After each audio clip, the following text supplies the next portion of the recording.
do you not see the rest? And she's like, oh, God, there's like a whole flock in there.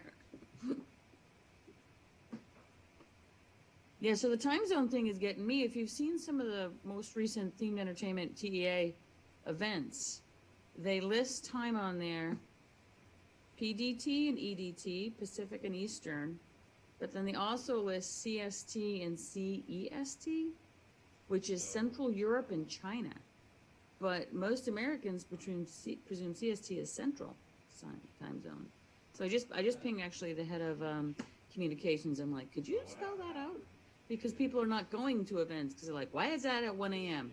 No, because that's the China time. You just need to add 2 from Pacific.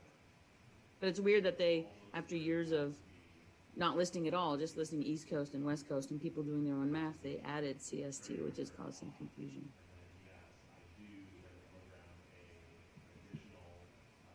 Yeah, the one that always throws me off is whenever someone lists India time, because India has its own time zone, and they just put the entire country at 2.5 hours after Greenwich Mean Time. I think it's 2.5 hours. Like So you look like at the the whole country of India. yes, Oh wow, okay. yeah, it's it's one of those things where then you look at it and you like if you start looking at all the other times and then you just see one that's half an hour off, and it's so confusing. But I know China, which I think is longer than the United States, is all on Beijing time, which I think is crazy. Like if you go from China to whatever borders China and the West, like Kazakhstan, yeah, maybe, um, that's it's like a 3 hour, 3, 4 hour difference just crossing the border. yeah, it's the same type of thing with India where they just decided no, we're going to put the whole country on the same time zone, and they just kind of pick the average of whatever like 4 time zones that the country spans. I suppose with India, it's kind of weird, but like China, considering how big of a country it is, I think that's like completely absurd. We've all seen the 360 movie at Epcot. We know how big it is. It's giant. Yep. My favorite is the Hoover Dam. There's a time zone change in the middle of the dam, which is a bridge. You can drive on it. And so when I was asking the employees there, I'm like, well, what time zone? Because literally that tower is one time zone and this tower is another time zone. And they said, oh, we all go by what time it is in that tower. And I said, why? And they said, that's where the paychecks come from. So that's the one that we go by. If you're It gonna have helps. a system, that seems good. It helps Arizona isn't on daylight savings, so like half the year it's the same time as the West Coast. And Europe changes on a different date than the U.S. So Hmm. even if they do the change, it may not be the same day as you. I went to Monument Valley last year, and I'm sure you've seen it. It's like the backdrop for every Western movie ever. Um, so it's in Arizona, which doesn't observe daylight savings, but it's also on the Navajo reservation, which does observe daylight savings.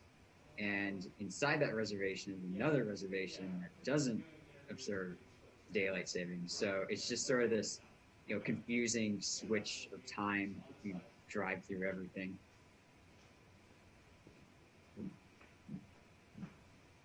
Marty Sklar used to wear a Mickey Mouse watch that had 2 faces, and one was Los Angeles and the other was Paris. And like that was like the fanciest thing I ever saw. That he had European time on right next to his California time on his little 2-faced Mickey Mouse watch.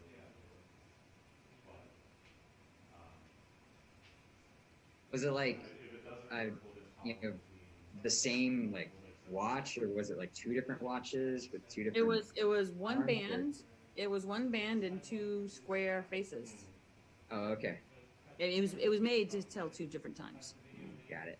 But we're used to the Mickey Mouse watch being the round with his arms. This was a smaller square face, but it still was the Mickey arms. Cool.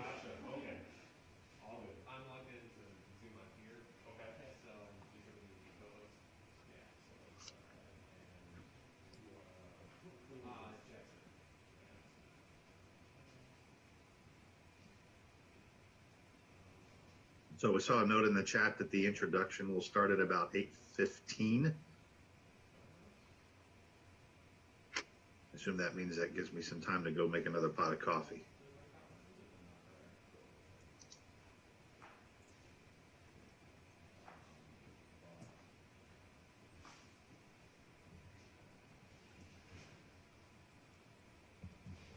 Is the camera set up to my height?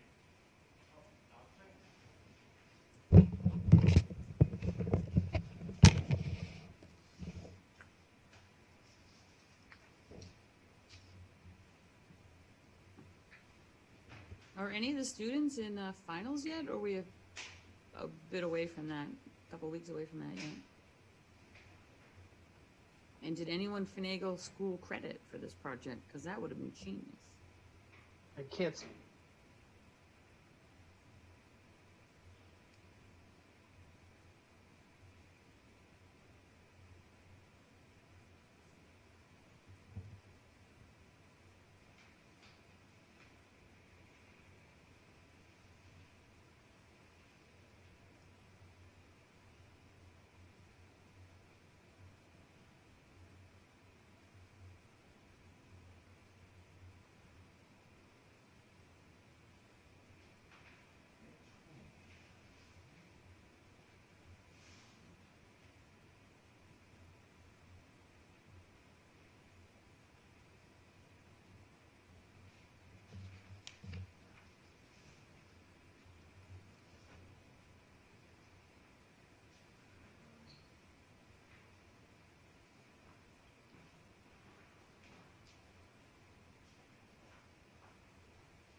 assuming this is happening no matter what. Yeah. Okay. Alright, so before you do go live, what do you want to do? Because I mean, there's no reason to go live unless you're ready. Hmm. Once you do, then you have to have something to go to. So Okay. this video is only 6.5 minutes, right? Correct. And I have a overview that I just wrote. Pardon? I have an overview I just wrote Okay. that So talks what about. I'm saying is maybe we just kind of wait until about 20. Okay. 20. Okay. I say, I sent a message saying we would start at 8:15. okay. We can always push that back a little bit. 8:20. I mean, Technical yes. difficulty. I Okay. think the idea was always we always go to the rides. But we don't have any of the rides We don't yet. have the rides yet. Yeah. So let's buy ourselves That's a why little the- time. That's fair, that's fair. That's why the introduction was going to be the hardest part of Sure. the day. Yeah. But Exactly. I would say we've got someone made us live on YouTube, so we have the title going out. Okay. But I say we just kind of keep that until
Howdy! Welcome everyone to the 2021 Iowa State Ride Engineering Competition. Sorry about that delay. We had some technical difficulties. I want to remind everybody that this is also being streamed live onto YouTube. And if you want the best viewing experience, you should check that out. If you Google Iowa State Theme Park Engineering Group, our website should pop up and you can navigate to YouTube from there. I'd like to thank Iowa State and the Ignite Showcase for hosting us in this entire space for us to have a studio and be able to host such a large-scale competition on. And then there's also Ignite, which is an entire, over a week of Iowa State students and undergraduates displaying what they can do. Today we have the Ride Engineering Competition. On the 18th, we're having a student film festival for students to submit their videos, and you're able to watch that alongside. On the 19th, students are showing their entrepreneurship and business ideas that they're coming up with for the past year. On the 20th, it's interdisciplinary design for student artists to show their creativity and how they've used this year to develop stuff. On the 21st is an undergraduate research symposium for undergraduates to show what they've been working on for the past few years and display that type of stuff. And then I'd also like to remind everyone that if you have a ride, if you're one of the 6 teams who have a physical ride model, please join the ride model Zoom so we can live stream that on later today, starting at 9 a.m. is when the rides need to start moving. And further ado, we're going to pivot and and rewatch the kickoff video so we remember all the little details of what we're doing.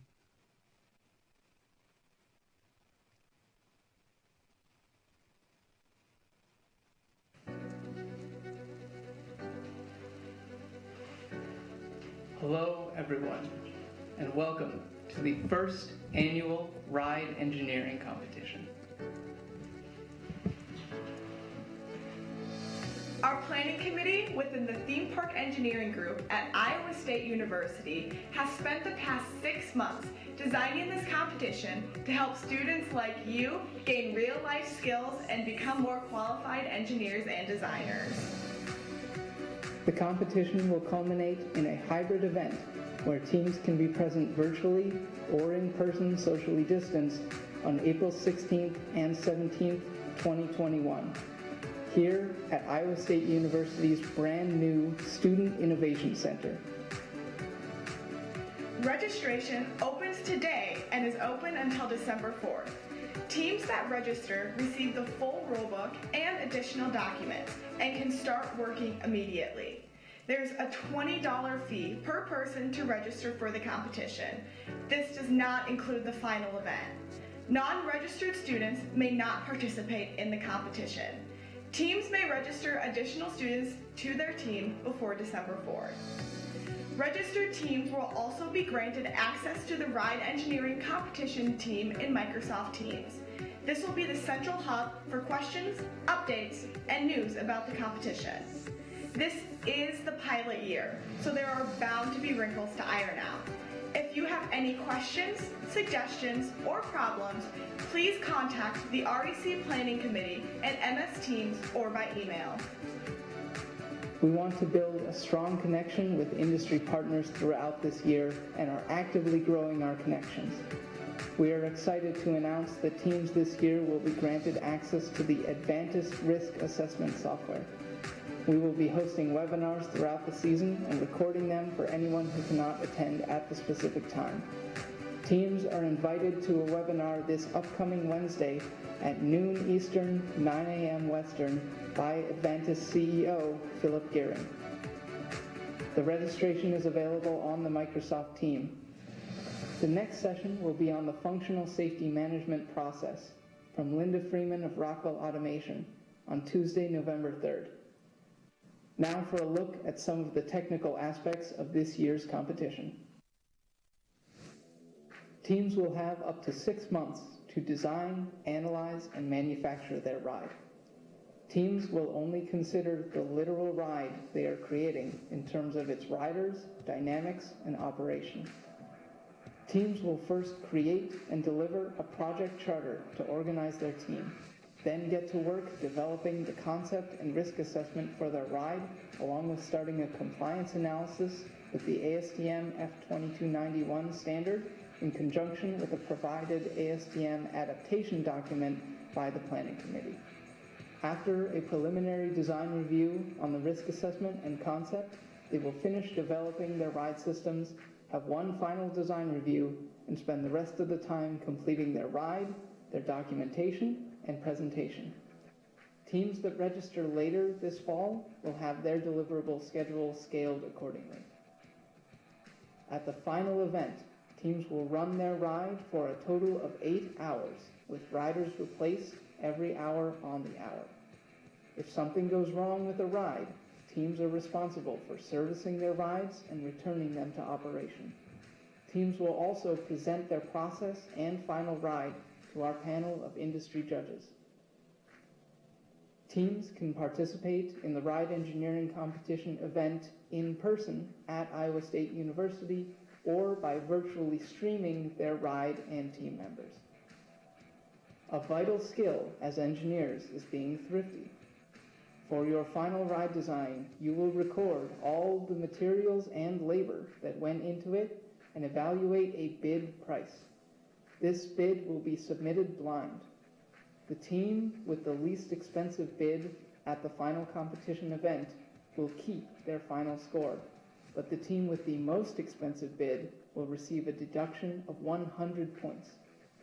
The remaining teams will receive relative deductions based on their bid placement. There are 1,000 points up for grabs. However, only 750 points are expected for teams that perform at the level of a professional ride engineering team. Additional points can be earned in each section by going above and beyond. Scoring above 500 points in this competition will be a great achievement. We can't wait to see what you create in April. Good luck, future ride engineers.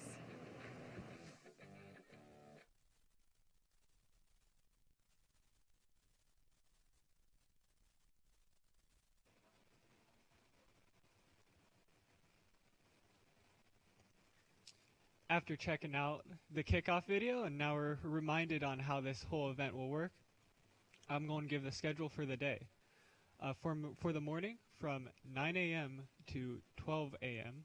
or 12 noon, we're going to be conducting public interviews between me and competition teams, and a couple other people on our staff here will also be conducting interviews. And that will be publicly live streamed to the audience and the public and everybody. In the background, we will be having judging rooms 1 and 2. In the Zoom, we will have people moving judges around so we know where you're at. And then on the schedule, it'll state which teams are going when. And then on the other rooms, there is the student lounge. And so if you're not being interviewed by a judge or by myself, I'd recommend you stay in the student lounge so you're just available. And if you want to, you can also mingle with each other and talk a bit, exchange contact info, make some friends. And then in the judge lounge, the purpose for you guys is you'll be watching for downtime forms. So if a ride breaks, they will have to submit a downtime form. That will be sent to you guys and you can judge accordingly. We have a rubric for that and you'll be able to get that done real quick. Starting from 12 to 1, it'll be just the ride model streams. We're going to be getting lunch over here too. So during that, we'll be just showing the 6 rides that our teams have made, physical models of. After lunch, we'll be having a bunch of pre-made videos that we created earlier this year, switching back and forth between model makers who have built their own rides, built their own scale rides in their own houses, and as well as industry videos from our sponsors and also ones that we have made ourselves about safety, system controls, and stuff similar to that. During that same time, the afternoon section will have judging rooms 1 and 2, and we'll be shuffling people around so they can give their presentations about the ride, so teams can give their presentations on their rides. And I want to remind you guys again that this is being streamed on YouTube, and for the best viewing experience, you guys should go to the YouTube live stream. You'll be able to see me in audio, and you'll be able to see the videos and the interviews conducted nicely. And that is the general orientation. Now I want to thank our lovely judges who came out. We had a great turnout for judges this year, with 23 people from within the ride industry volunteering their time and being with us. And so just going through the list of judges and what they do, we have Linda Freeman, who's the industry manager at Rockwell Automation. Philip Gearing, who is the CEO of Advantis, which is analysis, design, and validation. We have Gabe Russ, who's an electrical engineer from Irvine Andre Engineering. Matt Calabrese, who's a mechanical design engineer from Skyline Attractions, LLC. We have Bob Vignek, who is a retired ride engineer, and he is from Walt Disney Imagineering in America. We have Mickey Haley, who's from UT Austin, and former employee of Walt Disney Imagineering. Chris Reynolds, who's a mechanical engineer for S&S Worldwide. Matt Schmoser, who is an engineer for Ford Motor Company, and he has an amazing a side business, which is Print My Ride. And he has, if you want to, you could also check out his Instagram, which is Print My Ride. And he has scale models of different rides. We have Nicholas Losvich, who's a video promotions coordinator and a mechanical design engineer for American Coaster Enthusiasts and LA Pro Point.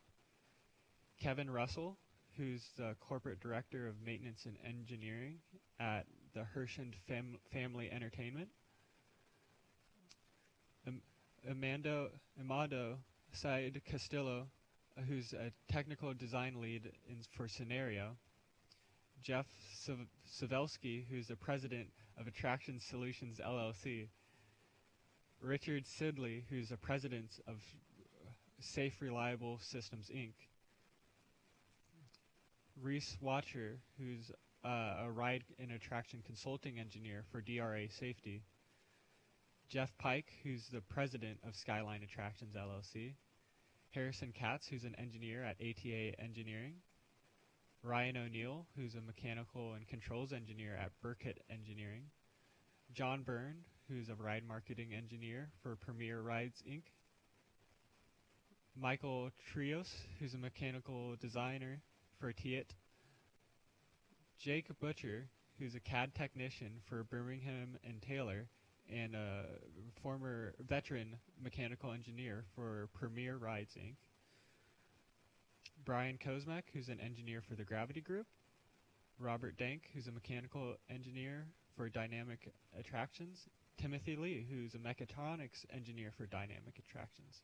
And so I can't thank you guys enough for volunteering your time and helping this event happen. You guys were pivotal in making this, well, first making this happen, and also giving us credible feedback on what we need to do, and truly gives the students an experience on what it is like to build, design a ride at least. I wouldn't say build it, not going full scale quite yet. And then I'd also like to thank our sponsors who came out and allowed for help fund this event. They sorry about that.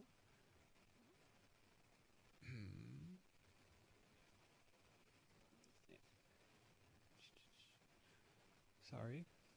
having some problems.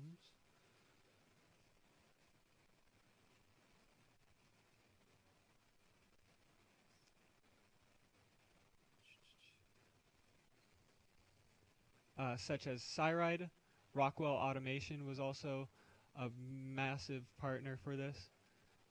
You guys truly made this happen, and we also have some videos submitted from our sponsors that we'd like to show. Give a sec. Okay, while we're pulling those up. But without this, without our sponsors, without our judges, this, with the combination of you guys coming out from the community and helping us, you truly made this competition happen, and I can't thank you guys enough.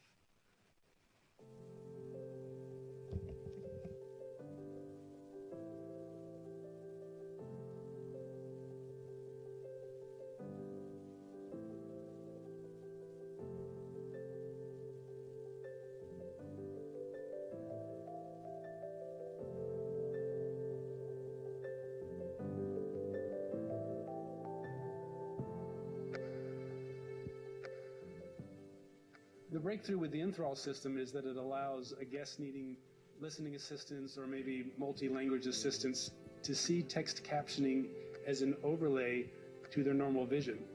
The text appears in the glasses, much like a fighter pilot's heads-up display, giving them the text information they need to enjoy the show or the ride. The field of view is unrestricted and the text is illuminated, so the system works well in a circle vision theater or in a dark ride, for example. Unit 3, cut them off! See, they're coming at us!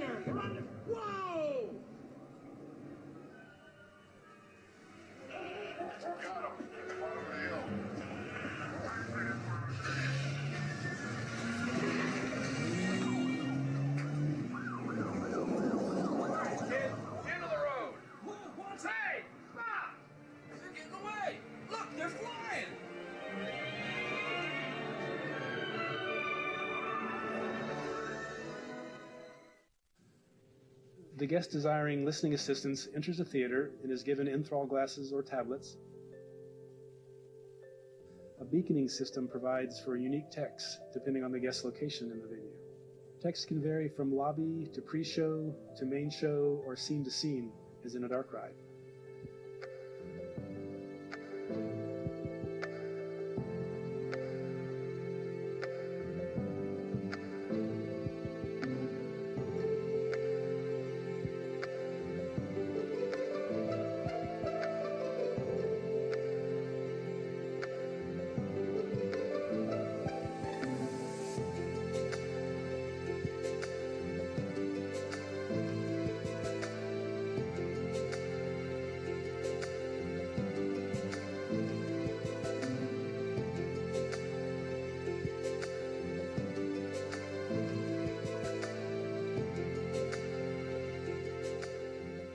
It gives people freedom, it gives people a choice.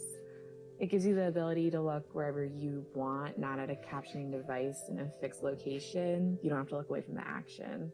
You feel part of the show instead of sitting off to the side to look in a particular location to see the fixed facility captioning device. It's very easy to use.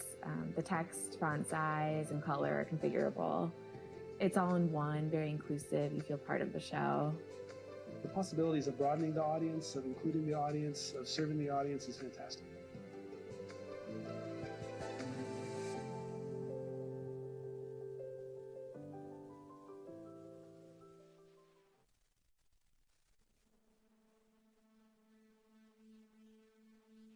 The seed for Farlinks was planted in 1993 in Las Vegas, where we designed and implemented the pyrotechnic control system for the Buccaneer Bay battle at Treasure Island. A couple of weeks after the show opened, we got a call that the unthinkable had happened.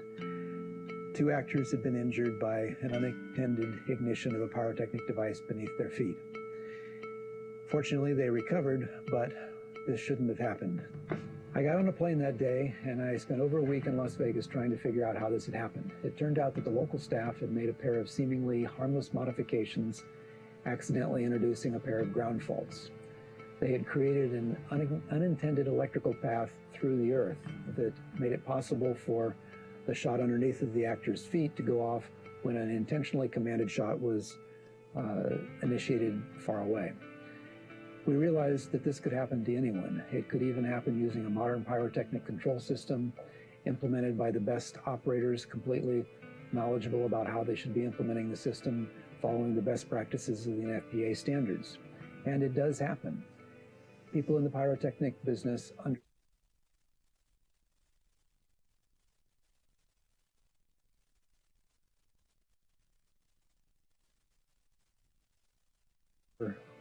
many times employed to develop a wraparound control system that would add additional safeties that would augment the safeties in a commercially available pyrotechnic control system so that it could be used in close proximity to people. But we knew that those safeties should be implemented within the product itself so it would be safe out of the box. We set out to do that. We created a technical solution that eliminates the ground fault problem, eliminates the other faults that can be introduced by miswiring at the time that the system is set up. And at the same time, we joined the NFPA Technical Committee on Special Effects so that we could influence the wording of the standard to make it require the sorts of things that would keep the system safe from the beginning. The breakthrough with the FireLink system is that it required changing the NFPA standard, allowing us to bring to market a system that solves those safety issues. FireLinks is the only pyrotechnic control product to exceed these best practices that are now suggested by the NFPA. It's a result of a decades-long effort to both change the standards language and design a safer solution. FireLinks provides for fault checking, instantaneous electrical match continuity checks, which we trademark CrewSafe, patented wireless communication, and additional features that are not available on any other firing system. Our focus is always on safety for guests and those working in the entertainment industry, and FireLinks is a landmark step toward making a safer industry for all.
Looking at the schedule, we're about 14 minutes ahead right now. Talk a little bit fast. But we also realized that we haven't done host introductions because Charlie's not on camera quite yet. He's a little bit delayed today. But I'm Nathaniel Manser. I'm a freshman in mechanical engineering here at Iowa State. I grew up in Nebraska, and now I'm staying at Iowa for this college. Yeah, I'm a participant in TPEG, and also the Iowa State Sailing Club. How I got into TPEG was through the club fairs. So basically, Iowa State every spring and fall, they will host a club fair where it's basically, it was completely virtual this year, but usually it's in person. Just walk around, check out all the displays, and clubs have pre-made videos, show off all their projects and stuff. And I checked that out during the fall semester, and I saw what they were doing and what they were planning to do with this ride engineering competition. I thought, oh, that's pretty cool. I'll go check that out. And then we'll also introduce our co-host, Jack Smith. Hello, everyone. You haven't seen me yet. My name's Jack, as he just said.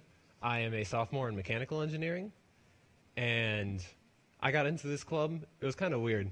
I was just scrolling through random roller coasters on Instagram one day, and all of a sudden I just see a post from Charlie, just like talking about his like experience at, I think it was Maury's Piers, and at the bottom of it he just said like, and all this experience made me think about starting a club, and I was like, oh, that's my college. That I could join this, and then I'm here. So it was a weird ride, but it all led here. Yeah. So somehow we all ended up here working on this ride engineering competition. And Jack, you said you had some previous experience working with as an employee for a couple of theme parks, right? Yeah, I worked as a ride operator at Six Flags Great America. I primarily worked at X-Flight. Yeah. But yeah, so it gave me a little bit of a background in the amusement industry. Yeah. Would you say, and that was mainly just operating the ride, getting people through? Yeah. Yeah. Okay. Checking restraints, sending the train, stuff like that. And do you think you were always interested in roller coasters, or was it working at Six Flags where you're like, that's cool, I want to do at least a club for it for now? Yeah. I worked there for 3 years. My first year, I was not terribly interested. It was kind of just a job. Yeah. The second year, I really started like paying attention to it, and then I went to Cedar Point that year too, and that really gave me more of a love for roller coasters and this industry. And so that by my third year, I was really interested. The third year, it just kept escalating with pretty how much. you liked it. Really? Yeah. That's cool. And so, what other... So you worked there. Yeah. What other theme parks have you visited, or what's your favorite, at least? My favorite would still be Cedar Point. Cedar Point, really? I've been to a bunch of them, just kind of all around. I've been to Busch Gardens Tampa, Adventureland here in Iowa, which is a smaller park, but still got some decent rides. Nice. Worlds of Fun. I drove down to Dollywood this summer. Oh, cool. Yeah. So I've been to a couple parts, not anything crazy, but yeah. How did you get into this industry, considering there's not that many parks out in Nebraska? Yeah, there are no parks in Nebraska, actually. We have a slide on the playground. Oh. It was very much a thing of, it's something that I couldn't necessarily experience. I wasn't able to like go down to Six Flags or anything like that. But it was something where that is a cool concept. I'll watch YouTube videos and check out everything about just seeing how it works. The idea of just through lifting the roller coaster, you're able to give users this amazing experience. And then in 2018, the summer of 2018, I was able to actually go to Disneyland for the first time, which is, I'd say, is a pretty good start. I might have been a bit spoiled. And the lines were short, and I was able to go on Space Mountain a couple of times. It was really eye-opening, I'd say. Yeah, that had to be good. Yeah, and I can't sit in the first seat. I'm a little bit too tall for that. But in general, going to Disneyland and checking all of that out, I was able to go to Star Wars. The Star Wars section. Yeah, that part looks nice. I haven't been there. You haven't been there yet? No. I'd highly recommend to anybody who wants to check that out. A free advertisement for Disney Light right now.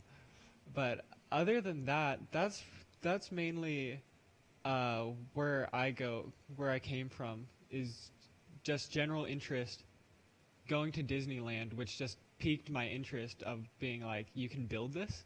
How? And when I came to Iowa State, I was scrolling through the club list and went to Club Fest and such, and I'm like, oh, this is a cool concept. Yeah. I never thought of anything like that, and being exposed to this my freshman year has really been nice, in being introduced to this community through theme park engineering group here at Iowa State, and also the theme park engineering Discord, and meeting with people and seeing their projects and stuff. Yeah. And what would you say, planning out this event, I've mainly been working on the program and trying to make everything run smoothly. What did you do for this event mainly, Jack? Yeah, I did a lot of building the physical stuff. Mhm. So this backdrop we have over here, Mhm. I did a lot of work on that.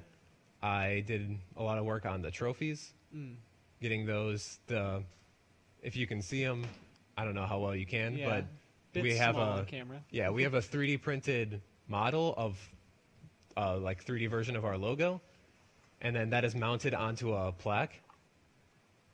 Yeah. And so I did all the 3D printing, and then I ordered the plaques, and so I did a lot of stuff for that. Mhm. And then I also did some stuff working on this desk. Yeah. Along with anything else I was randomly asked to do along the way. Yeah, a lot of, oh, we need to get this done. Yeah. Let's do it. Yeah, 100%. And you also did a lot of work on the rubrics, too. I did some work on the rubrics too, Yeah. yes, for the grading. Yeah, and so making sure that this is a competition and not just showmanship, really, quite yet. Yes. Yeah. Somebody has to win. Eventually, yes. At the end of the day, at the end of the 8 hours, after all the rides are done, we'll make sure to tally up all the points out of 1,000 and see who wins. Yeah, I can't wait to see who does win. I can't wait to see some of these models and Yeah. some of the designs that people have created. Yeah, 9 teams total, with I believe 5 teams making in-person physical models of their designs. 4 teams being online only. We offered this as a hybrid event of physical models and also design, just to make sure that with COVID we want to play it safe and get as many people involved as possible. And by having that open to everybody, of having physical 3D printed models or just general real world problem models and just online designs, we were able to just have something that's super COVID safe. And we're also 10 feet apart. I'm vaccinated, and so we're staying safe over here at Iowa State, making sure we're following COVID regulation accordingly. Yes. In the future, we're not thinking of offering a contactless league. We want this competition to be a hands-on competition. We want to get you guys to come to Iowa, whether you like it or not. Yeah. Come to the a state of corn and pig. Yeah. But there is just nothing else like this in the industry. Yeah. So we really want people to actually build these models. We understand that this year that was not possible for everyone, so that's why we offered it this year. 100%. But in the future, we would really like to get everyone building a model, because that's where a lot of the learning comes from. Just having the process between having a computer model and having a physical model that works.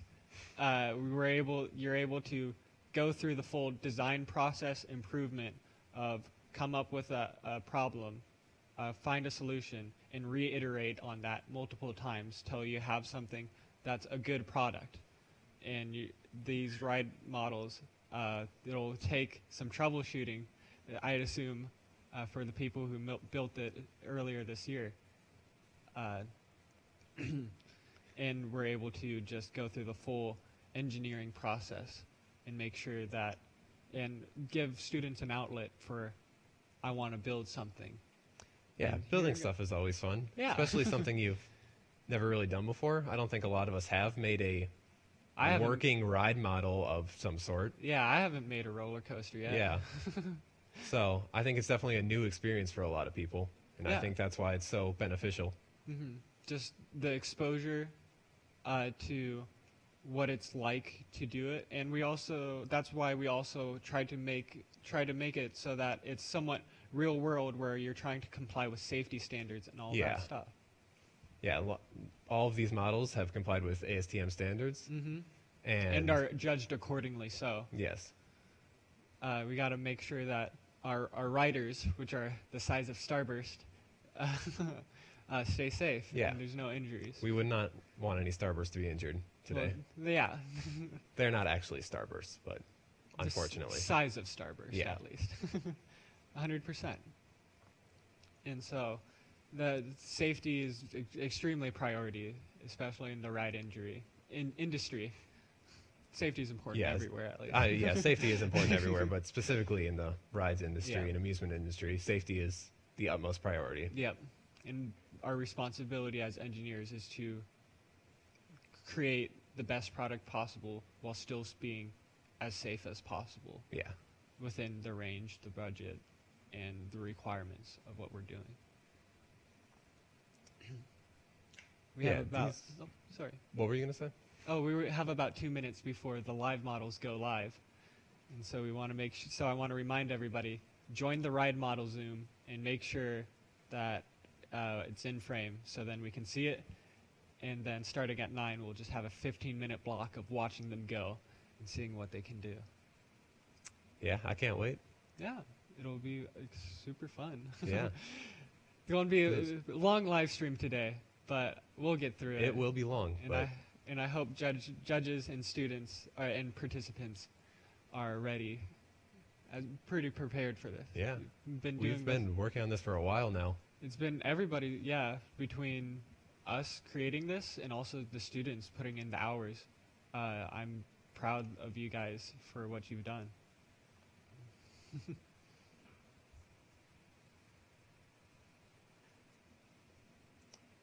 Yeah, I think we're trying to queue up the second Zoom for the ride engineering models. Do we have all the...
count me in. Oh, I hear you. Are we good? Okay. Now we're starting our interviews with the teams. These people work very hard, and now we're starting off with the University at Buffalo from New York. Howdy, y'all. Can you hear me?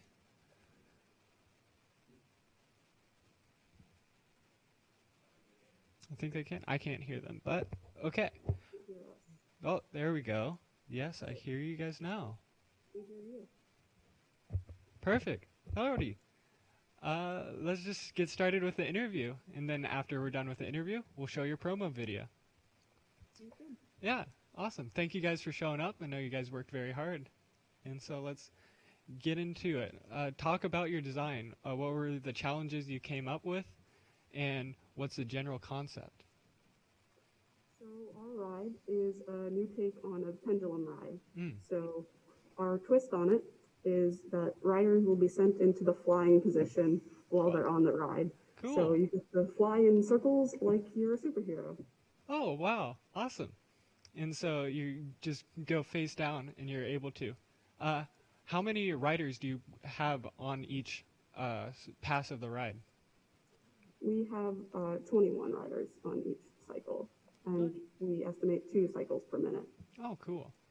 And what were some things that you learned from designing this model?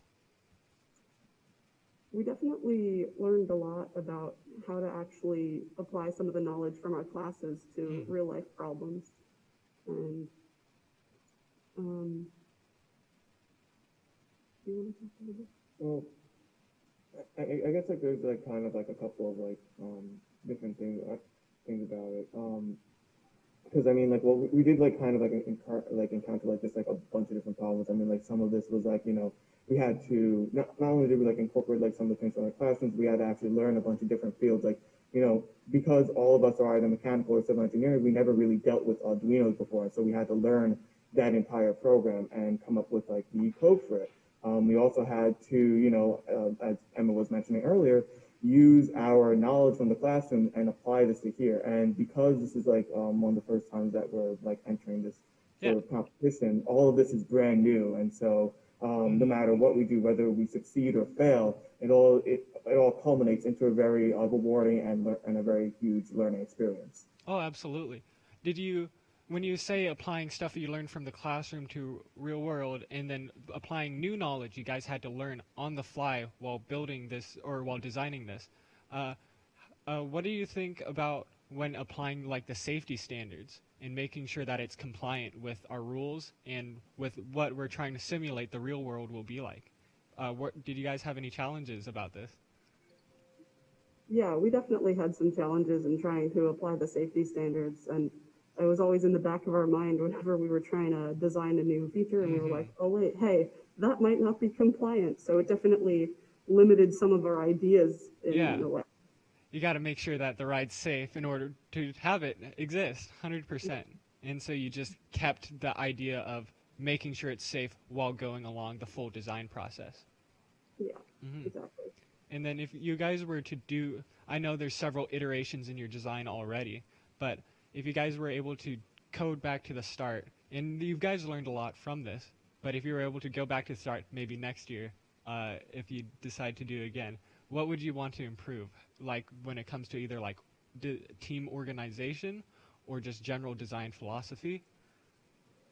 Well, one of the things that we kind of would want to do is that like we want to like now that we actually have done this and now we know we want to like have like a I guess in a sense like a better schedule, because like one of the things is that like I guess with the combination of like the pandemic and everything going on is that like towards the end there was a bit of like a rush, and also because we haven't really done this before, and so I think one of the biggest things is actually kind of coming up with the schedule. Like now we know that okay, in order to get like, you know, like even just for things like the club, like in order to get the POs, and we have to do that like a lot more earlier, and like just a bunch of other like different schematics along with this. Yeah, and also all the confirmation bias, like us being a really small group. Whenever one of us had an idea, we kind of there wasn't that much challenge to it, and we only like figured out a huge flaw in our design like really close to the end when someone else came in and told us. So bringing our ideas to more people, introducing and explaining it well, pitching your ideas and getting input from others. Yeah. Okay, amazing.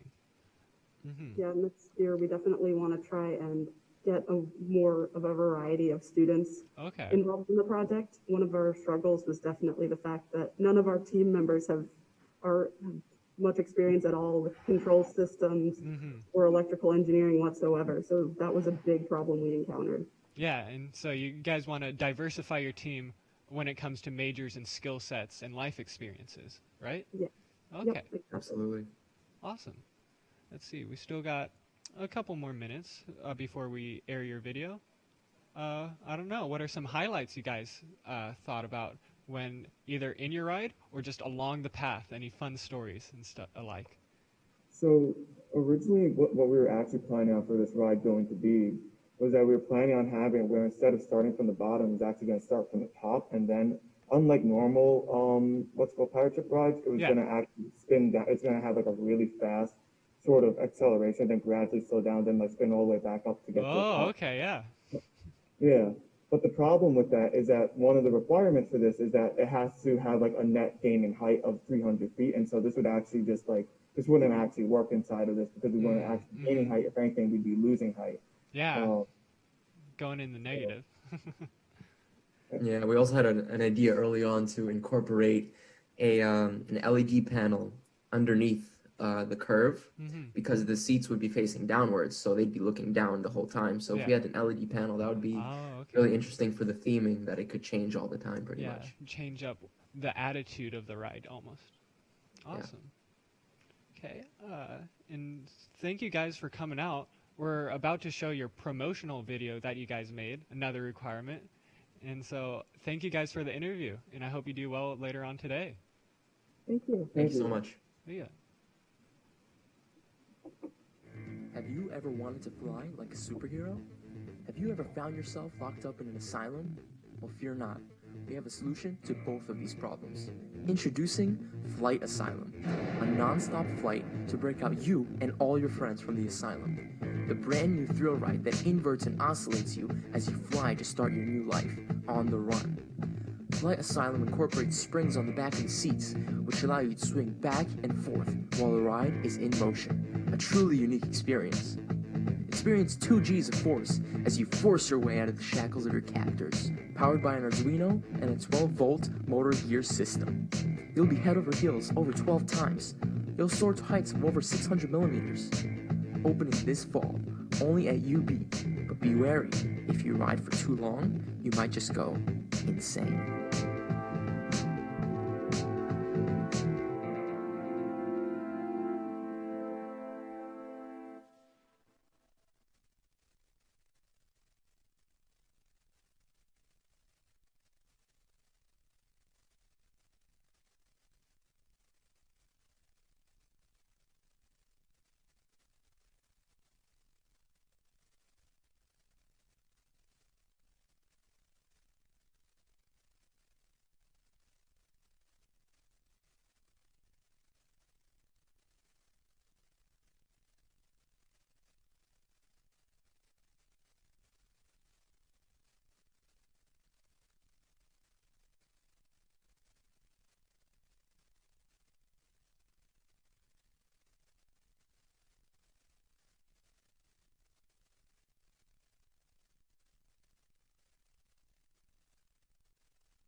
Next up for our interviews, we're having University of Nebraska-Lincoln, coming from Lincoln, Nebraska, of course.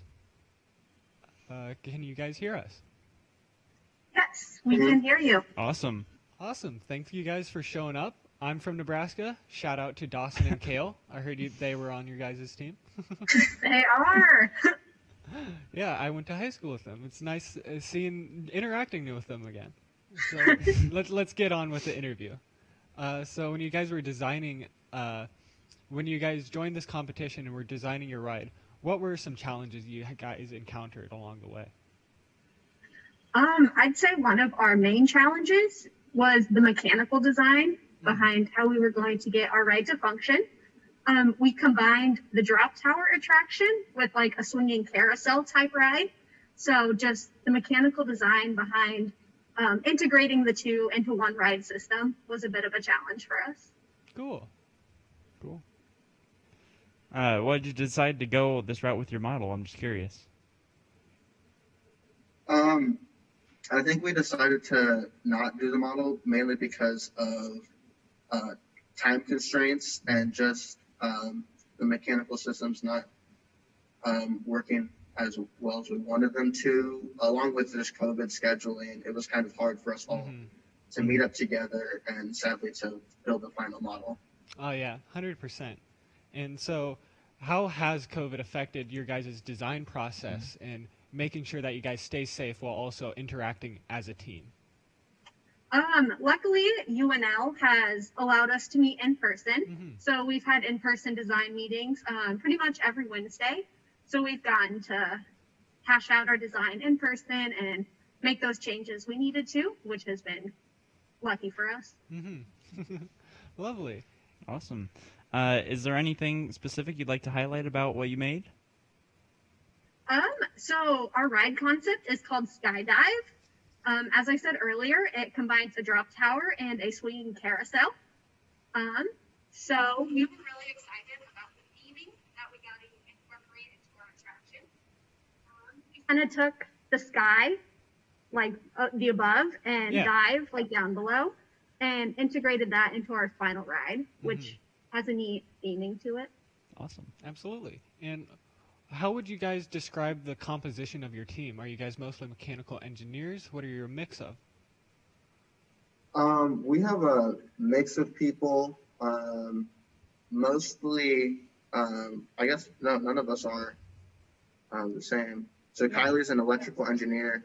I'm a chemical engineer. We have a mechanical engineer on the team, and some others, but I say we have a good mix. Cool. And do you think that improved that input of different ideas, different experiences? Did that improve? How did that affect your design decisions?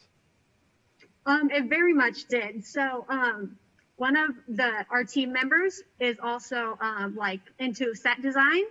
And so we got some input from her on like the theming and how that can be incorporated, like using that mechanical model that we did come up with, how our theming could be easily like done for that. And she showed us like a different bunch of ways to do theming, which was nice to have like that aspect besides just the engineering part. Lovely. That's really cool. When it comes to safety standards, a big core of this competition was trying to make models that would somewhat reflect the real world with how we want, with safety standards, making sure that our riders stay safe and making sure everyone is safe, from participants to viewers and stuff. How did you go about that, I guess? Do you have an answer? Okay. So we obviously use the ASTM F24 standards. We read through those at the start of the competition just to get an overview of what standards would need to be incorporated. Then throughout our design process, we used the risk analysis tool that Advantis provided us. Nice. This allowed us to like make the risk and see these are ones we need to combat and overcome.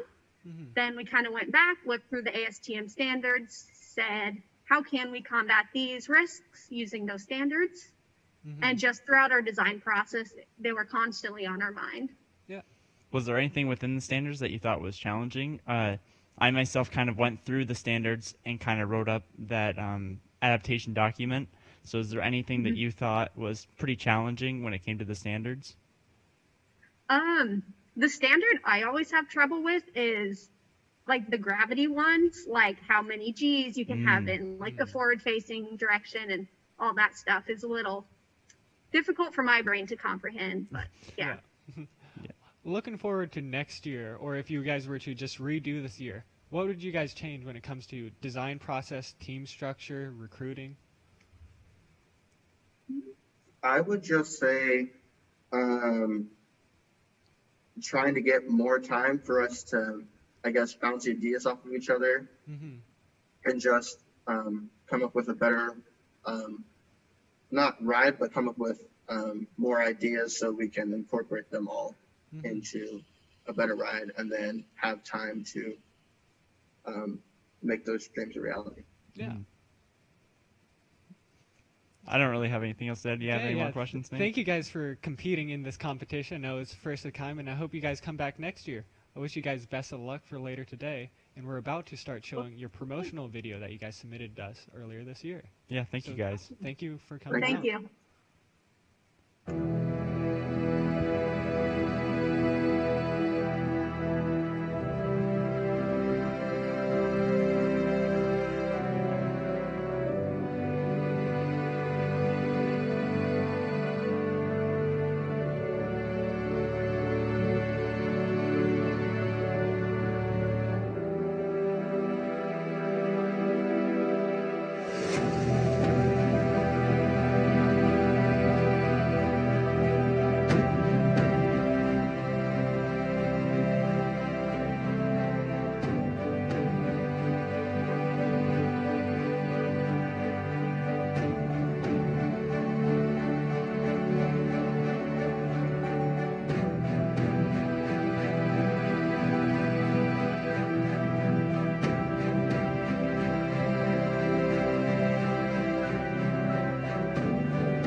Next up for interview from Cal Poly San Luis Obispo.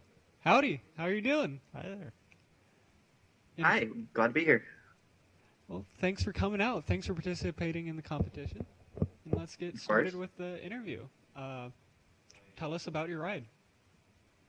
So we took inspiration from a flat ride that we were able to research and fell in love with, Skywheel.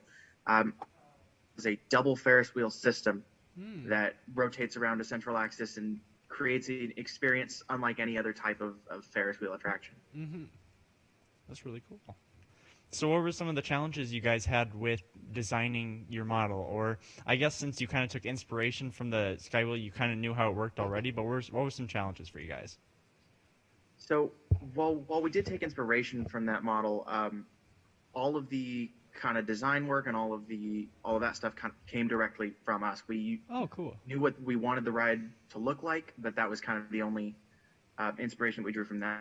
The challenges that we had, though, were we are mostly a team of very young engineers. Out of our members, I think 4 who are past their second year.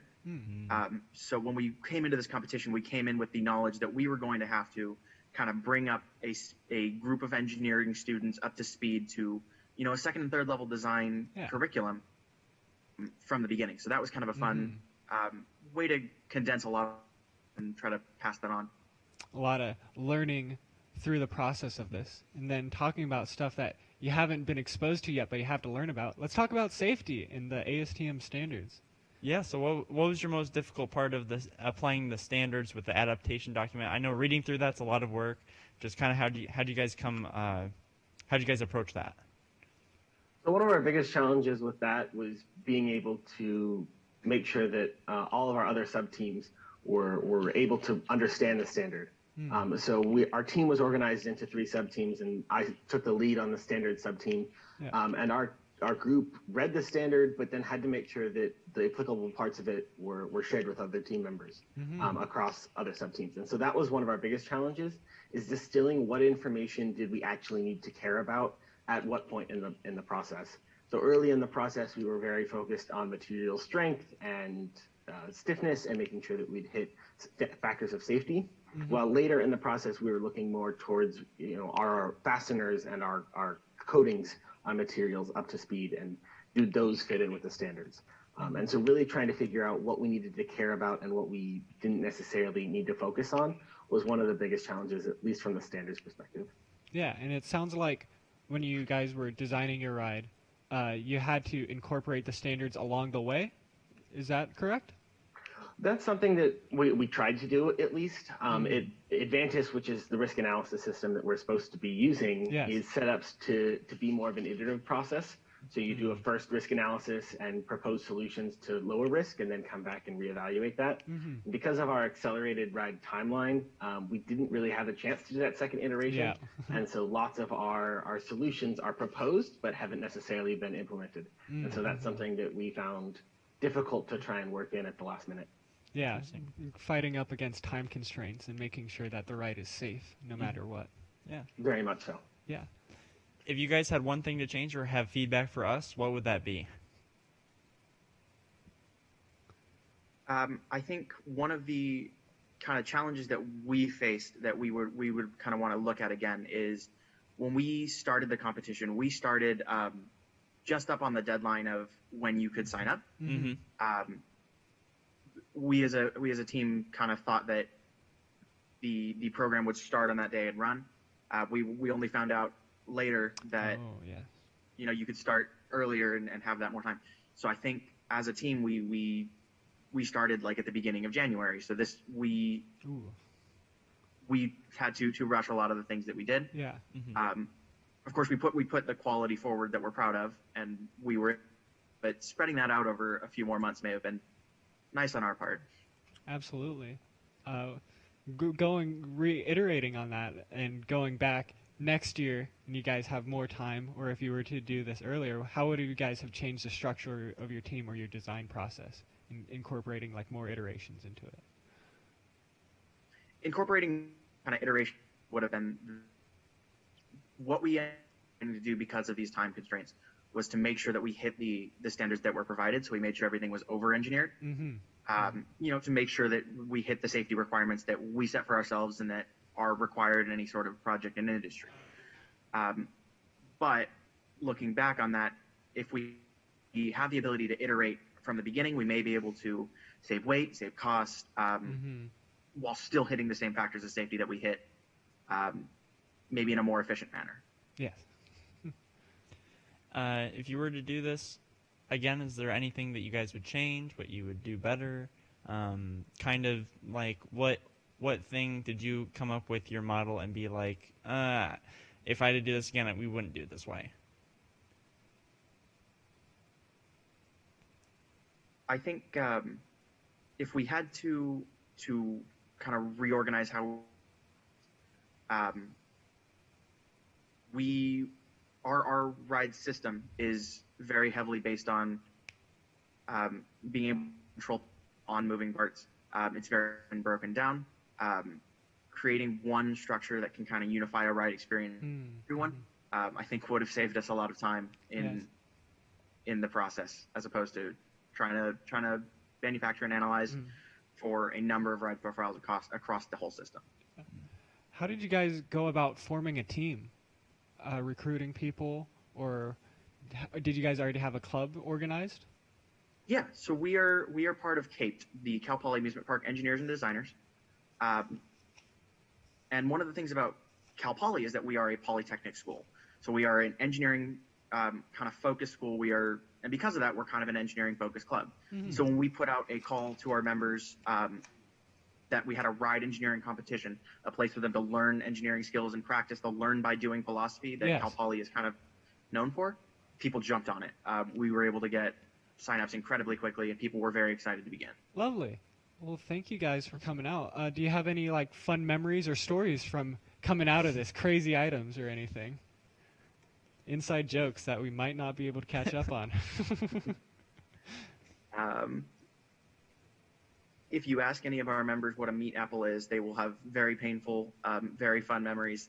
You can see the faces of some of the other people in the Zoom that are excited about it. You spend this much time with people, you get fun jokes that don't translate. You become a team. You become a team. You become a family. That's lovely. Awesome. Well, thank you again. Yeah, thank you guys for coming out to this competition, and I hope you show up next year, and I wish the best of luck to you guys for the rest of the day. Thank you very much. Thank you. Thank you. Thank you.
for our final final team in our contactless league, we have UC San Diego. Howdy, can you guys hear us? Yeah, we can. Awesome. At least I can. Got one. Perfect. Then let's get on with the interview. Tell us about your ride. Yeah, so our ride is a flying carousel kind of ride. It combines a standard typical carousel like you would imagine, like horses going around in a circle. Mm-hmm. Awesome. I have YouTube going. I thought you were asking me a question. That's what was going on. Sorry. No worries.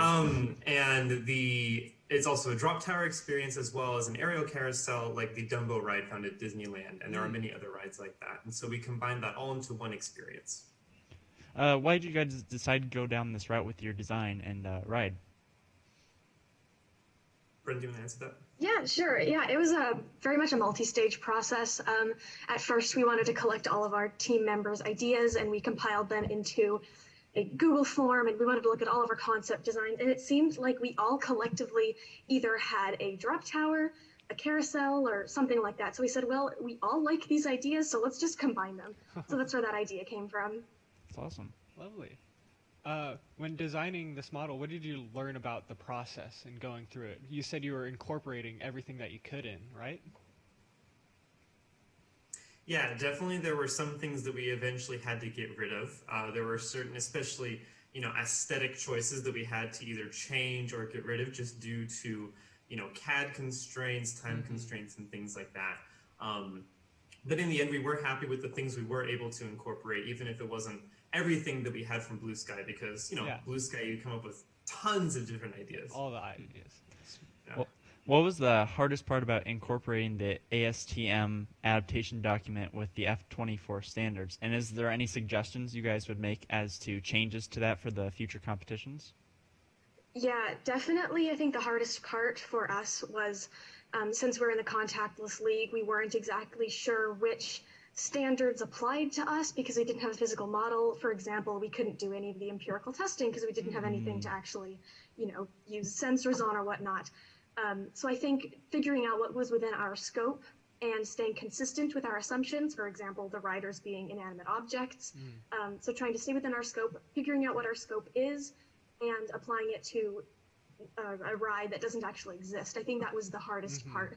So I guess if I have a suggestion going forward, it would be for you guys within the committee to tell us a little bit more specifically what we can use for standards for contactless league in particular. Nice. I think that'd be helpful. How has COVID affected your club with social distancing and getting together and stuff like that? Yeah, that's a really great question, because originally we were trying to do a model. Back in November when we started the project, we really hoped that California would open up enough and that people would be moving back down to San Diego, but that never happened. And so we eventually had to change to a contactless league because we were spread across multiple states. No one could meet together, and it was just, it was too hard to do. It was too difficult, but that's the same story for a lot of different people, we understand. And we're just really happy that there was a contactless option, so we didn't have to give up completely. We were still able to do a lot of great engineering work and learn a lot as part of the process. Awesome. So tell us a little bit about your club. What kind of things do you guys want to do in the industry? What's your dream position? Sydney, why don't you take that one? Yeah, so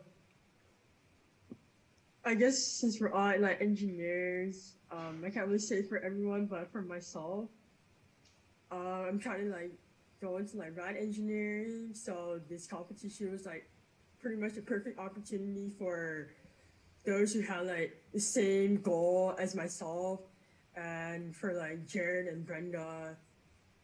I'm sure you probably have like different ideas, but like the ride engineering competition really provided us like insights into how ride engineering works that you can't really learn in college. That's something you pretty much learn at the college. So having like this competition really like sets the tone for like what we can expect as we come out of college and get into the theme entertainment industry.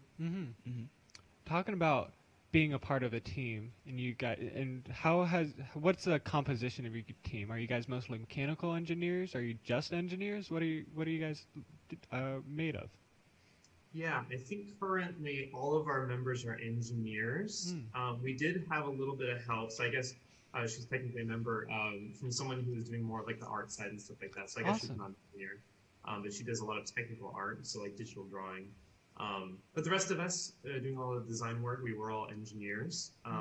Our club, TA UCSD, is very varied with our different majors. But the people working on this project were just a subset of those, and it tended to be more engineering focused just because of the nature of the project. Oh, absolutely. Awesome. Any fun stories from this whole project and you guys working together online? Or inside jokes? I mean, well, yeah. Sorry, go ahead, Brenda. Yeah, that's a good question. It is, the dynamics are very different when you have virtual meetings. Things can still get kind of silly, though. I mean, my favorite thing, I don't know, I don't want to throw Sydney under the bus, but we had one of his initial concept designs was just a beautiful Pegasus. And that's been like a staple of our team. I try to put that concept art whenever I can into what we work on. So that's one fun thing. When she says beautiful, it's being a little bit sarcastic. No offense. Oh yeah, definitely. Oh. Don't remind me. I got the point across. That was the main point, right? There you you knew go. exactly what you were trying to draw. So. Looks like a horse, so it is one. Exactly. I know the California theme parks are just opening back up. Have you guys been to any yet? Not yet.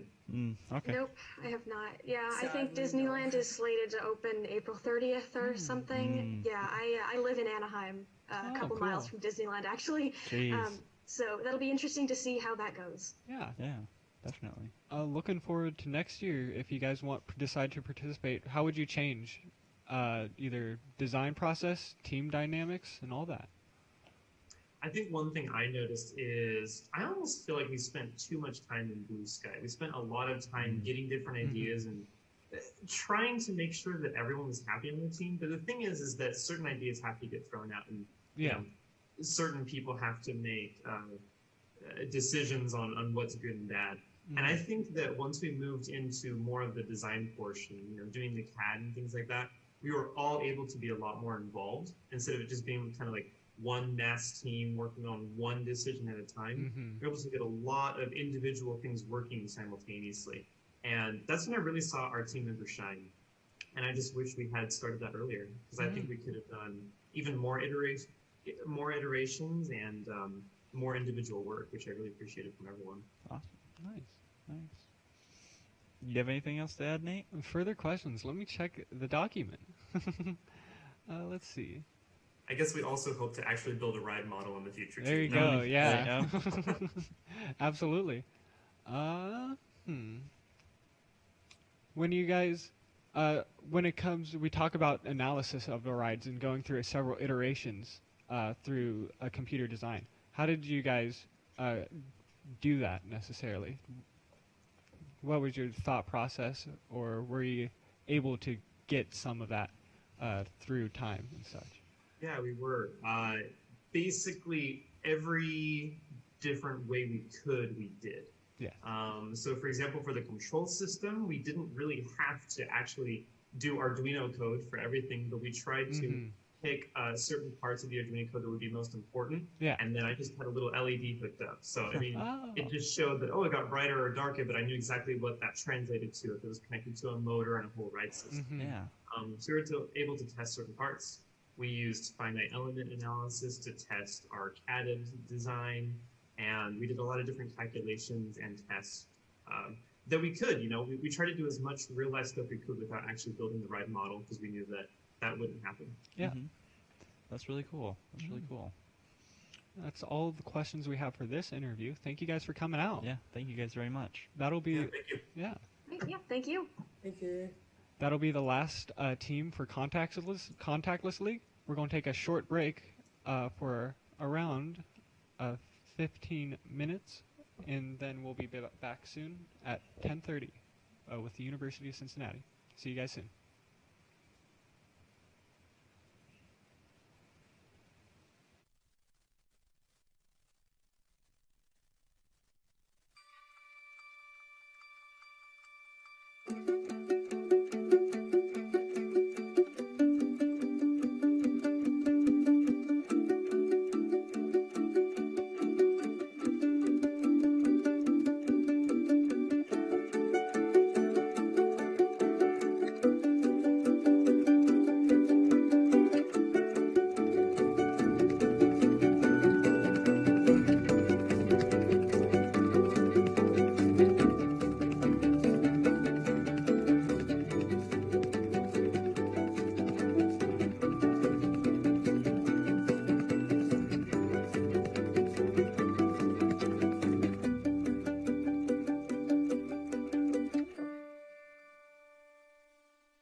Next up for interviews, we have the University of Cincinnati. Howdy, can you guys hear us? Yep, yeah, we're good. Hi. Cool. Awesome, let's get into it. Tell us about your ride. All right, so our ride is called Accelerator, and we were inspired by the SNS Scream and Swing, specifically Skyhawk at Cedar Point, and then also Huss Topspins, like the former Crypt at Kings Island. And we decided to try to combine those two concepts. So on our ride, in addition to the full swinging arms, the seats themselves are able to freely rotate. And the original idea of our ride was to have a motor and a gearbox to rotate the streets or the seats manually, but unfortunately that wasn't able to materialize. So now we've adapted it to work like with ball bearings, and they rotate freely like an SNS free spin. Or an animate spin. Yep. Awesome. Why did you guys decide to go down this route with your model? Well, with the requirements for this competition, having a ride to go or to transport riders at least 300 millimeters above its starting position, we knew we wanted to have a vertical ride.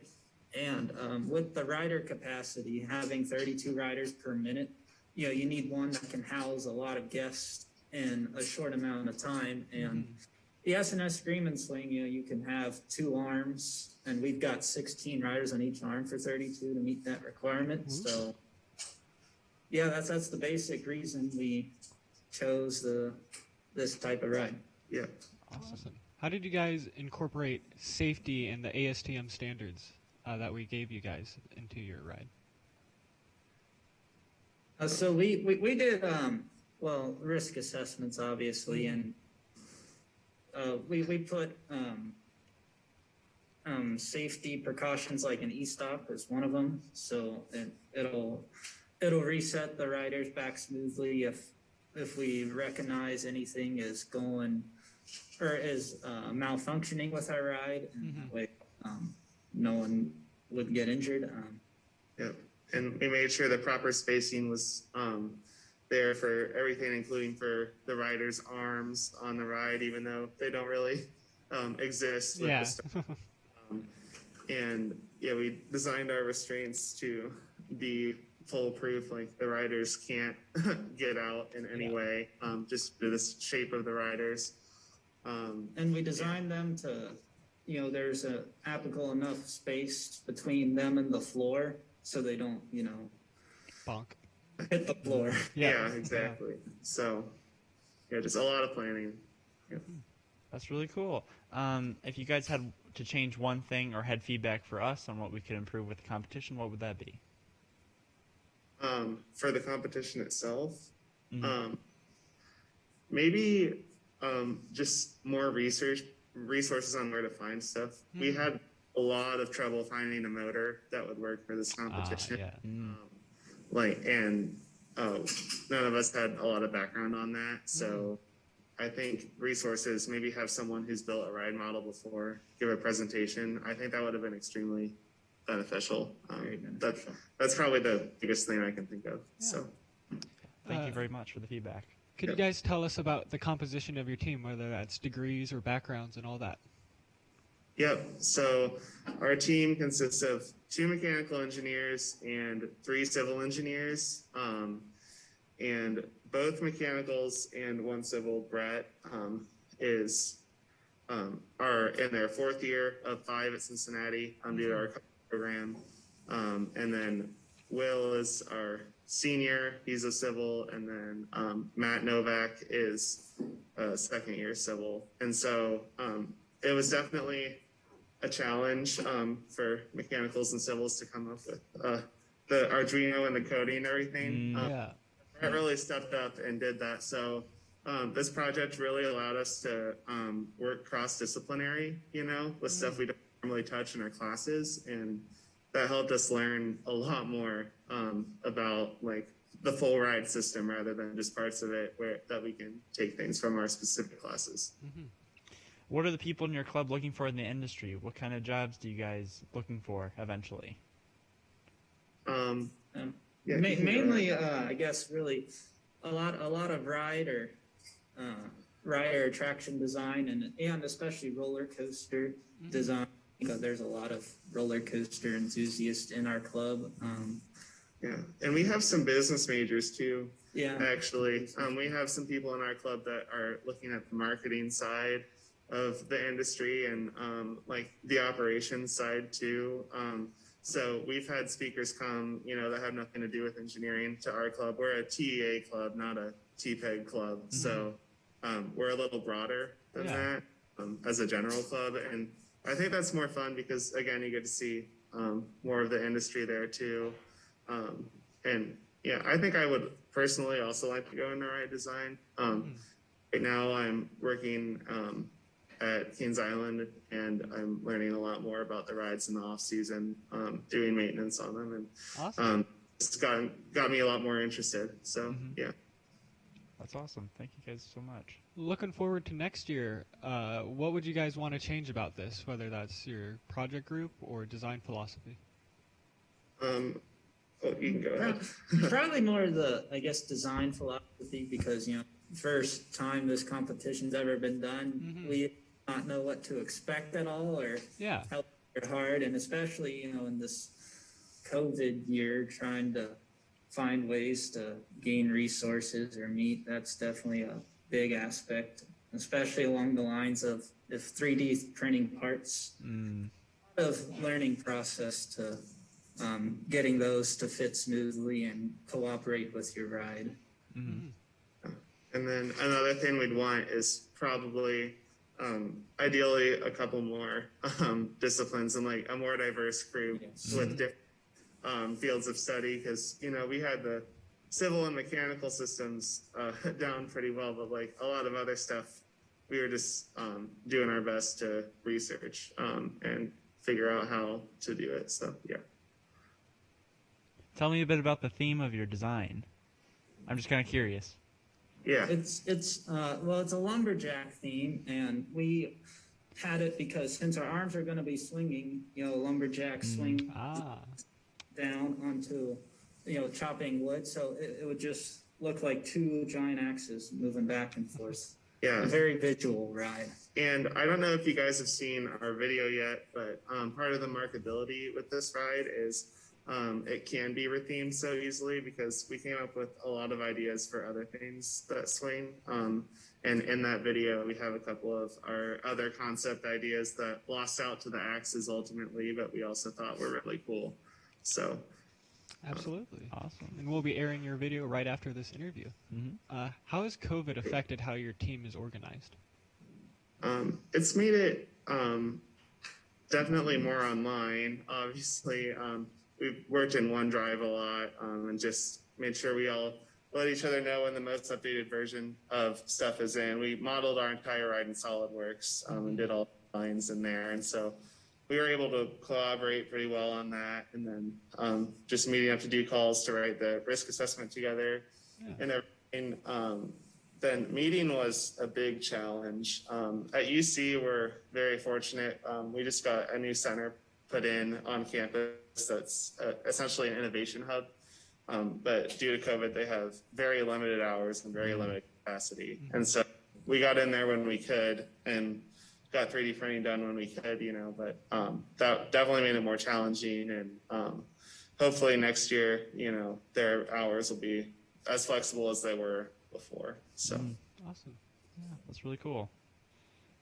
Any fun stories or inside jokes from your guys' development? Yeah. Well, it just happened earlier when we were testing out the different speeds of the ride. We had the program running too fast and our arms were going crazy. And they were causing the arms to whack on the floor, and it was like, okay, that fast. Yeah, not that fast. It went really extreme. We had to unplug it. Yeah. So that code definitely needed to be changed, and then just the speed real quick, and then also the biggest challenge for us has been we're having an issue right now with our couplers on the top to connect the motor to the axle. We've tried so far 5 different ways in the last couple of days to get it to connect, and I don't know, we keep thinking of something new, and I think what we've got is our best shot yet. So awesome. We look forward to testing it shortly. So absolutely. Well, yeah. Anything else? I don't believe so. Thank you very much, guys. Yeah, thanks for showing up. Thanks for competing. I hope the best for you guys. Yeah. Now we're about to. It looks very nice. Yeah, and now we're going to watch your promotional video in a bit. Thank you. Awesome. Thank you.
Next up for interview is Ohio State University. Ohio State, can you hear us?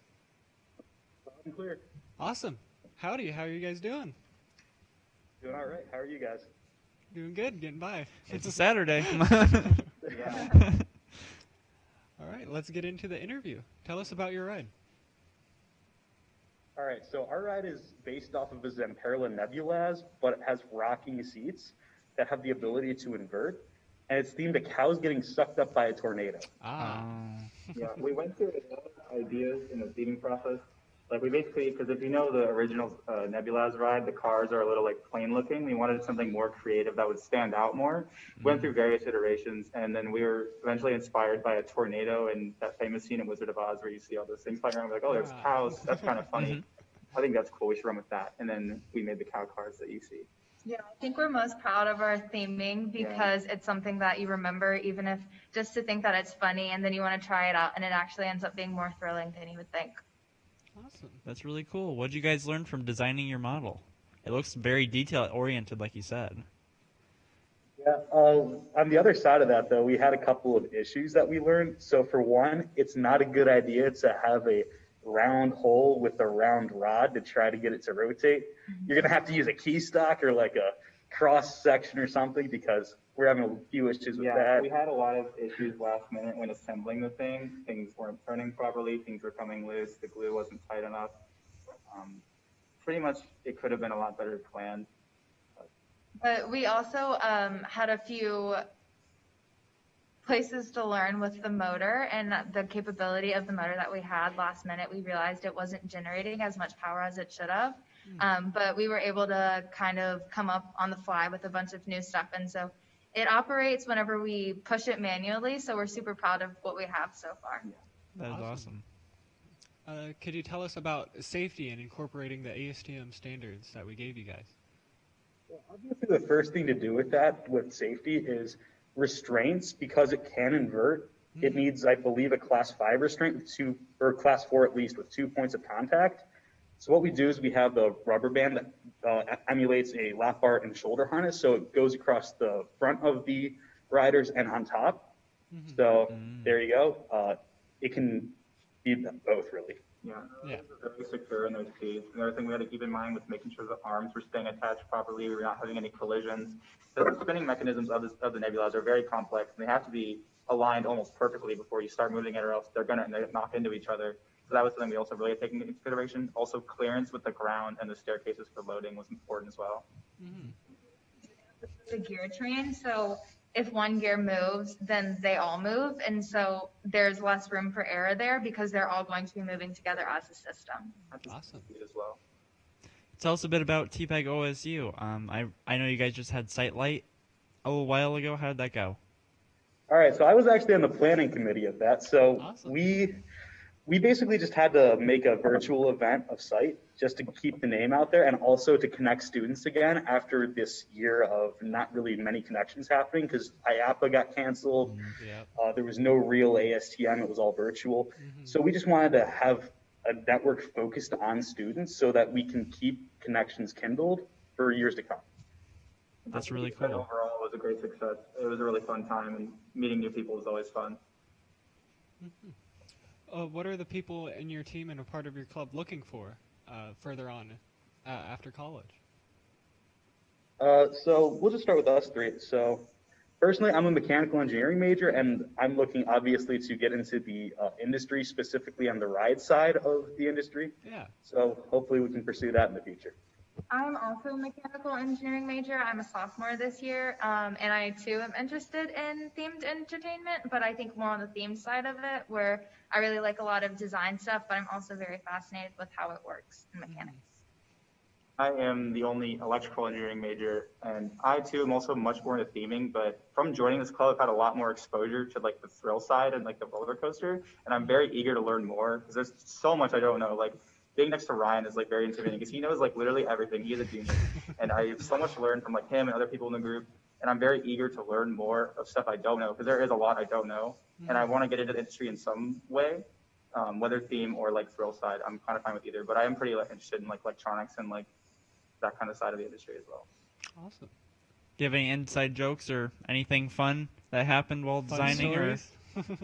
just anything? So all of the cows have names, Yes, we all and know they all those. have distinct marks.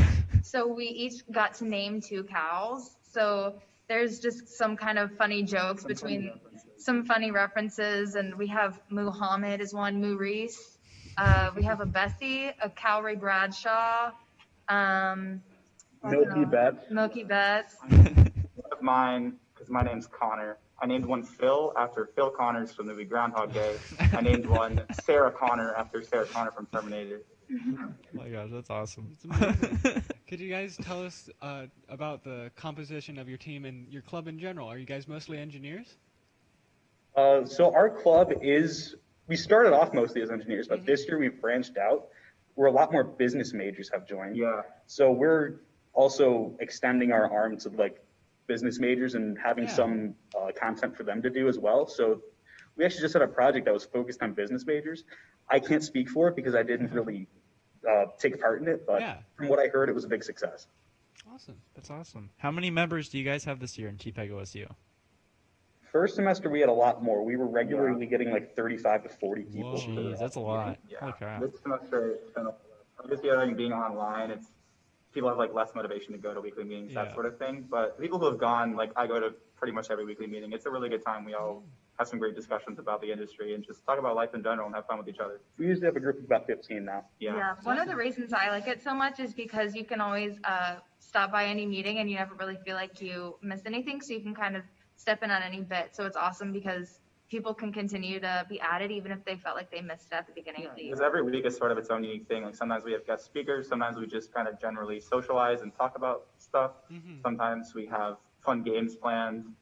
It's always a fun time though. That's really cool.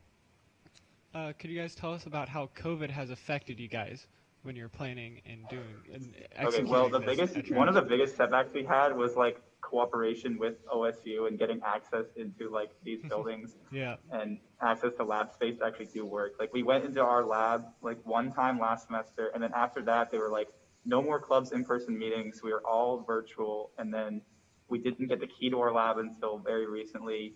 And then we were trying to get cooperation with the labs here to get things laser cut and into their like lab space, access to tools. That was definitely the biggest challenge because they have stronger restrictions now because of COVID. Yeah, basically, we only had a month to do everything because not even like a couple weeks. Yeah, a couple weeks because they only just recently let us do in-person stuff again. But we're very fortunate for our advisors and the people that contributed to help us because there was a lot of people that came in clutch last minute through the university, and we would be nothing without I would not be assembled without them. Awesome. Well, that's really cool that they let you guys, go back to in-person. Yeah. Yeah. I mean, it is just 3 of us, so it's not like that big of a deal. Yeah. Looking forward to next year, how would you guys change? So we're trying to go back to fully in person next year, obviously, as I'm sure everyone is. So, but we're going to use lessons that we learned through COVID. For one, reaching out to more business majors to try and make it more accessible to everyone who's interested. Yeah, because in the title theme park engineering group, it's not really clear that we accept all majors in our club, not just engineers. Yeah. We struggle with the same thing here, so that's not exclusive to you. Yeah, there we go. So yeah, we're just going to try and broaden our horizons and keep going through whatever we do. Virtually, it can be easier to reach more students than in person. And it'll be awesome whenever we can have site in person again because I think that's a big thing that we have for networking and everything. I had a great time when I went there last. It was great. Hopefully, we can see you there again next year. Yeah, that'd be great. I'd love to. Awesome. Do you have any other questions, Alex? I don't believe so. What about you, Nate? Thank you guys for coming out. Thanks for participating in the competition, and I wish the best for you guys. Yeah, thank you guys very much. Thanks for having us. Thank you.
Next up for interviews, the Rochester Institute of Technology. Can you guys hear us? We can. Can you hear us? Yep. Howdy. Yep. How are you guys doing? Howdy. Hi. Hello. All right, let's get into the interview. Can you explain what your ride's about? Yeah, so we decided to go with a drop tower. We call it the Tigers Pounce because we wanted to theme it off of tigers since we're the RIT Tigers. So basically the idea is, since it's a drop tower, you're going on with the tiger, climbing up the tree and then pouncing down to the prey. Oh, awesome. That's really cool. Why'd you guys decide to go down this route with your model? So originally we kind of started we had two designs that we were thinking about. We were thinking about doing a condor style ride, or our ride's running in the background, sorry for the noise. Or we were also thinking about kind of like a double top spin. But we had some design reviews with some alumni from our club, some industry professionals, our club advisor, things like that. And they kind of guided us towards the condor idea. And we originally wanted it to be able to get up to the top and have, two axes of motion of spinning and then be able to drop at the end, kind of to make it unique. And eventually we kind of took a little bit to start building, and then we realized that we don't really have the time and the capabilities to do that much, area of motion. So we limited ourselves to a single centric drop tower. And our design was supposed to have a central, it was supposed to be able to do the drop tower like it's been doing, and then once it would get to the top, it would spin a little bit. Awesome. We didn't quite get there, but we're making it drops, and it has the capabilities to spin eventually. Awesome. That's really neat. Could you guys tell us about your design process going through this and implementing safety into it? Yeah, so we spent a lot of time, especially at the beginning, focusing on the safety aspects and what we wanted the ride to do. So while we were choosing the ride, we went through a set of different ideas. Everybody came in with a couple ideas. And then we kind of ranked everything based off of different priorities of what each ride had to offer. So we ultimately, as Jesse was mentioning before, we're originally going to go with a condor and went with that because it was a good, a safety option for the riders. And although it did transform to the drop tower, we were able to still keep a lot of those aspects involved with this tower as well. Jesse, I don't know if you want to add to safety. Yeah, so we wanted to make sure, we wanted it to be a thrilling ride, something that we would enjoy riding. We didn't want kind of a boring, ride that doesn't do much. So that's really why we wanted the drop aspect to it, and we would love to have it spinning. In terms of, one thing that we had to think about, obviously, is, a big part of this challenge is keeping the riders safe. We don't want them flying out of their seats. So we paid a lot of attention to the formation of the seat that they're sitting in so that they can be locked in on all sides while still having free range of motion in the arms. And a lot of our design in terms of the way that the tower works is that there's a counterweight system. So the carriage weight is countered by a counterweight that's all attached to the same motor. So a lot of the motor size and the constraints, things like that, we looked at the ASTM standard document, and we were able to use that to kind of help guide our design process, to tell us how big should the pulley be, what size wire should we be using, things like that. So we definitely wanted to make sure that our little riders were safe the whole time. Awesome. What was the most challenging part of using the ASTM adaptation document that we provided? Is there any suggestions about what you'd change with that, or some things that were unclear? It was just different because, I had never looked through an entire ASTM document at one time. Normally they kind of just, my boss would just point me to the right section. Yeah. So there was a lot of information going on all at once. As reading through it, it started to, after a couple read-throughs, it started to make sense. As someone who's fully mechanically inclined, I depended a lot on Pat to kind of help me out with the electrical component things. So that was something that, I definitely had to get used to and had to learn kind of. I knew the mechanical things made sense to me, but I didn't know, why do we need resistors here and things like that. So that's something that Pat helped me out with. I think another thing with that too is that one challenge we had was applying some of the things that were meant for larger real scale rides scaled down to our model. We did have a couple of issues like figuring out what necessarily would apply to something on such a small scale, and how to scale that application down as well. But overall, it was a nice experience to be able to get more familiar with the standards. Awesome. Could you guys tell us about the composition of your team? Yeah, so we are mostly mechanical engineers. We have Pat, who's a software engineer, but everybody else, there are seven of us total, so 6 mechanical engineers. Everybody's different years. So we have a couple freshmen and a couple 3rd and 4th years. Everybody kind of was able to had a different strong point. Like, although we are all engineers, like Aubrey was able to make the ride look beautiful. She has a lot of artistic experience. And then like Elijah did a lot of our CAD stuff. And Aubrey did a lot of like our machining stuff, and Jesse was able to lead a lot of our safety stuff. And our freshmen were able to really just learn wherever they wanted to. Yeah. So it was a good experience all around. Awesome. Tell us about your club at RIT. Yeah, so we are the RIT Theme Park Enthusiasts. We've been around for, I think, 5 or 6 years at this point. And yeah, we basically just love doing stuff like this. We usually do, we have a big event called Imagine RIT every year in the spring. This year it's all remote, so it was nice to be able to still build a ride with the club this year, even though it wasn't in our traditional way we were able to do it. But yeah, we have weekly meetings, we do park trips, we do different competitions. So it's really cool to be able to experience this new competition as well. That's really neat. That's really cool. Awesome. Could you guys tell us about how COVID has affected how you guys organized your team? Yeah. So a lot of our earlier meetings were remote. I mean, also because we were on winter break for the first about 2 months of us meeting. But luckily, we've all been able to be on campus this semester at RIT. They've been taking some great safety precautions. So we've been able to meet weekly still in person as a team to be able to build the ride and brainstorm together in person. So yeah, we've taken a lot of like safety precautions and stuff, but we've been able to still be able to get hands-on with the ride. It's been great. Sorry. No worries. One really thing that's really great about COVID too is that like RIT does co-op blocks. So in the fall, I was on co-op, and normally I wouldn't have been able to participate in the team meetings, but now that they're all on Zoom, I was able to. The fall was mostly brainstorming, so I was able to jump in on that and help out. Yeah, that's really cool. Do you guys have any fun stories or inside jokes you'd like to share? Okay. We have a small obsession with Charlie. Obsession with Charlie, did you say?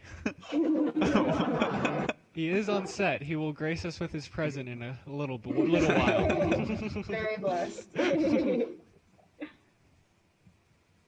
But I don't know. Overall, we had a pretty good time. I think, honestly, probably the funniest thing is when we've been on Zoom calls and running the ride in the background and then just hearing it and having to explain to people what's going on. So as you've experienced multiple times. But yeah. That's really cool. What are the people in your club looking for in the industry? What do you guys want to go into? I think a lot of us would be happy with any kind of foot in the door in the industry. Yeah, honestly, right now with COVID, anything. Really. I'm someone who really enjoys like the structural side of things. So to be able to build, structures, make sure it can support the ride weight and things like that is something that I really enjoy. For me, I'm really into like controls and also like the show aspect. So show control, I guess, would be kind of where I want to go, or animatronics, stuff like that. I really like the story. I'm really into theater as well. So being able to combine both of those aspects would be really cool. That's awesome. I can't say I'm really interested in the industry. I just know how to code and I'm in the club, and that's about it. Yeah, that's all right too, you know. All right. Any other questions? I'm not sure I do. Do you have any other? thank you guys for competing in the competition. Hope you guys do well for the rest of your day. Yeah, thank you very much for joining. Yeah. Thank you. And you guys for hosting. Yeah, Thank no you worries. guys for hosting and for everything. And we're going to go watch your promotional video in a bit. Oh, sounds good. Thank you. See ya. Thank you. Hi, I'm Ellie. I'm Patrick. I'm Jesse. I'm Elijah. I'm Aubrey. I'm Matt. And I'm Jessa. And we're the RIT theme park enthusiasts. And this is Tiger's Pals.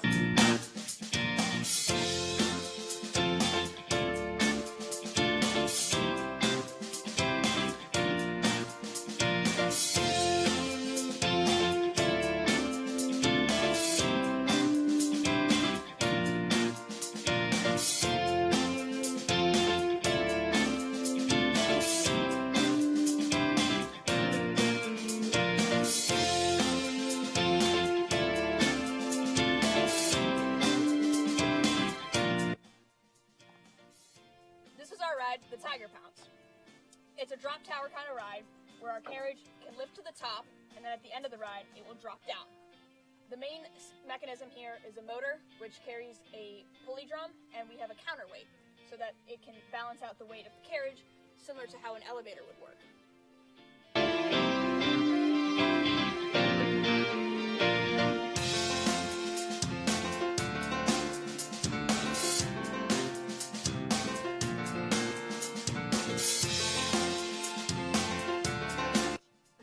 So this is our carriage. We have our 3D printed passengers that fit snugly in between these 3D printed dividers and the CNC'd piece of insulation foam. There's also a restraint disc that goes on top of them, and this disc can easily be removed when we load and unload the passengers.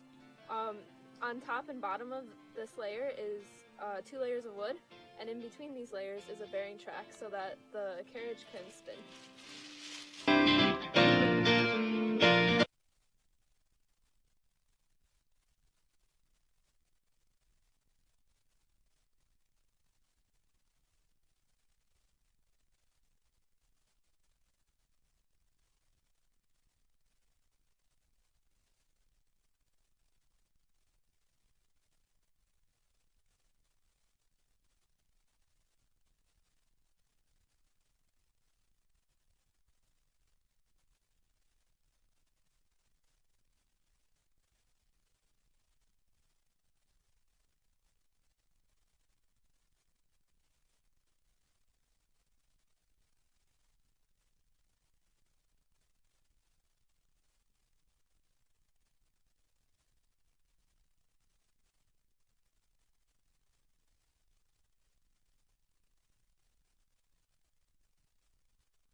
Hello? Howdy. Next up for interviews is Virginia Tech. Virginia Tech, can you hear us? Yeah, we can hear you. How you doing? Howdy. I'm doing good. How are you guys? Pretty good. Having a good day of operations. Nice. So I'm Spencer. This is Jordan. And yeah, we understand the video is going to be shared first. Is that right? After the interview. Oh, gotcha. Okay. Mm-hmm. So tell us a bit about your ride. I see the beautiful LEDs on it. Looks very nice. So our ride is a drop tower ride. It's based on the Intamin Skyjump model, where it's basically like a regular drop tower, but once you get close to the top, the seats rotate 90 degrees. So the rider faces directly down at the ground and stays in that position even through the drop.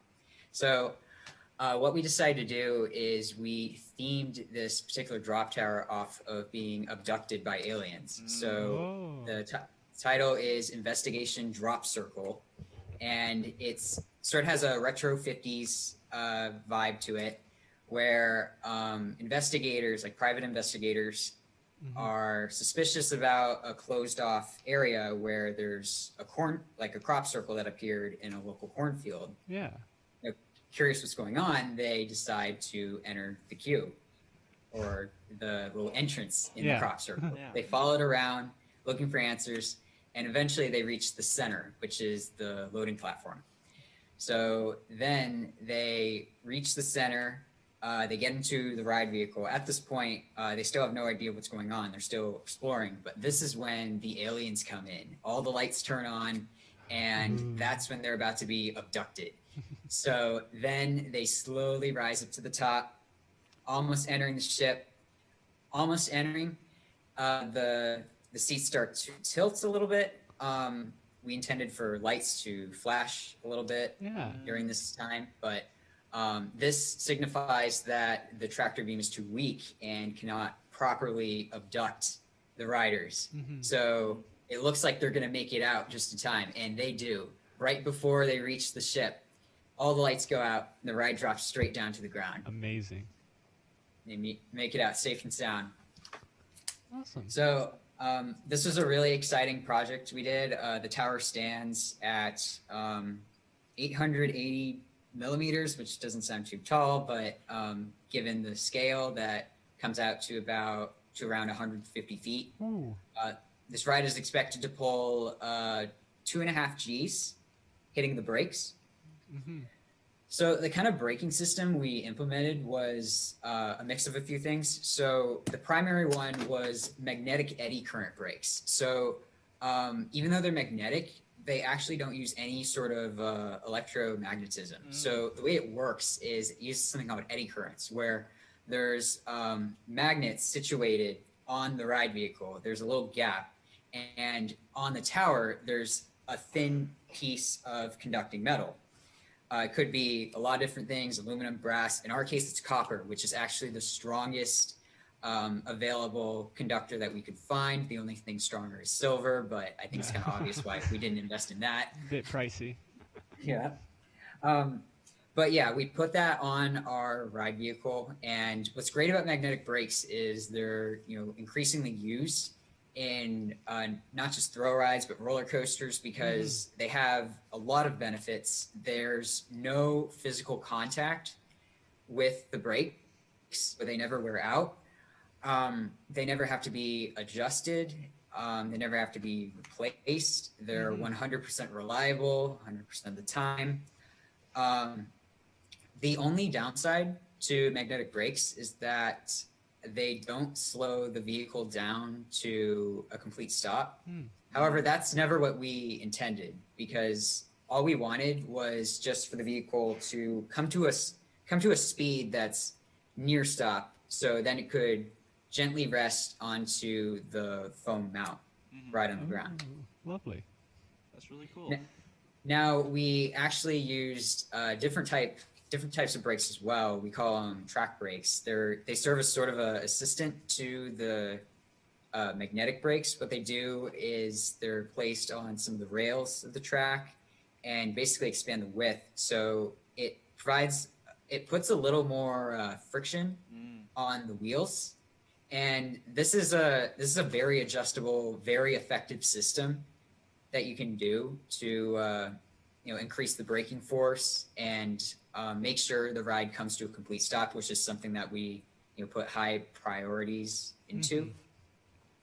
That's really cool. Talk a little bit about safety and how you guys have used the ASTM standards and the adaptation document we've provided. So a big place we utilized that was in our restraints. So our restraints, we're very proud of this design. It's a ratchet system design, and we decided to play it safe, go with class 4, where there's basically a big lap bar that comes down, and it's ratchet. So there's a big gear in the back, some spring steel. So whenever you click it down, it stays there, and the spring steel prevents it from moving back up. Yeah. We also made sure that this is a lap bar. So there's bars like on the lower edges, but the riders still have plenty of mobility to move their shoulders, and they're out of reach from pinch points such as the tilt mech hinge or gears that could possibly the ratchet gears that could hurt the guest or incapacitate them. So that was a big thing. But we also provided a couple fail-safe things as well. We had these elastic bands that we put along our riders. It serves sort of like a vest in real life, just to prevent any sort of up and down sort of movement, and to mitigate the risk even more, because you're tilting like facing down, so there's a big risk there. We wanted to make sure the restraints were 100% fail safe. We did sort of an equivalent to a seatbelt in real life. So we used a little piece of Velcro that attaches to the lap bar and the seat. So then you can just use the Velcro, attach it to the bottom of the seat, and there you go. Awesome. Or it's just like Really seatbelt. cool. Regarding some other ASTM things, we did mechanical drawings for every single part that we manufactured. Jordan, you actually did some stuff with your cable drum, and Jordan did a lot of work on the lift system, the cables, some of the motors. If you want to talk a little bit about that. Yeah, so in terms of drawings, we had a lot of pieces that went together in the top lift part, multiple pulleys, multiple pulley mounts, and then the bar spanning the top of the tower was 3D printed in 4 different pieces. So there was a lot of pieces that went into that, and so we made drawings for each of those. And then also part of the lift mechanism was the cable drum, which was 3D printed to custom fit on our gearbox motor, and then the bottom pulley as well, attached to the tower. Cool. Could you guys tell us about your club over at Virginia Tech? I'm sorry, what? Could you guys tell us about your club over there? Okay, so our club is Virginia Tech Theme Park Engineering and Design Group. And we're relatively new, as far as I know, compared to other T-PEG type of clubs. Yeah. So our presence isn't as big as, say, like RIT, but what we do is we really try to emphasize in getting anyone who has any level of passion for the theme park industry on board. Like you could be someone that wants to like work at Imagineering their entire life and do nothing but that, or it could just be someone that likes to go to King's Dominion once a year or so. It could be anyone interested, and we really want to capture that sort of market. So it's not just like engineering based. We want a lot of different people with a lot of different diverse skills and interests to be all on board, because we're all united in our love of theme parks. Yeah. And I think a lot of that is actually exemplified by our club president, Ali Rocha. So she is actually an industrial engineering major. However, she also does a minor in theater, and she's very passionate about that. She is also crazy obsessed with Disney. So we got a lot of people on board that are just like that, and we're really proud of that. Awesome. Where do you guys want to fit in the industry in the future? What kind of jobs are you guys looking for? So I sort of followed the classic. I want to build roller coasters, and I think a lot of that came from just my love of Roller Coaster Tycoon. But over the years, I've really grown appreciative of other aspects of the industry. Like, I really enjoy the storytelling aspect of making rides, like transporting guests to like a new environment, a new world where they're just completely in awe about what they're seeing, what they're witnessing. Yeah. I think that's all pretty exciting. I do have, I am a mechanical engineer, and I still have primary interest in like designing mechanical aspects of a ride, as this is why I actually led our team here. That's why I was really passionate about this competition. However, I do have a lot of interest in the more artistic side of it as well. I think there's really a lot of imagination that goes into this industry, and coming up with an idea that you're really proud of, really passionate about, like there's just so much satisfaction in that. I did Ryerson 2 years ago, another design competition, and that was some of the most fun I've had in years, and I'm glad I could recapture a little bit of that magic in this competition as well. So awesome. So, yeah. I think we're pushing up against our time limit, and we're about to run your promo video. So thank you guys for coming out. Thank you guys very much. Yeah, glad we could be here. I love hearing about your thing. Very nice. Thank you. See ya. See you later. Thank you. Hello, I'm Spencer McMillan, and this is Investigation Drop Circle.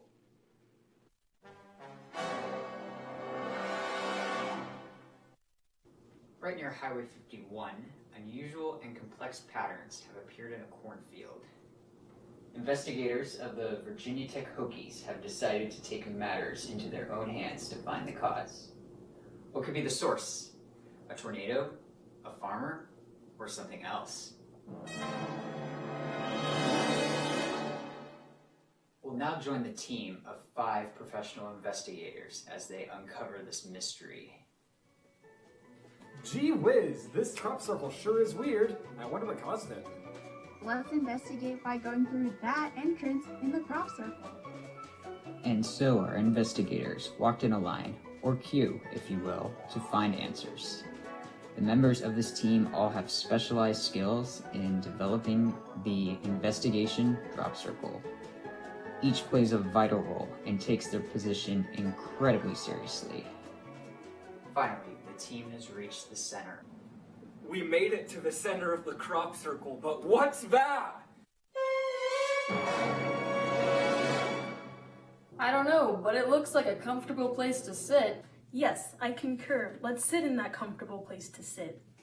And so our investigators decided to sit down in that comfortable place to sit. Little did they know that this would be the last place anyone would be able to relax.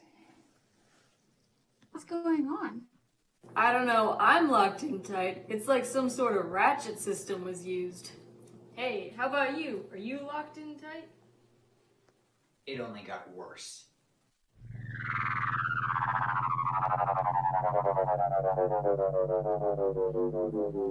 That's not good.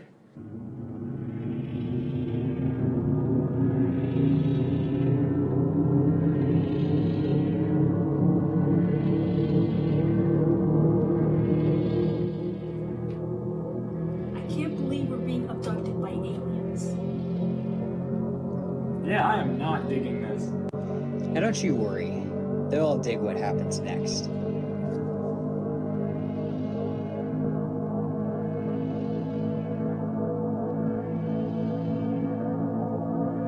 Whoa!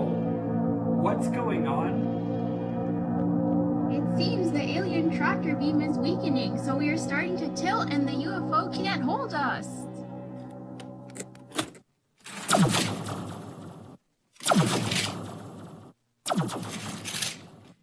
Woo! We escaped! Good thing our fall was slowed by the tractor beam's magnetic and friction-based radiation.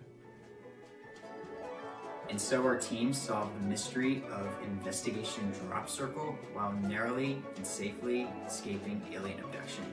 How do I know the story? How did I know what would happen? Well, it's easy to know the fate of the future when you're the one behind the control panel.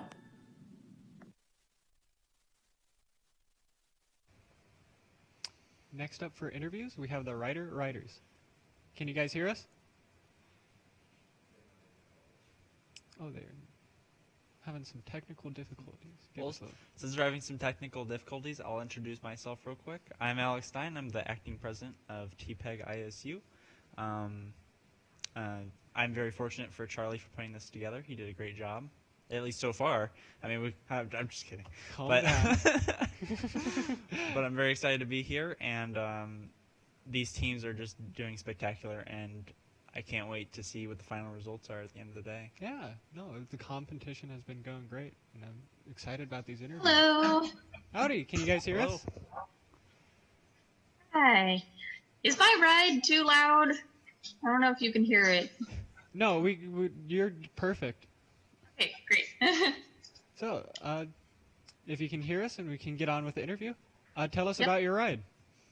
Yeah, so I affectionately call my ride the Jumbo Flying Happy Frogs, which is a funny name, especially considering it has no theming that relates to any of those words. Yeah. But the reason I call it that is due to the inspiration behind the ride. So while the ride itself, as I've presented it, as far as I know, is novel, it was based on and kind of an elevation of a next level, if you will, of some rides that I really like. One of them is called Happy Frogs, and it's actually a kiddie ride. It's, how do I best describe it? There's a arm that is holding a frog that you sit in, and that arm is perturbed by a little ramp. And then as you come back down, the arm lands on an air bladder, and so you kind of bounce like a frog. Yeah, and it's, you know, when I first experienced it, I was like, oh my gosh, this is so adorable. This is so cute. It's so much fun. I actually rode it like 3 times in a row. All the little kids were probably like, who is this adult and why is she riding our ride? But it was great. So basically, when we got the prompt for this ride, I was like, what if I make a thrill version of Happy Frogs? Yeah. So that's kind of where the inspiration came from for my ride. That's awesome. That's really cool. So tell us about designing your model and kind of what are some highlights about it? Yeah, so one thing I'm really proud of is the prototyping that me and my team is just me and my husband. We're a little bit of an atypical team because we're actually from 2 different schools, University of Michigan and Purdue. We're grad students there. And one thing we did was we did a lot of prototyping with Legos before we actually started building our real ride. I think you can kind of see it in the live stream. It's off to the side. I've got a Lego model that it's actually the second Lego model we made. So we did some prototyping with that before we ever landed on a concept. So that's one thing that I'm really proud of, and I can turn it on if you guys are interested in seeing it. But I was really excited by the kind of organic bouncing we were able to get. Again, really going back to that original inspiration, that was the main driving force. So we tried a bunch of different things in order to get there. So I'm really proud that part at least turned out the way we wanted. Awesome. Yeah. Talking about safety, how did you incorporate the ASTM document into your ride? Oh man, so that was quite the in-depth review. So since it was just me and my husband going through everything, he did like the entire DFMEA. You know, we reviewed it together, of course, and I did all the F24 standards. So I intimately went through each of the line items and looked at whether we were compliant, whether it applied to our ride. That was an adventure, I will say. But it was good. It caused me to look at some things that I hadn't been looking at before, and brought to attention some different things about, for example, one of the ones that I really zoomed in on was the like harnesses for the riders. I know, we have these little starburst riders, so not quite a normal person, but and I didn't get to fully realize everything that I designed in my model, but in my CAD, I went into a lot of detail on that. I found that part really interesting. So, yeah, I hope that answers your question. Awesome. That's really cool. What are you and your husband looking for in the industry eventually? Yeah, so we're, again, kind of atypical in that we both are in the automotive industry already. We've both been working at General Motors for about 5 years now. Wow. So we've got some engineering experience, but in a different industry. And one thing that I do at GM is I kind of walk the line between technical engineering and the creative designers. So as you all know, it takes both form and function to make an awesome vehicle or ride. So I kind of like walk the line to make sure that the creative vision comes through, but it also meets the technical requirements. So that sort of marriage of kind of two different ways of looking at things is really where I like to be, whether it's in the automotive industry or maybe someday in the themed entertainment industry. That's really cool. Could you guys tell us about your design process in making this model? Oh man. Yeah. So first, we did a lot of looking to see what was out there and looking to try and understand how the rides that we thought were kind of similar to what we were going for, how they worked. So I watched a lot of YouTube videos. I looked for blogs that would like tell me, oh, what's the arm length of like one of the rides we were looking at was the Great Barn Swing. Those great big swings that are in different parks. And I was like, okay, how long are those arms? That would be a good thing to benchmark, and things, and how fast do they swing? And so we did a lot of benchmarking. And then we actually started, our design. We did a lot of doodling to try and figure out, okay, how are we going to get this motion that we want? And then, like I said, we started making Lego models. And that was really helpful for us to actually like see something, touch something, have it be in about the right scale. Because the scale part I found a little challenging because like, we're both in the automotive world, so we're, thinking about things at their full scale for cars and things like that. So I'm like, oh gosh, I got to scale it all down. And me and my husband both do a lot of robotics. So that actually was very helpful as well, kind of bringing in, we luckily have a lot of robotic components lying around our house, so we were able to prototype pretty easily. We were able to like pick up, 2 motors and turn them on and see how fast they spun and how much torque they had and be like, okay, yeah, this one's going to be a lot closer. Let's go double check its specs. Yeah, this is the one. And that was really nice. We like had our own catalog of electronics. So, and then we took it into CAD, of course, and started buying the components we needed, 3D printing the things we weren't sure we'd be able to make very quickly without access to like a machine shop.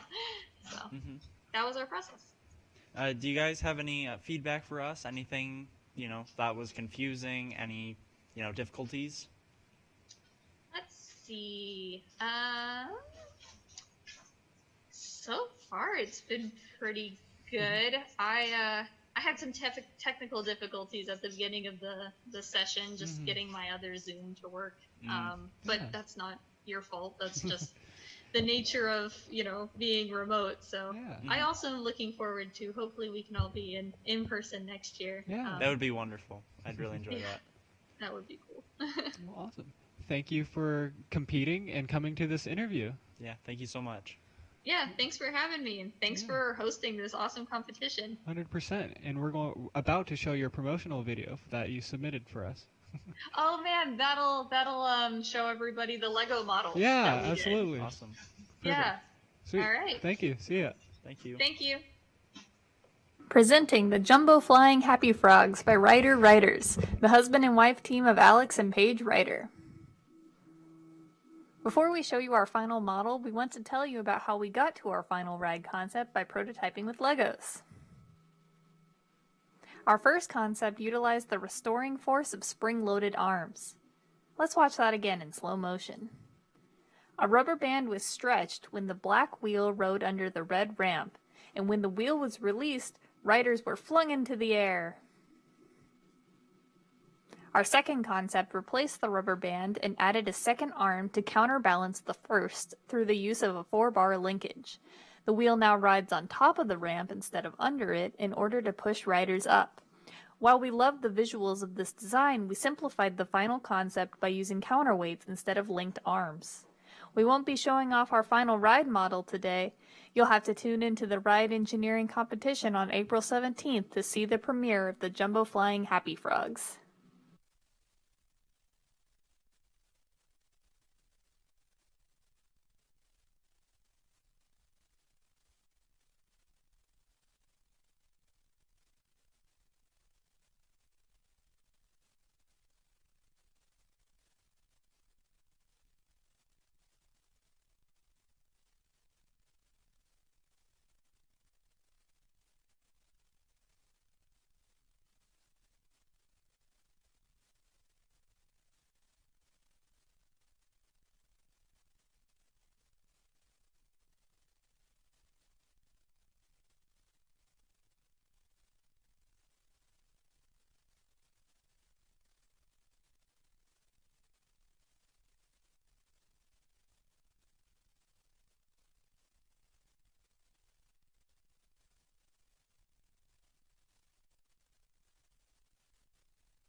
next up for interviews, we have Notre Dame. Notre Dame, can you hear us? Hello there. Howdy. Hi. How are you guys doing? I'm doing pretty well. How about yourself? Doing good, getting by. Yeah. All right, if you can hear us, let's start the interview. Can you tell us about your ride? Absolutely. Would the mechanical team like to start and with Jake? Either or, yeah. My apologies, we were just getting everything settled here on Zoom. So, our ride is Dr. Tremble's Electrical Experiment, and basically the giant Ferris wheel that's smashed together with a drop tower. And so what our riders experience is they ride up the Ferris wheel as the machine is revving up, and Dr. Tremble, who is the arch rival of Benjamin Franklin, is trying to one-up Ben Franklin, having just discovered electricity. Our Dr. Tremble is now trying to put live humans as close to electricity as has ever been witnessed before in this contraption. So when they get to the top, what happens is we pull them off of the Ferris wheel and into a drop tower, and then that drop tower gets struck by lightning as our guests plummet back to the earth, just barely escaping Dr. Tremble's electrical contraption. Awesome. That's really neat. What did you guys learn while designing the model? What kind of challenges did you come up with? Yeah, we were able to find like a great deal of challenges within the model. This is something that we've never done before. It's really a one-kind competition. That is something that we've never really encountered, not in classes, not in T8ND. So we were able to face a great deal of challenges within stuff like the risk analysis and the compliance, ASTM compliance, for things that we've never done before. But then also in building a mechanical model, just getting the precision that was necessary to build the actual attraction with various machining techniques that we used in creating the attraction. It required a lot of work just to ensure, completely ensure that it all came together as a whole, and each thing that we created would be completely compliant with everything that we needed to actually do. Yeah. Talking about compliance and safety, could you guys talk about how you incorporated the ASTM document that we provided for you? Yeah, so we really used that to drive our design. If we were to design something and it wasn't compliant, we would have to completely redo it. So we really used the ASTM standard to drive our design and ensure that we were completely compliant in creating an actual safe attraction while we were using the mechanical design and electrical design. Is there any suggestions about something we should change with the adaptation document, or did everything kind of go smooth sailing with that? It was a lot. It's something that we hadn't really. It's something that we hadn't used before. So there was a lot of stuff. And then just the biggest challenge was again just keeping everything to scale. A lot of that's built for full models and full attractions. But again, this is just a small attraction that we're building ourselves. So again, that was just the biggest difficulty, making sure that everything was converted from like a full scale attraction to the 1/50th model that we actually created. Could you guys tell us about your club over at Notre Dame? Yeah, so Jake Buckler, I'm the president of the club here at Notre Dame. And so we only started just back my freshman year, about 3 years ago or so, and we've grown quite incredibly over these past 3 years. We started out, small, as all clubs do, but we're at a point where we actually just received the Best Club Event of the Year award at the award ceremony at the University of Notre Dame for our Lego Kingdom theme park. So each year we partner with the Lego Club and we spend, about 20 hours building one massive Lego theme park, right? It brings people from the community in, brings the Notre Dame community together. And so we try to host events, that don't just benefit our members, but that drive our members into the community and that bring the community to TEA at ND. That is really cool. That's really cool. Do you guys have any concerns with COVID? Like, how's it affected the competition for you? How's it affected your club? You ready to get back to normal type thing? Yeah, we're definitely blessed here at the University of Notre Dame. We're all in person here. We're all calling in from the same building. And so we're thankful to the administration and all the incredible people here at Notre Dame who've made this happen for us. So, the shout out goes to them first, of course. And so, obviously, yeah, we're ready for things to get back to normal. It's a shame as a senior, to kind of have this be the finishing touches. And it's really tough. The fabrication shops on campus and things like that are highly limited due to COVID. So it's been a challenge to get all of our parts manufactured and run through and to really sort of push this project and have large group meetings. Zoom is incredible, but it's tough to really bond with that team and like build that project together. Yeah. So keeping that in mind and kind of dancing around that is certainly a challenge.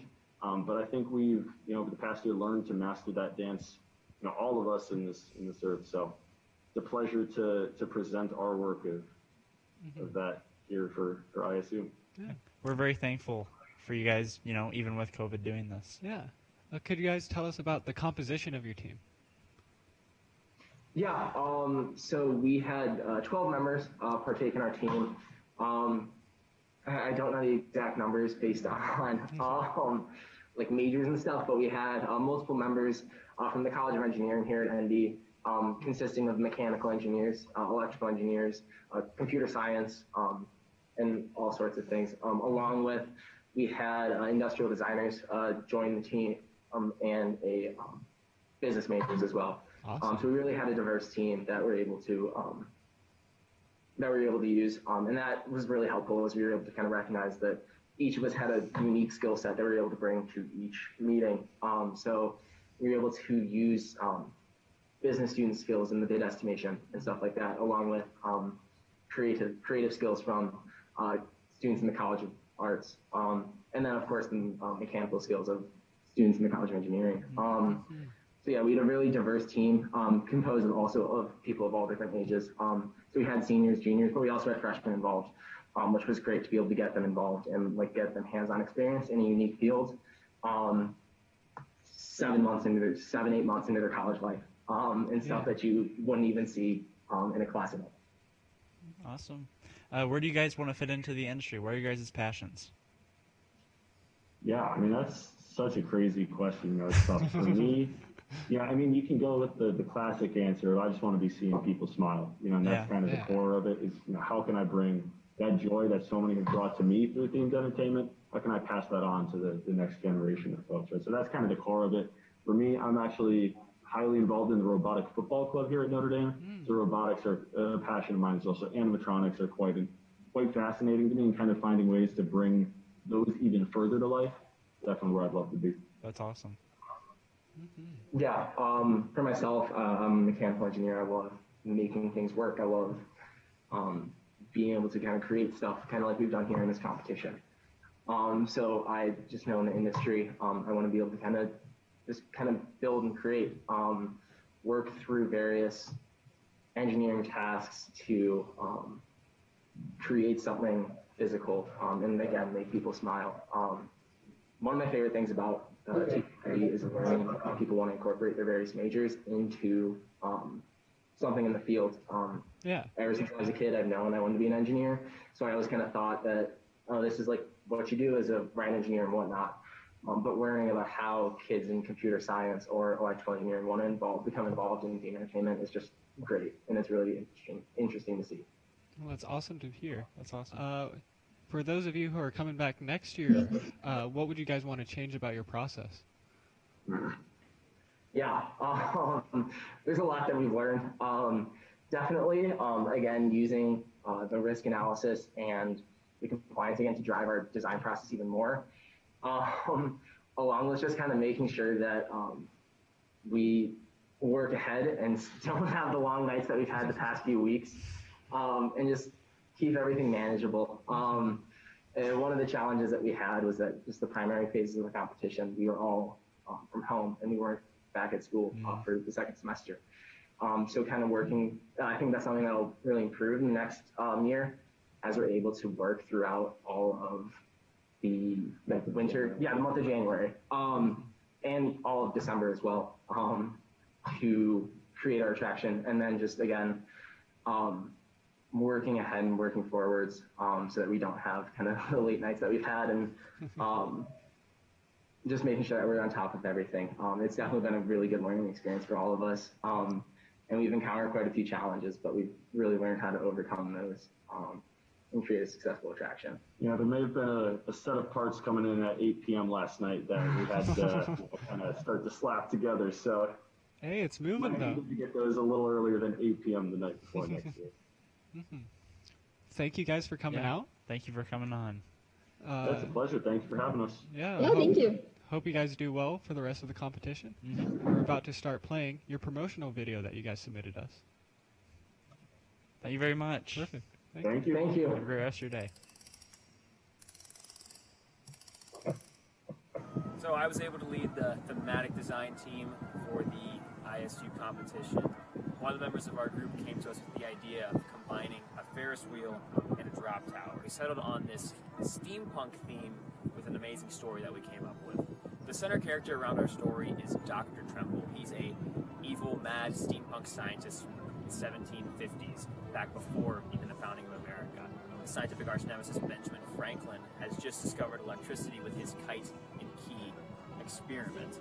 So in order to one-up his scientific nemesis, he now wants to do what no other scientist has done before and send live humans, the riders, or his lab assistants, up to the sky to view lightning at its source.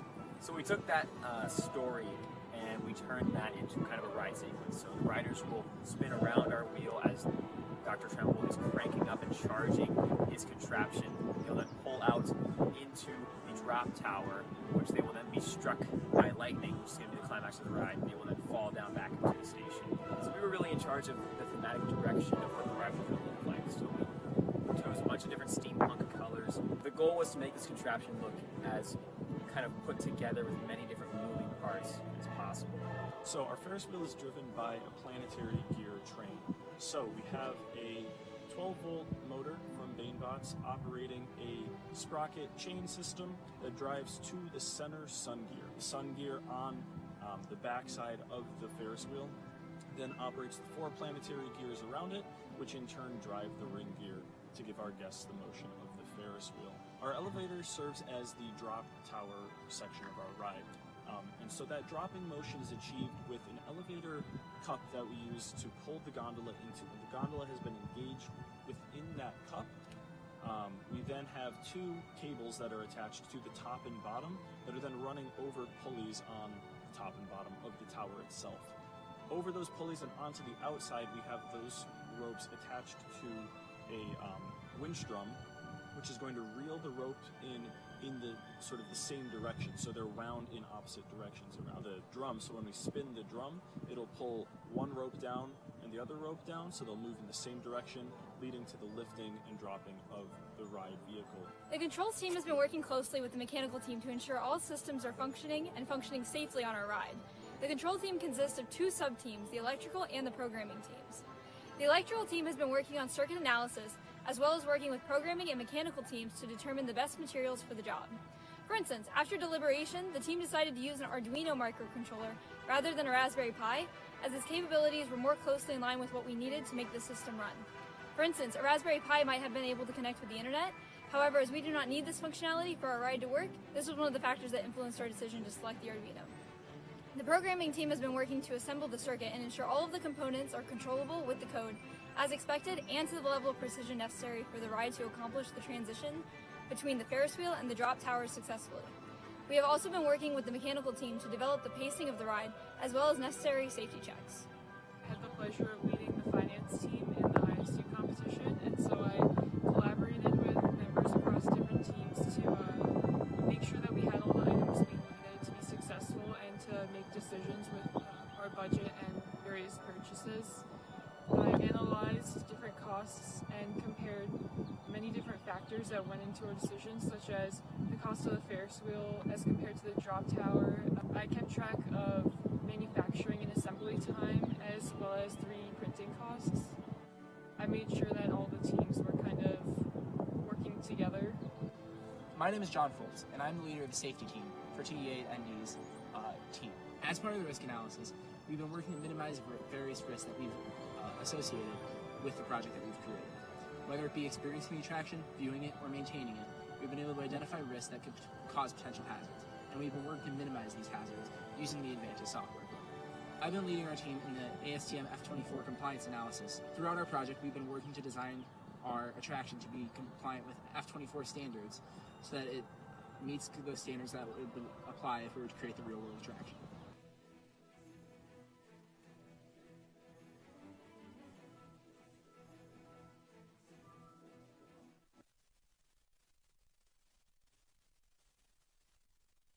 One final announcement. Are we good? Yep. Awesome. Thank you guys for joining us for the interviews this morning.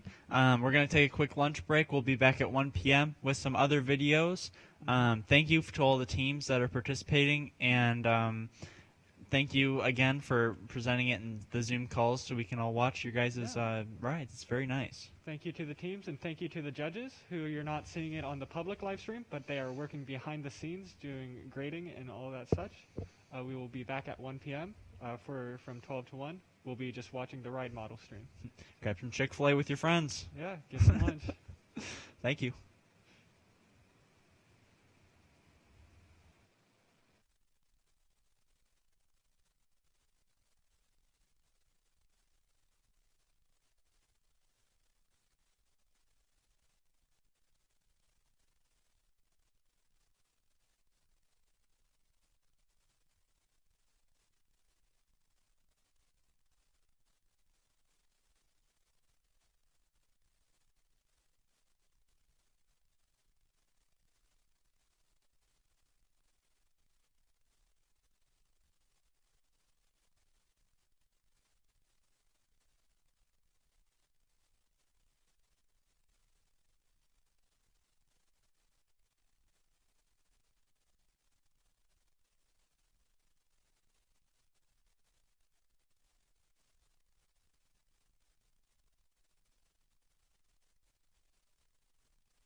My name's Linda Freeman.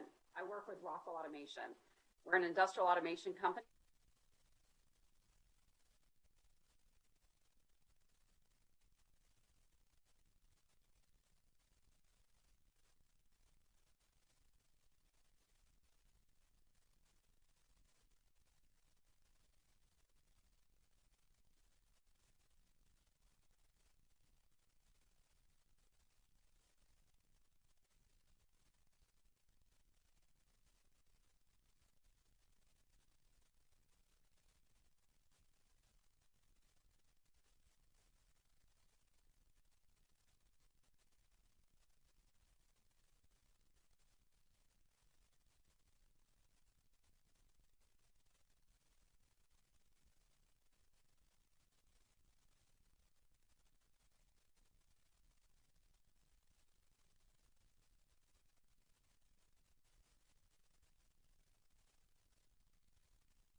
Hello, everyone. I'm Charlie Wickham, the commissioner for the Ride Engineering Competition. We have some exciting things coming up for the rest of the day. So I'm here to introduce you to our events that'll be happening for the next few hours of our stream.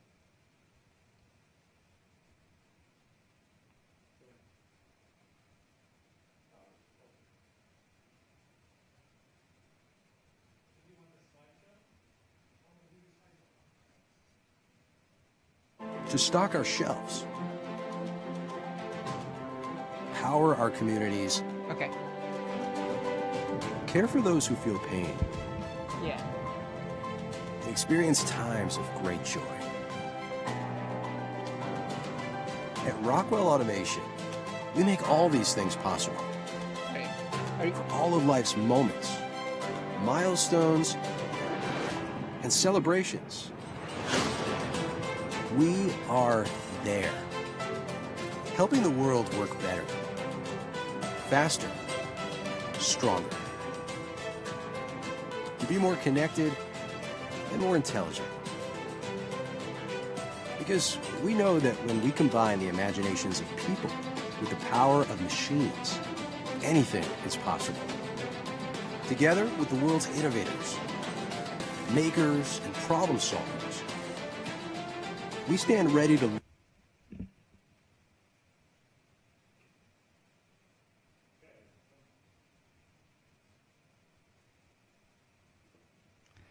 Thank you to our sponsors, Rockwell Automation, Advantis, and Damn Sci-Fly. To walk you through the events that we've prepared for the next few hours. So from 1 o'clock right now to 5 o'clock, we have a series of tech talks from some of our ride judges from the event. And we also have a series of features of prominent ride modelers outside of the competition who have been able to create some incredible work. So coming up at 1:15, we have a tech talk from Linda Freeman of Rockwell Automation, giving an introduction to safety in the amusement industry and how all of that works. Then we'll have a feature at 1:30 of Dan Fritchie of his entirely 3D printed launched roller coaster. At 1:45, we have a tech talk from Advantis CEO Philip Gearing on the risk assessment process in the ride engineering industry. At 2:30, we have a feature with Jared Holliday from University of Cincinnati for his 3D printed roller coaster model with a fully functional ride control system akin to what you would see on a real full-size ride. At 2:45, we have a tech talk on ride control systems from Gabe Russ of Irvine Andre Engineering. At 3:15, we have a feature with Matt Schmatzer, who is Print My Ride Detroit, who has created some incredible functional 3D printed and scale models of roller coasters. And at 4:15, we have a tech talk with Linda Freeman of Rockwell Automation talking about ASTM F24 and what students can do to get involved in the ride engineering industry. So we hope you enjoy all of these, and we'll be showing the ride model streams intercut throughout, as well as some additional material from our sponsors. Thank you all for joining us, and enjoy the program. Calling makers.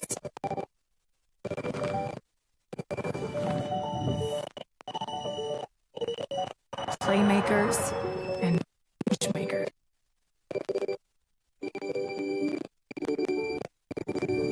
Rainmakers.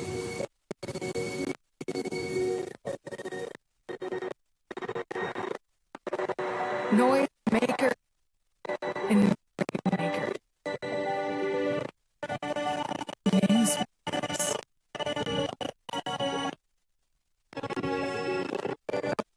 Who make experiences count. Those who make machines faster and smarter.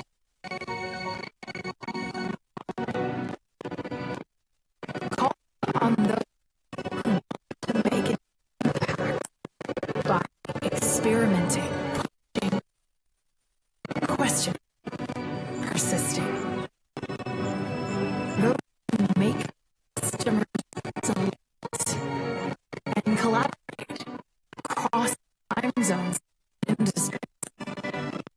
those who innovate data, making a difference through zero.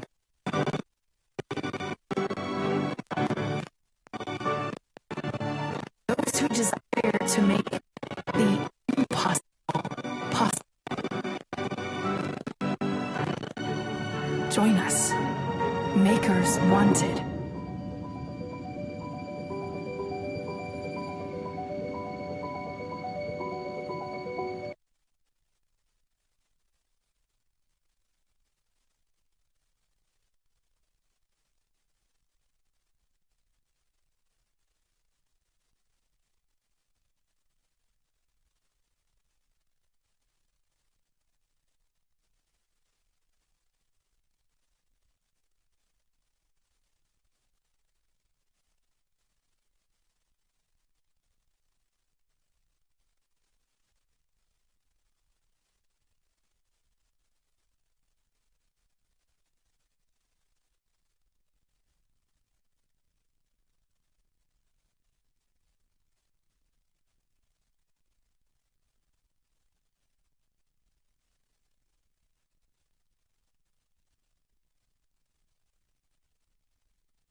My name's Linda Freeman. I work with Rockwell Automation. We're an industrial automation company, and we do control systems for amusement rides and attractions. I'm here today. I've got a couple of notes written down, some things I want to talk to you about. So every industry, no matter what industry you work in, needs safety. Safety is very important. But when we think about the amusement industry, safety is core to everything that we do in the industry. We need to keep our employees safe, and most importantly, we need to keep our guests safe. So how do businesses ensure safety? One of the ways they do that is they abide by standards. Standards are best practices that are written by volunteers. The volunteers include experienced professionals, interested parties, and also students. So what do? They go to meetings and they sit down and they talk about, these are the types of things we've seen happen in the workplace. These are incidents that have happened. So let's write down some best practices so that we can teach others what to do so that they don't have the same safety incidents. So the organizations that do that are called Standards Development Organizations, SDOs. And there's quite a few of those that exist around the world. EN is out of Europe. There's ISO, IEC, and one of the very common ones in the amusement industry is called ASTM. So ASTM International is in over 110 countries around the world. They develop over 500 different standards, and they have different committees.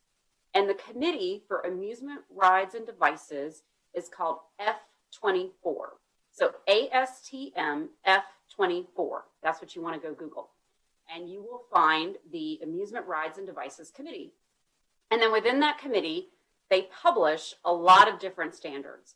The standards apply to fixed attractions, mobile attractions, zip lines, water rides, all sorts of different types of attractions. But the standards are mainly grouped into 3 different categories. So you've got design standards, maintenance standards, and operations standards. So we think about the entire life cycle of an attraction and what are the different types of safety things that we need to be thinking about when we're designing the attraction, when we're maintaining it, and when we're operating it.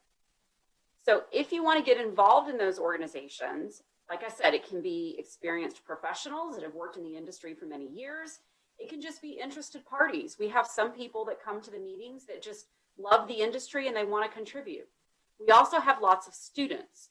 We need diversity of thought when we're creating standards, because not just one person in that one viewpoint is going to write the best standard.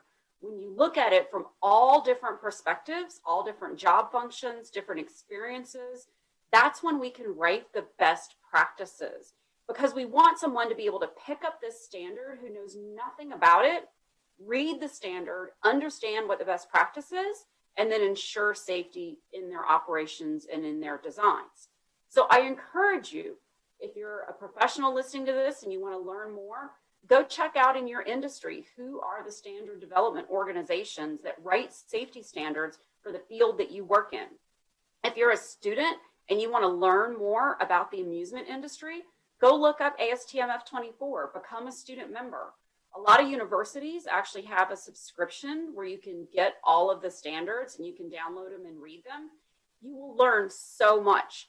That's one of the goals of this competition, is that we want people to have hands-on experience with those standards. So if you're competing in the competition this year, congrats. You've got some great experience to now feed your future. Or if you didn't compete this year, then definitely, please come join us next year, because you're getting some real good hands-on experience. So standards development organizations are very important. Within the amusement industry, there's kind of 3 major organizations. There's ASTM F24, there's an ISO standard, and then there's an EN standard that's in Europe.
Advantis, a company that provides a software to do risk assessment for amusement rides and devices.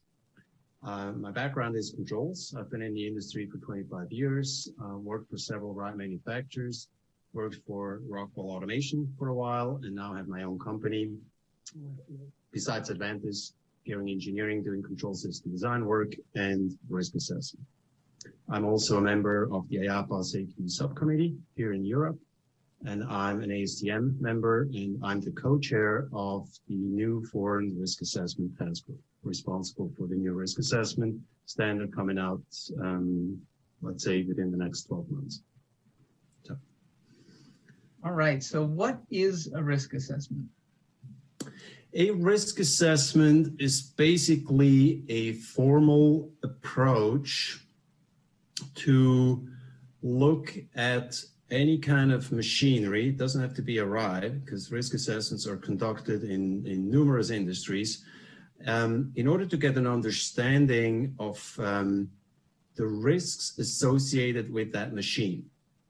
So a risk assessment always starts with a hazard identification. That's one of the key elements. So first of all, you want to analyze what are the potential hazards for a person interacting with a machine, or in our case, with an amusement ride.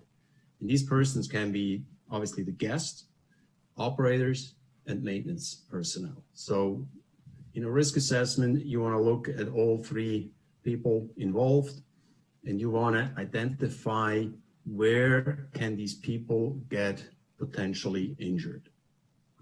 Okay. And then maybe I go on what the other key elements are. That once you've identified these hazards, then you do an initial assessment of these so-called hazardous events that could occur. So you have a person that is executing some kind of task on this machine or on the ride.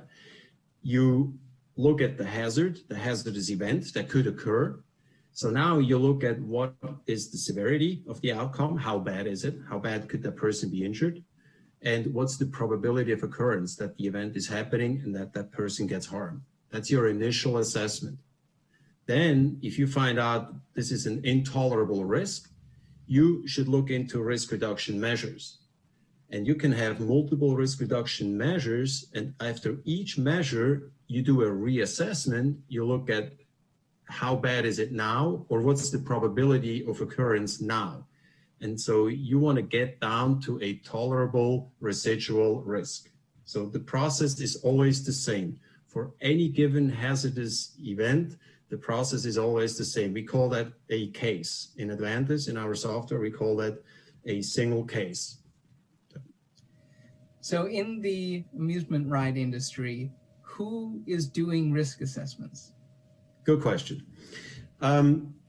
First of all, I would say over here in Europe, with our standard that we have in place here in Europe, the ride manufacturer has always been tasked to do a risk assessment. For the past 15 years, ride manufacturers would do a risk assessment on their equipment. Basically on the ride that they sell to a park, they would do a risk assessment.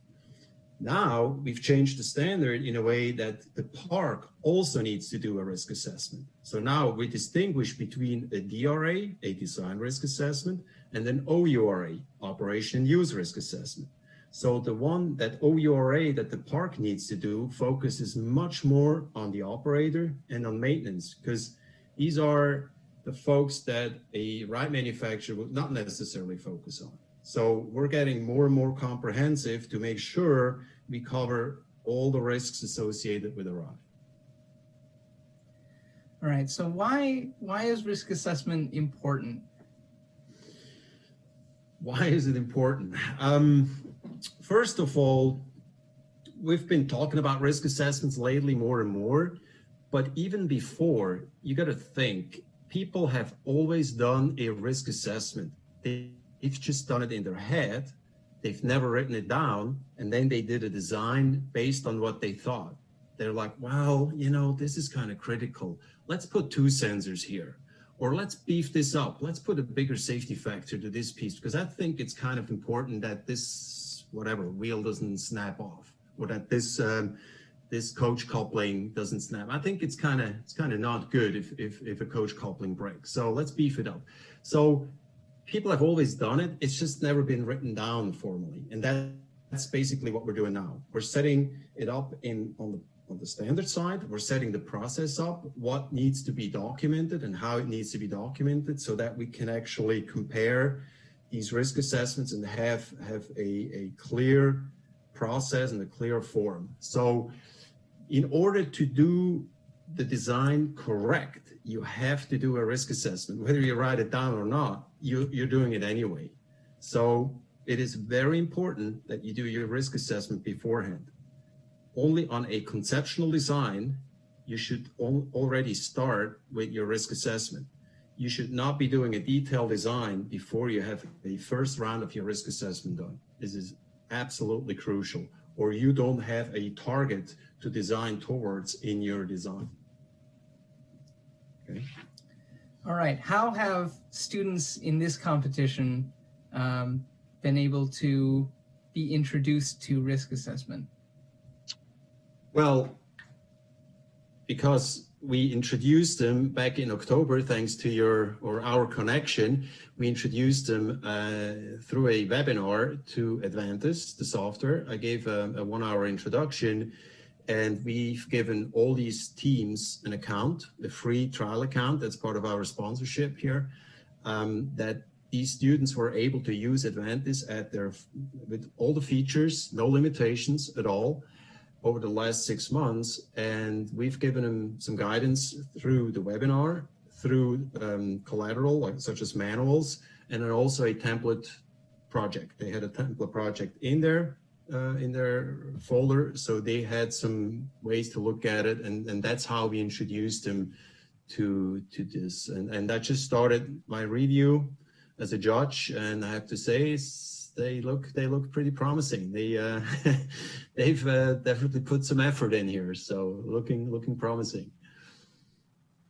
All right. So what can engineering students out there do to learn more about risk assessment, to get more experience with risk assessment? First of all, there is courses that we give. We have an academy. Advantis Academy provides training courses. Whoever is interested can approach us at Advantis, and we'll provide dedicated courses for individuals besides the collateral that we already have on our website. Then, of course, there's the standards. You can read through a standard, but that's pretty darn dry and boring. So I recommend get in touch with me. It's way more entertaining. Plus, I can spice everything up with some real examples out of the industry. You know, that the standards are cut and dry, but when you bring up some examples, and we can do an online course. In the past, I've done, front training with many organizations on risk assessment, but we can do individual sessions with whoever is interested. So just go to advantis.tech, send us an email, and get in touch with me, and I'm happy to help any students that want to get involved in risk assessment, because we need more folks being familiar with how to do a good risk assessment. Right. Well, thank you so much for, not only sitting down, but sponsoring us throughout the year and giving all of this opportunity to our students. Sure, very welcome. It was a pleasure. I'm really happy to get engaged with young students, eager to learn and to do the right things. So thumbs up for all the organizational work you're doing, Charlie. Really, I'm impressed of what you're setting up here, and good luck in your competition. Take care.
Gabriel. We're doing what we're calling a downtime highlights. As a part of this competition and as a part of the engineering process in general, is the things that we build sometimes break. And so we actually contacted a team who had a bit of breakage earlier this stream when the ride was operating. They were able to fix it, and now we're having them in a Zoom call. So we're calling in the Rochester Institute of Technology so they can talk about what happened.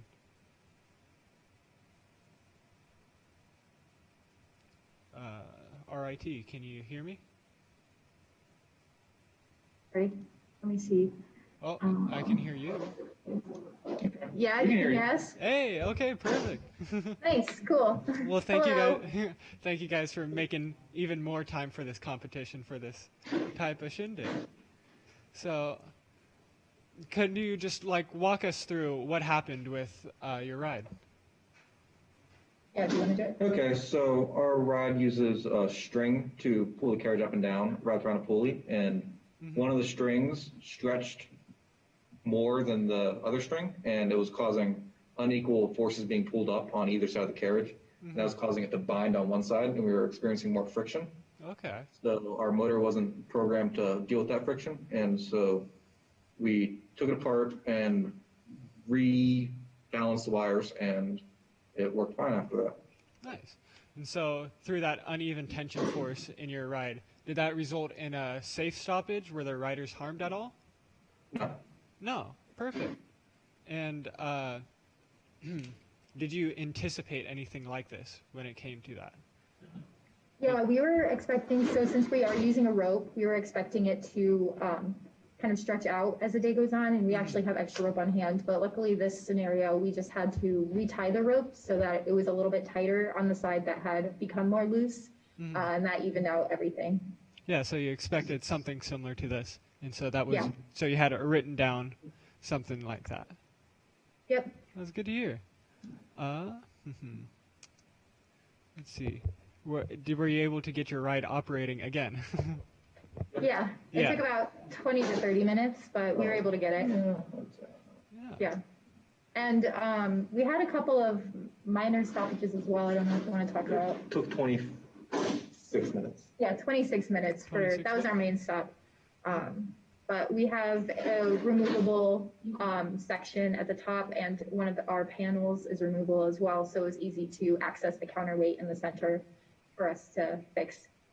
And then we also applied some lubricant to help it slide smoother at the bottom, because that's where we kind of experience more friction as well. So Awesome. That's good to hear. I believe that's all that we really have for this interview right now. Thank you guys for coming out. I know it's a busy day for you guys. yeah, thank you for having us. Soon we'll be going back into videos. So thank you guys. Thank you.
So I'm Jared Holiday, a computer engineering student at the University of Cincinnati, and right behind me, this is the model roller coaster that I've been working on with our College of Engineering Applied Science and Rockwell Automation.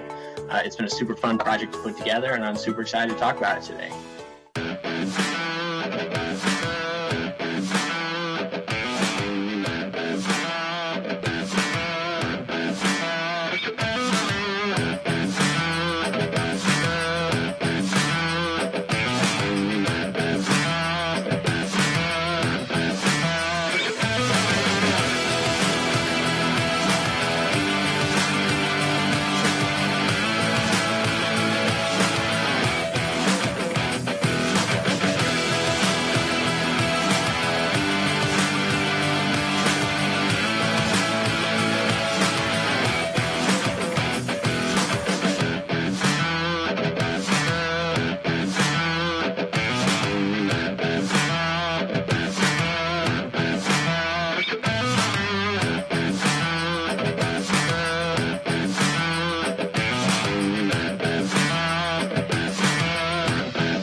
What's special about this project?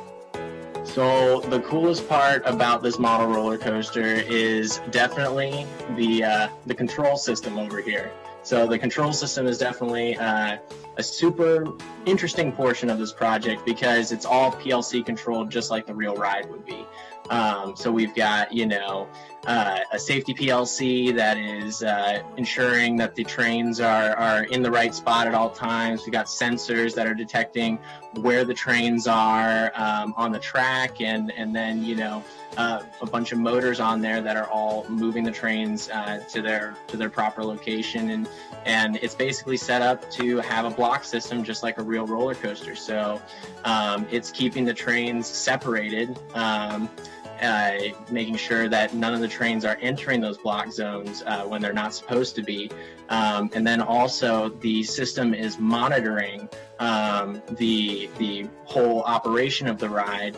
And will actually fault just like the real thing, those times when you see the roller coaster stuck up on the lift hill and you got the maintenance guy to come out, it will emulate exactly how that works. And the really cool thing about this is that because it's a model, we can actually, trigger those faults and show people like, hey, here is how a fault would occur on a real ride, and here is what is actually happening. Because you always see those news articles out there that are like, big fault on the ride, people are stranded in midair for 6 hours, our amusement ride's safe. And, we're trying to show people that, yes, amusement rides are definitely safe, and that is the safety control system keeping riders safe by stopping it when it gets kind of confused about something.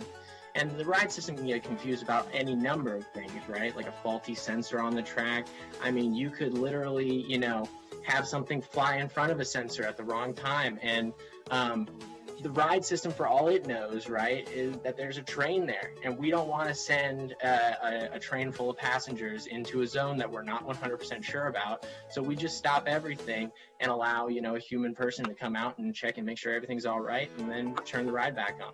So yeah, that's what this whole system is all about. It's very cool. What aspects of a ride control system make it safe, even when unexpected things might happen? So it's really all, so we're talking about things that keep the ride control system safe when something unexpected happens. And the whole idea is that you have redundancy in the system. So that means that we have, if some part fails, we have something else to come in and take up the slack for that failed part. And make sure that we can stop safely in every condition with the parts that we have. So one of the things that the electrical system has is, behind me you can see that the safety PLC has actually 2 modules in it. So that means that we have a safety PLC and then a safety partner. And the idea behind that is that those two are checking each other to make sure that that is, you know, what we're about to do is really what we know is true, because both of those PLCs are checking each other to verify. Another point of redundancy on the ride system that I have is the brakes. So on my brakes, I allow the trains, only 3 of the brakes have to be active to actually stop the train within the block. But I have 5 brakes total there, so even if one brake fails, we can still stop the train in that block zone, no problem. And furthermore, on the brakes specifically, the brakes are actually monitored. So there are little sensors on the brakes that are detecting which position the brakes are open or closed. And so a thing that we check before the train goes over the lift hill is to verify that all those brakes are in the closed position 100%. And if one of those brakes is open, then we won't send the train over the top of the hill, and we'll cause a fault and say, hey, the brakes aren't closed right now, we can't, you know, send the train into the next block zone because it won't be safe to stop it. So yeah, that's just a little bit about redundancy in the ride system, and also verifying that everything is operating within its design parameters before we make any decisions that will send the train forward into the next zone. So yeah. All right, what inspired you to take on this project? So it has been, the thing that inspired me to really take on this project has been just my entire history with roller coasters. Like, ever since I can remember, I have just been in love with the amusement park, and it's just amazing. But the thing that really got me into all of this was being at Kings Island constantly and standing in line for rides like Diamondback and, you know, the Beast. And one of the things that I thought was really cool about the ride was that after the train went over the top of the hill, the lift slowed down. And I was like, and I built some K'NEX roller coasters at home, right? And I was like, man, these are just not realistic enough. The lift has to slow down after the train goes over the top of the hill. So I bought myself an NXT, like a Lego Mindstorms, and that was my first automated model roller coaster. Was with like 2 motors and a Lego Mindstorms NXT, and all it did was, when the train entered the lift, it would, you know, speed the lift hill up, move it over, and then it would slow down. And then the coasters, I was always trying to get more and more realistic, because my favorite part of building the models at that point was definitely the electrical control system, and I just wanted to make the control system even more and more realistic. So I added a control panel one time, and then I was like, no, it's not realistic enough. We need a PLC in here. So I went to eBay and I bought a PLC, and then I started learning how to program PLCs from that, and it just ballooned out of control. I was like, I need a transfer track on the next one, and there was a transfer track in the next one. So, you know, and then this one, I was actually in class one day in my Electronics 2 class, or I think it was actually Electronics 1. I was in my Electronics 1 class, and my lab tech, his name is Jason Heil, he goes, he brought in a cart with a bunch of Alan Bradley stuff, and I was like, oh, what's all the Alan Bradley equipment for? And he's like, oh, we're swapping out our Slick 500 PLCs for new Compact Logix PLCs for our PLC class. And I was like, oh, that's cool. Well, if you don't have anything to do with those Slick 500 PLCs, you just call me, right? And so from that, he was like, oh, what are you going to use it for? And then, you know, from that, we kind of took on to this idea of building a model for the university. Now, the whole idea behind building the model for the university is that over time, as I kept developing my model roller coasters, I started enjoying kind of taking them to events, you know, like taking them to STEM education events. And something that I found really interesting was that students really love the idea of, students relate easily to roller coasters, right? And when you stick something like a complicated industrial control system onto something that's relatable, they really connect with it very easily. And more so because, from the start, everybody's been like, hey, model roller coasters are great for showing off physics, right? They're great physics demonstrations. I found that model roller coasters are also really great demonstrations of electrical control systems, because nobody really wants to sit there and watch a conveyor belt move a little object by. That's not going to resonate with like every kid. But you put a giant roller coaster in front of them and they go, whoa, I pushed that green button and it made it go, right? And they start kind of putting it together. So the university was looking for a new STEM education item that they could use, and this is what we came up with, and that's how we got Rockwell Automation on board as well. We said, hey, we want to build this really cool STEM education model, and so now going forward, the University of Cincinnati and Rockwell Automation are kind of going to share this as like a STEM education tool that they'll use ongoing after I'm finished with the project here in April. So yeah. All right, so you talked about starting out with K'NEX roller coasters. What were the early versions of this kind of STEM tool with a ride control system, and how did that evolve into this newest version? Yeah, so the question is, how did my K'NEX roller coasters really evolve into this thing right here? So like I said, I started out with just the NXT models, and they kind of took over my parents' basement. So I had really nice parents growing up. They let me take over their downstairs basement to build these things, and they were not portable at all. But over time, I was like, I kind of want to show people what this is, right? Because it's kind of cool, and I think people would like it. And I was a part of an organization called the Inner Alliance at my high school, and they were like, hey, Jared, we know you build these really cool model roller coasters. You could probably do a neat presentation about these at an event that they hold here in Cincinnati called Tech Olympics. And I was like, okay, cool. Well, I can put something together. And so I put together a smaller version of the model that I had like that was strewn across my entire basement. And this one was very basic. It just had like 3 blocks. It had a lift hill, a station, and then a brake run. And it was literally controlled by like 2 solenoid valves and a motor. It was pretty tiny. But it fit in the back of our Honda Odyssey, and so I took the coaster. You would take it apart in 2 halves, and you'd stick it in the back of the van and drive it down, and we did a presentation, and the school liked it a lot, so I did 2 more presentations at our high school about it, and yeah, that was like the first iteration of the portable model roller coaster. So when I went to go for the next K'NEX model, I was like, okay, I want to be able to make this actually portable, right? Because the one before was kind of sketchy portable, and so I made the next one be actually built on like a platform that you could grab on both sides and move places. And the next event that I was planning for was Kings Island's Engineering Day. So I ran the model at Kings Island's Engineering Day a couple years ago. It was a 2-day event, and it ran quite well all day. The only problem we had was some high winds, because model roller coasters do not like high winds. It blows the train backwards and makes it valley in certain areas. But it was all good, because that was the first model that I started using PLCs on. So I was like, okay, well, I want to demo PLCs in this model, and so I also wanted to show a little bit about the alarms and stuff.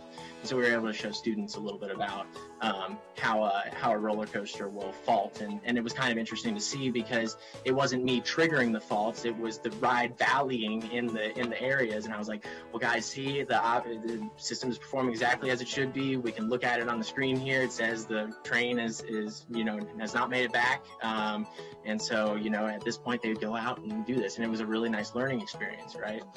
So then I was like, okay, well, this was cool, but it could be way cooler. So I decided to put more I/O on the ride, and I wanted to start doing more with alarms and stuff like that, more with the PLC. But at the time I only had this tiny little Micrologix PLC, so I had to like step it up a little bit, and I installed a Slick 500 PLC on the next model, and that one was that one was pretty cool. It had a very similar layout to this one. It was the first one that I ever tried a transfer track on, and the first one that I ever attempted a little bit of 3D printing in there. So I did a bit of 3D printing on my second model, and it looked like Intamin track. It had a cable lift hill. It was pretty cool. And I think I had something like 25, 30 sensors on it. And that was also the first one that I tried a friction braking system. And that was a pretty cool proof of concept for this model, because this model has like the second gen friction braking system on it.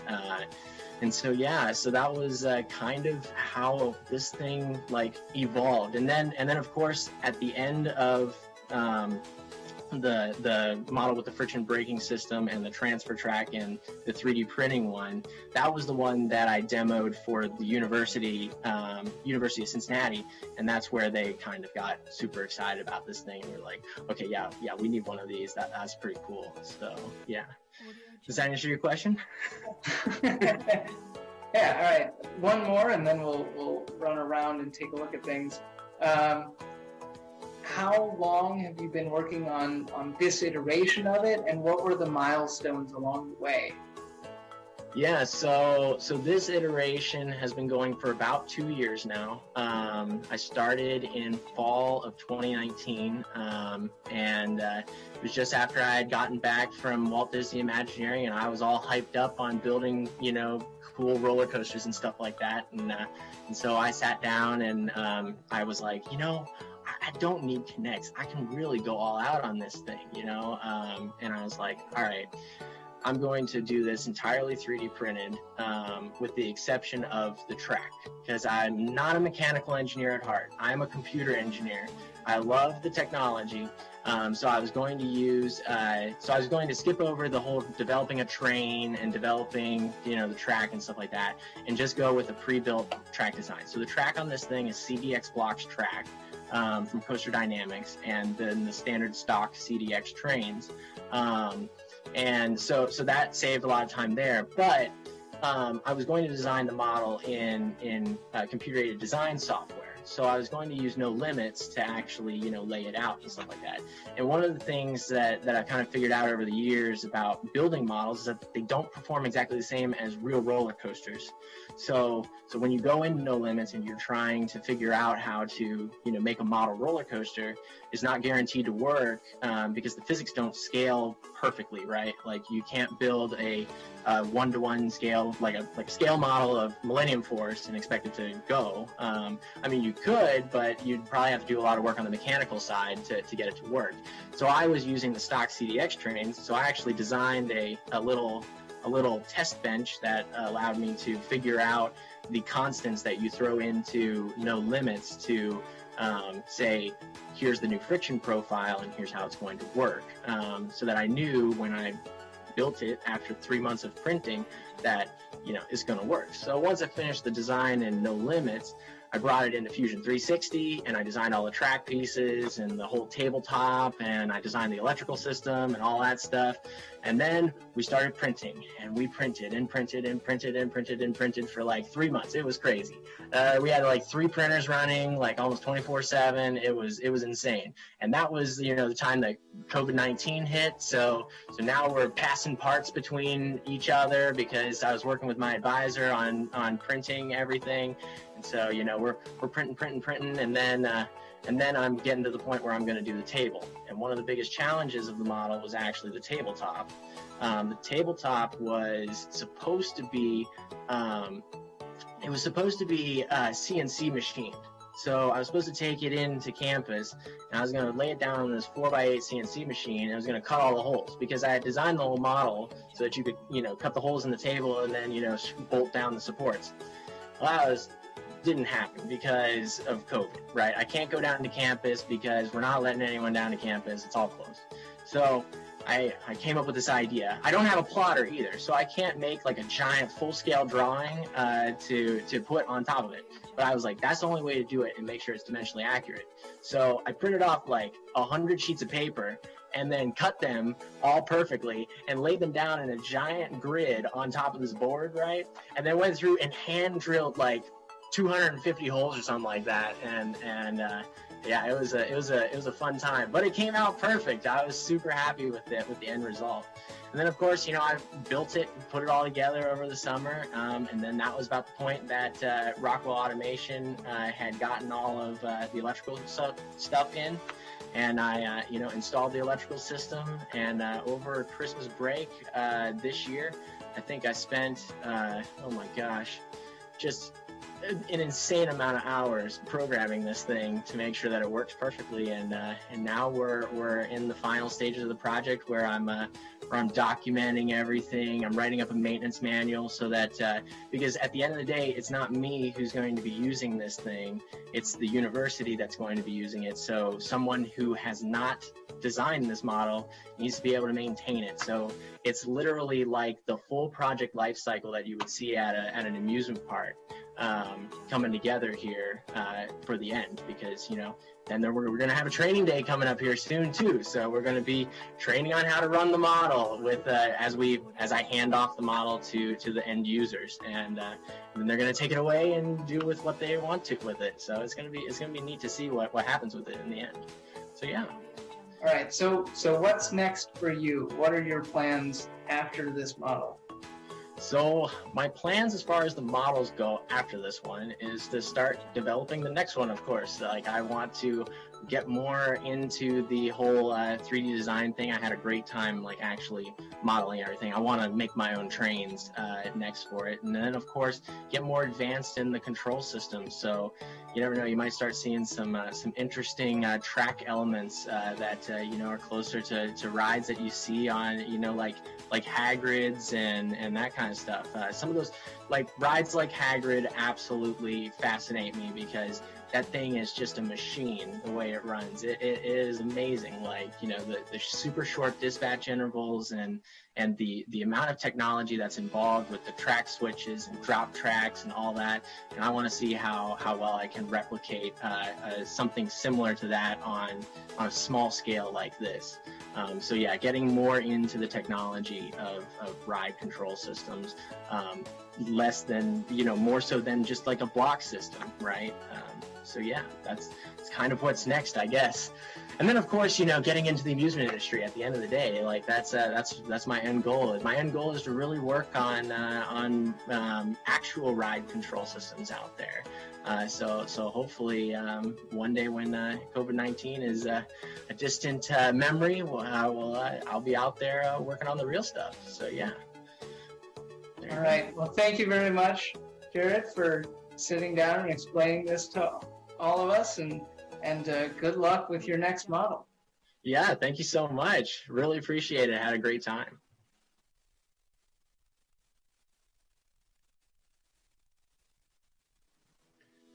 My name's Dan Fritchie. I am a 2019 mechanical engineering graduate from Iowa State. I spent my time in quarantine designing and 3D printing the world's first 3D printed launch roller coaster. All right, let's check it out.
just incredible. So where did this idea come from?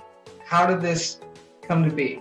From a super young age, I loved roller coasters. Playing with K'NEX and Lego roller coaster were my childhood. So 3D printing my own one was just kind of the next iteration. I remember seeing Matt Schmozer print my ride's Boomerang. It was I believe the world's first 3D printed functional roller coaster. And with my background in 3D modeling, and I knew that I wanted to do that someday. So I eventually conquered the challenge and did it myself. Awesome. So tell me about, your engineering journey through high school and college and getting to work in the industry. Yeah, so, ever since I was super young, I knew that I was going to be an engineer. My dad was an engineer, so from a very young age, I was instilled with the problem solving and just general engineering curiosity for how things worked.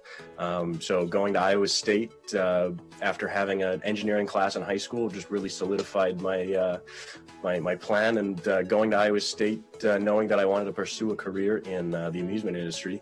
I was given the opportunity to intern at Premier Rides in 2018, where that was just the time of my life where I got to see the ins and outs and the background of what actually went on behind the scenes of roller coaster design, which was just the coolest thing to me. So then coming back and finishing up my time at Iowa State, you and I started the Iowa State TPEG group, which is just an extremely rewarding experience. And I think that it's so important for kids to have that opportunity that we didn't have, to go to IAAPA and ASTM and have these experiences and opportunities from their freshman year. Tell us about the version of this launch system that you designed before going for this full-size version. So in 2019, I made a K'NEX roller coaster that was also launched, and this was extremely important for as a stepping stone to moving on to the 3D printed one. I essentially just reused the launch mechanism that I did in the K'NEX one. I 3D modeled it and basically just miniaturized it, and it worked even better because all of the parts were custom modeled and fit together way better than K'NEX ever could. So what does this new model have with it? Yeah, so the 3D printed one, it's complete with station gates, drive tires, brake fins, transfer track, and obviously the launch system that retracts and launches all on the push of a button. All right, so tell us about the train. What went into that train? How did you design it? How did you build it? Yeah, so obviously the key to having a functional 3D printed roller coaster is having a functional train. So over about a year and a half, I think, I spent kind of on and off doing different train iterations. And at the end of the day, the one that's running on the layout is the third iteration, where it has come a very long way with understanding and learning all the degrees of freedom that are needed for a functional roller coaster train. So the structure and the track design, how did you make that and assemble it and put it all together? Entire model and layout was designed in Fusion 360, which is very similar to SolidWorks, for those who are familiar with that. But the layout was initially made in No Limits 2, which is a roller coaster simulation software. Then the layout spline was put into Fusion 360, or everything, the supports, the station, the track, the gates, brakes, everything you could think of was all modeled in Fusion 360. As all of those components were being modeled, I was able to 3D print them within a few minutes to hours after designing them, to ensure the proper fit and to make sure everything went together the way that I wanted to, the way that it was designed in the model. This was extremely important to verify design feasibility and just make sure that everything was going to work the way that I wanted it to. So after everything was 3D printed, assembly came next. I put all the supports onto a base. Everything was screwed in from the bottom, so it was all held together nice and tight. Track sections went on next, and some PTFE tubing snapped onto the track to make everything nice and smooth. And then all of the smaller things like the bungee went on, the station went on, the brakes went on, train finally went on, and then test run started after that. Right. So tell us about the control system. What did you use, and what is it doing in order to make it operate? So for the control system of the ride, in Arduino, tells all of the servo motors what to do and when to do it. With my very limited coding knowledge, I had it set up so that just on the push of a button, the train would cycle onto the next part of the ride. So button press, gates open, button press, drive tires, moves on to the launch track, button press, launch tracks, button press, launch, and then yeah, onto the brakes and into the station again. Cycle repeats. Very simple system, just hit a button and it goes. Yep. So if I wanted to build a model of my own at home, what should I do, and what do I need to know? So I think the biggest thing is when you're just starting out, just having that perseverance to not give up, because I've known a lot of people that have started and just kind of given up within a week because they find out it's a lot harder than they think it is, and the best advice that I can give is just to keep going. It's not going to happen overnight. It's going to take iterations, and it's going to take frustration, and but I think the biggest thing is it's so rewarding at the end of it when you spend all of these hours trying to get the design just right, and then you print it, and then you see how it works, and see how excited and impressed other people are. It really just makes it all worth it. So you definitely can do this on your own, but it's a lot more rewarding, and I think the end product actually comes out better if you're able to find a community of like-minded people to do this sort of thing with. I've been lucky enough to find a group of a lot of guys that are into the same thing, and we all share our ideas and our knowledge and our passion together. And I think when you can really see what other people are working on, and taking ideas from other people and helping other people out, it makes the entire experience so much more rewarding than just building a model roller coaster in your basement by yourself. All right, so what's next for you? So yeah, after finishing this most recent layout, I'm not stopping there. I've already begun designing new ideas and printing them out. So feel free to follow that progress at Instagram at 3D_coasters. Well, thanks so much for sitting down with us and telling us about your process, and hopefully some people will be inspired by you, and we'll see some awesome new models yet to come. Yeah, thanks so much for having me. It's been awesome talking about it. All right, let's get back to the teams that are competing in the ride engineering competition.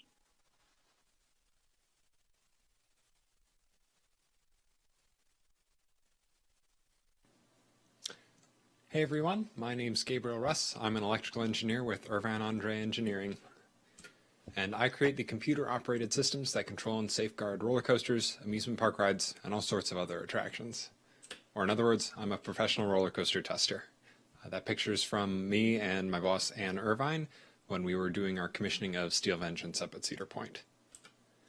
So I'm here to give you an insider's view of how we bring roller coasters to life, how I got here, and what it takes to be an industry professional. So how do we make a roller coaster safe? A big part of that is we make them computer controlled. That removes all sorts of human error from the equation. It also allows us to do all sorts of monitoring and special programming to create an intrinsically safe ride. So what makes a roller coaster safe? We have industry-wide safety standards that we have to follow, and these are created by panels of the most experienced professionals. We design to very high safety levels. If you've heard of SIL and PL, we designed to SIL 3 and PLE. These are the highest levels of safety and reliability. We accomplish that through the use of things like safety processors. These are ControlLogix PLCs from Rockwell Automation, and as you can see, there's a pair of them. These work together and check each other during the ride's operation to make sure that everything is operating as it should.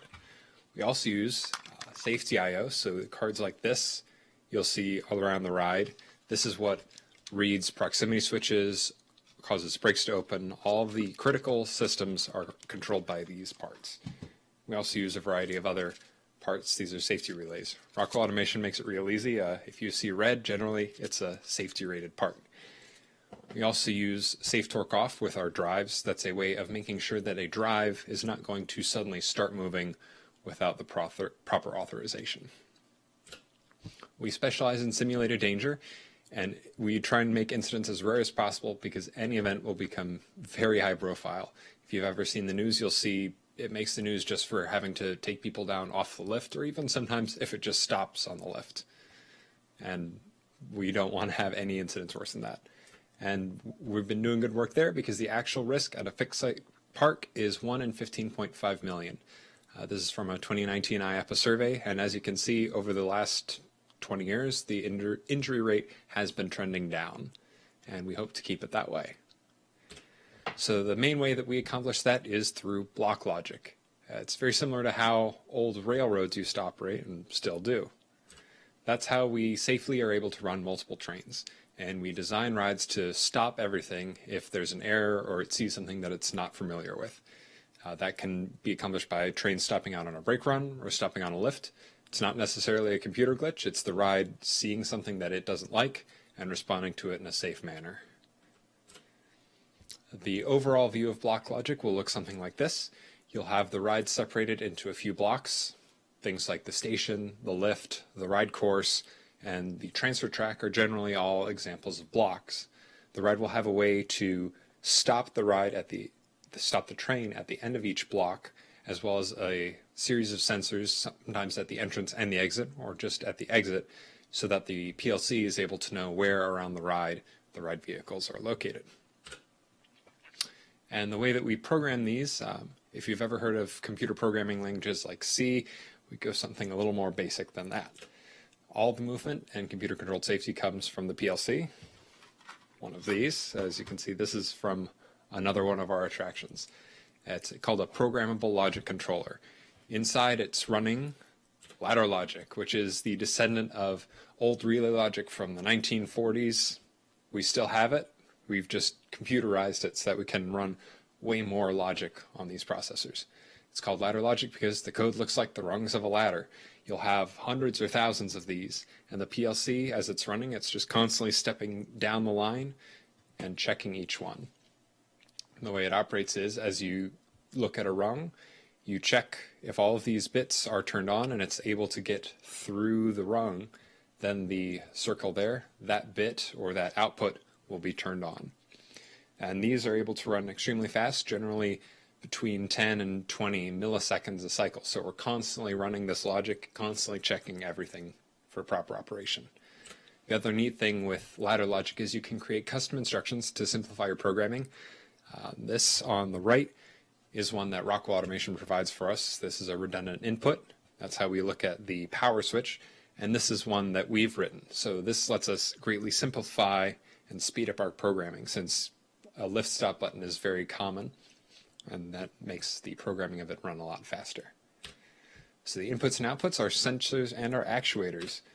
Here's a general overview of the way we do motion control and the way that the power flows to a motor. So you'll generally have some form of input protection. This could be a circuit breaker, it could be a fuse, just some way to make sure that you're not getting too much power through. Then in some cases you'll have a contactor before your drive, or you'll just have a drive, and that drive will have safe torque off signals. These drives are designed so that if your safe torque off signal doesn't have power to it, the drive is not able to apply torque to the motor. That's an extra level of protection to make sure things don't start moving when we don't want them to. And then the output of the drive will go to the motor. You'll also have monitoring on the motor to make sure that it's rotating at the rate that you're expecting it to, that nothing is going where you don't want it to. And that's the main thing that we design for. You always want to have feedback, and you always want to have multiple ways to stop things from moving if you detect something that doesn't look quite right. The most common input sensors that, if you've ever been to a theme park, you've seen these, are proximity switches. These use inductive sensors to look for metal. It can be a brake fin, it can be a wheel assembly, and that's what the PLC uses to detect where on the track the train is. These are from Paperl and Fuchs. There are many brands of proximity switches. Turk makes some, Allen Bradley makes some, SICK makes some. They're very common through the industry, although I think most people are familiar with the green Pepperell and Fuchs ones. We also have the ride operator panel, and that's how ride operators give commands to the PLC. You'll generally have all sorts of input buttons there, as well as indicator lights in some of the buttons that the ride is able to tell the ride operators what's going on. And of course, in the center, you'll also have a HMI, or human machine interface, and this is a input and output screen, so you can display all sorts of data for the ride operators, for maintenance staff, and for debugging during commissioning. The outputs of the ride, these will be things like chain lifts, magnetic launches, and your pinch brakes. So the most popular output that we seem to get a lot is linear synchronous motors, or LSMs. These are ways to get really a lot of power into a train, get it moving very quickly. You also have linear inductive motors. Those are slightly older, but you do see them a lot. And cable launches. Those can be powered by motors, by hydraulics, or just by a big block of concrete dropping really fast. Coaster brakes, originally, they were hand controlled. You'd have a ride operator with a big lever, they'd pull it, and you'd stop the train. It's not exactly safe because now you're relying on a person to control your motion. So now we're getting into computer control of them. So pinch brakes are the most common.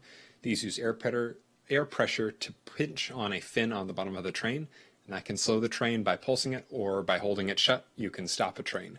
These are always designed fail-safe so that if you lose air pressure, you'll always be able to bring a train to a stop. And magnetic brakes, these are a slightly more recent addition to roller coaster parts. These use magnets to convert the velocity of a piece of metal into heat.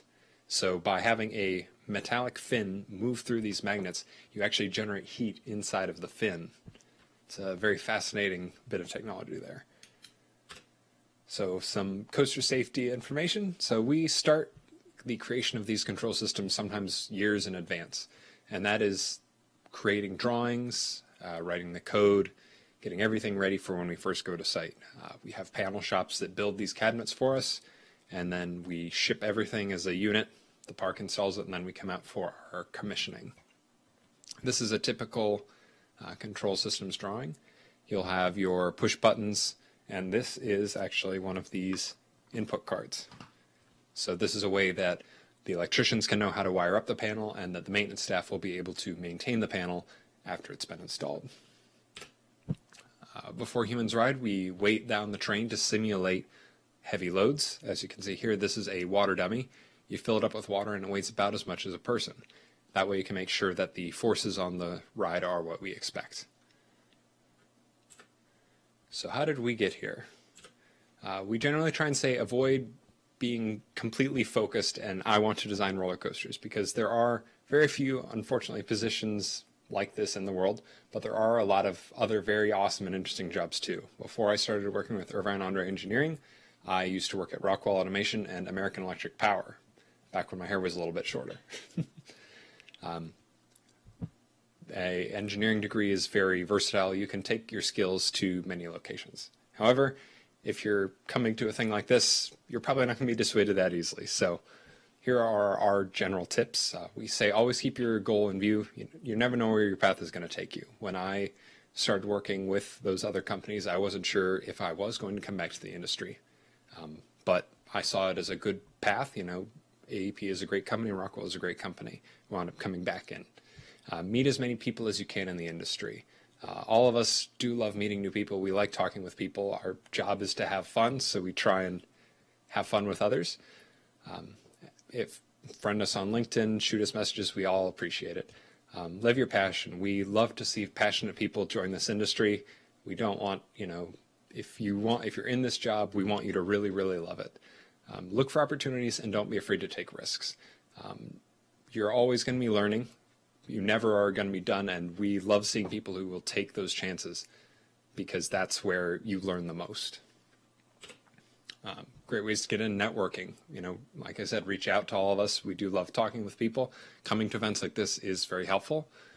Go to IAAPA. This is a convention down in Orlando, Florida, if you haven't heard of it. It's a wonderful time. I believe they are doing it this year. Learn body language reading skills. Speaking as an engineer, I'm absolutely terrible at body language. I used to be much worse. It's something that you genuinely have to practice, especially as an engineer. maybe it's just me, but I'm terrible at human interaction sometimes. Be patient and be humble.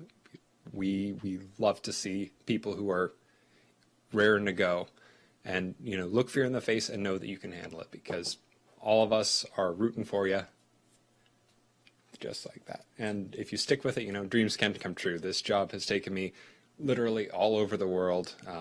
It's given me many interesting challenges, but I've enjoyed every moment of it. And I think this is where we'd open it up to questions if this wasn't pre-recorded. Feel free to contact us on Facebook or email us. My email address is down here at the bottom.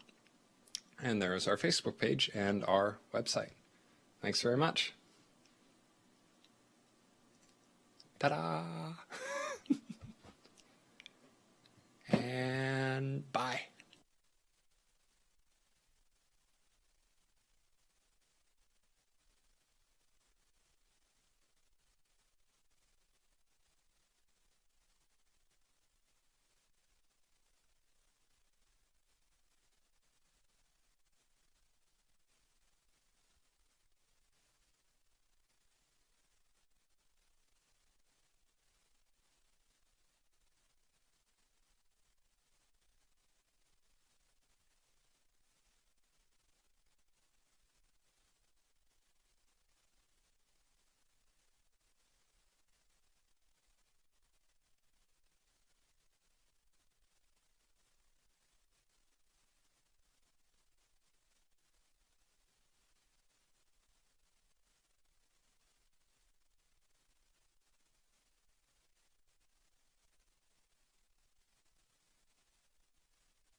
Hello, we're back to do another downtime highlight, this time with the Ryder Riders. Paige Ryder, can you hear me? I can hear you. Awesome. All right, tell us about what kind of downtime have you experienced today? Let's see. I think I have reported 4 downtimes. 2 of them, interestingly enough, I keep saying were caused by this 16th-inch hex key. I don't know how well you can see it in my camera, but it's very bent, and the ends of it are very stripped. So last night, when we were trying to tighten down all of the set screws in our shaft collars, to tighten everything up, I must have tried over torquing some things, and both sides of this are now stripped. So it's very, very challenging to get a nice, good tighten on any of our shaft collars. So 2 of our failures, one of them was me seeing that something had come loose, stopping the ride so I could tighten it. The other one was more preventative. I was listening to the sounds of the motor, and it sounded like it was getting a little bogged down. So I just preventatively, again, shut the ride down, went and tightened up a couple things, and it seemed to have cleared things up. So that was 2 of them. Let's see. The first one I had, which was actually right at the very beginning of the competition. So we were, about to start, and then, I set everything up, I pressed go, and I'm like, why is it not working anymore? Why does it feel like my ride is struggling? Silly me, I hadn't put 2 and 2 together that I'd been doing testing with fewer riders, fewer starburst in my ride, and needed to compensate for the different load. So I did some testing. I changed the PWM limits of what was being sent. what I ended up doing, because it was kind of just me by myself, I ended up taking out some of the riders, and I am running at lower capacity than I'm supposed to. But that's allowing me to run the ride a little slower, and just kind of keep it a little more under control. So that was that. And then the most tragic one was we had a rider ejected from the ride, unfortunately. I have kind of stand-in restraints that are essentially bent safety, or not safety pins, paper clips. And one of them must have worked its way loose after like 4 hours or so of the competition, and one of the riders just took a tumble. But luckily that rider's okay, so it all ended up being fine. But yeah, probably wouldn't be good with a real rider. So those are my 4 downtimes that I had to take care of. Good to hear that the rider is okay. How many riders do you have on your ride at any one time? So it's kind of been varying throughout the day. At like the times when we rotate, the riders and stuff. Right now, I think I only have maybe I'm pretty low right now. I think I'm only at 3. But earlier I was running pretty good with 6 or so. Again, I've turned it way down for what the motor can do. I'm sending only about 1/5 of what its max PWM signal is. But again, I'm in my house and don't really want to accidentally fling riders at my TV or at my head.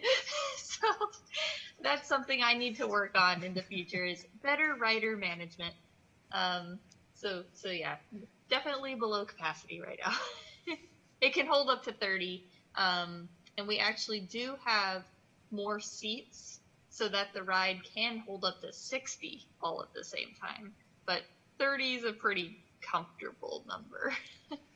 And you have extra spare seats if any of those parts malfunction, you can replace them with the spares that you have. Yep. Got lots and lots of spares.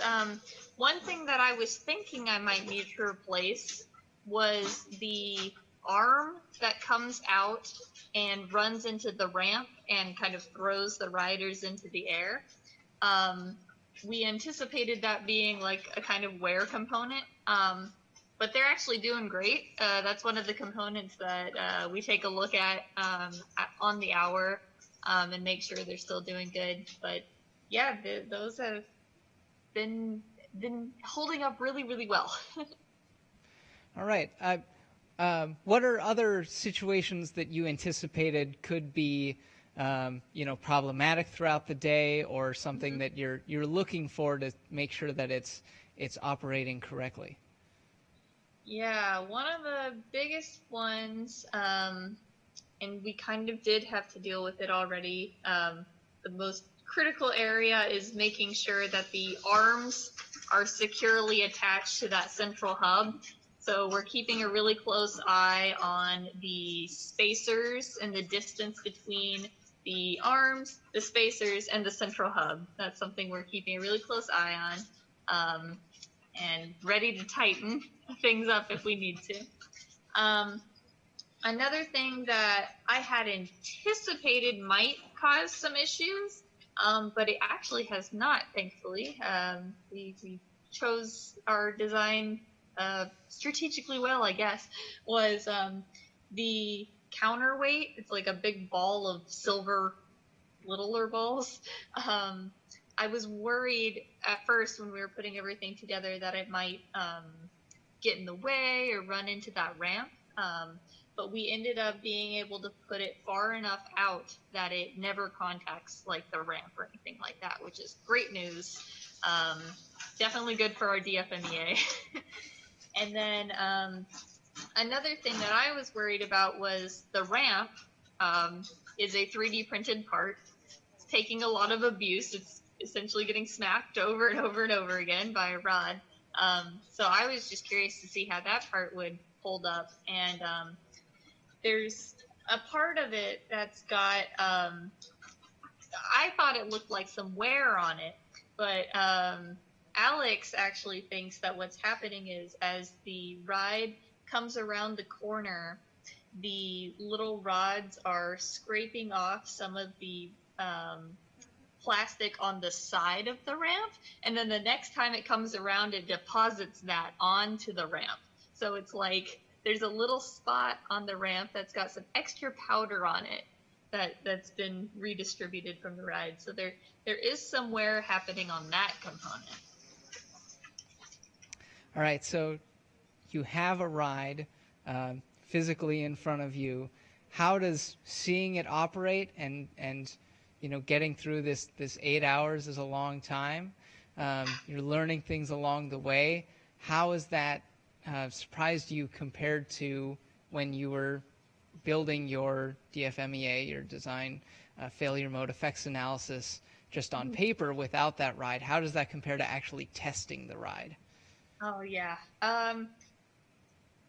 Because when you're sitting there trying to fill out the DFMEA, you're trying to think of everything that could go wrong, right? But gosh, it's very hard before you can like fully see how the ride's gonna come together. Unless you have like the most amazing CAD model that's like super duper precise and models everything perfectly. I have a hard time being able to come up with like all the failure modes.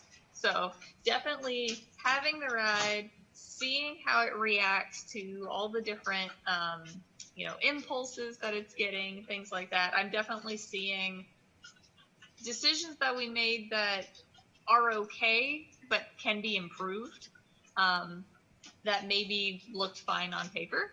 So it's definitely very rewarding to have, even if it's not the full prototype, a prototype. Like that's why we did like Lego models. I don't think we would have been able to get to this model we have without having done iterative Lego models before that. That really helped us get there. It would have been hard to jump straight from a piece of paper to what we have. So prototyping is good. Even simple things.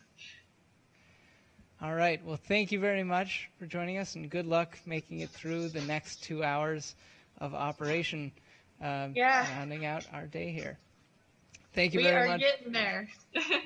Thank you for facilitating and asking all these awesome questions. See you later. Yep. Good luck. And join us at 3:15 for our feature on Matt Schmatzer. Thanks, everybody.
Hi, my name is Matt Schmatzer. I work professionally in the automotive industry as an engineer, and on the side, I design and 3D print model roller coasters.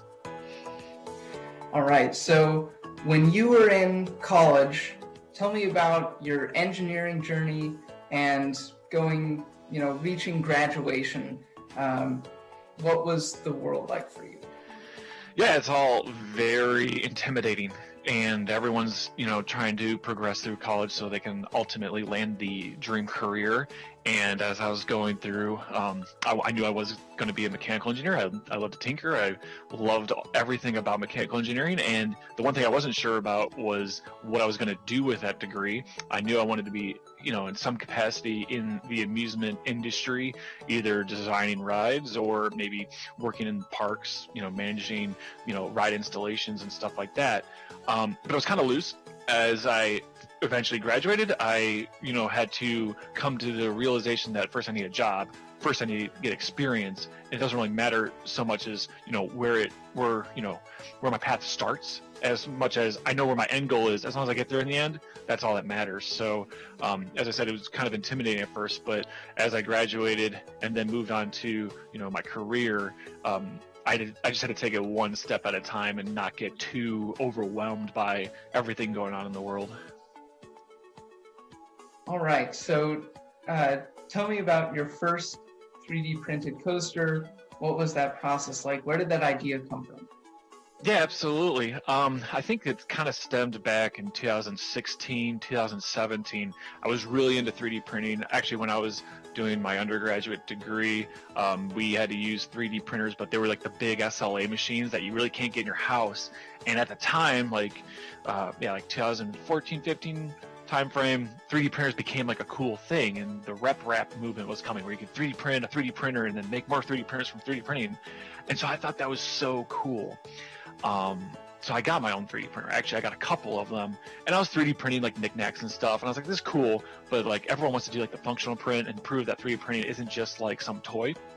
So I took my passion for roller coasters and, was playing around with 3D printing tracks, 3D printing trains. And I was like, well, there's all these people before me that have made working models using, their craftsman abilities, like gluing stuff together or welding, brazing, all sorts of other methods. And I was thinking, well, how do I put my own twist on this? And at the time, back 5-6 years ago, I didn't know of anyone that was 3D printing roller coasters. So I was like, I'm going to make a 3D printed model roller coaster that works.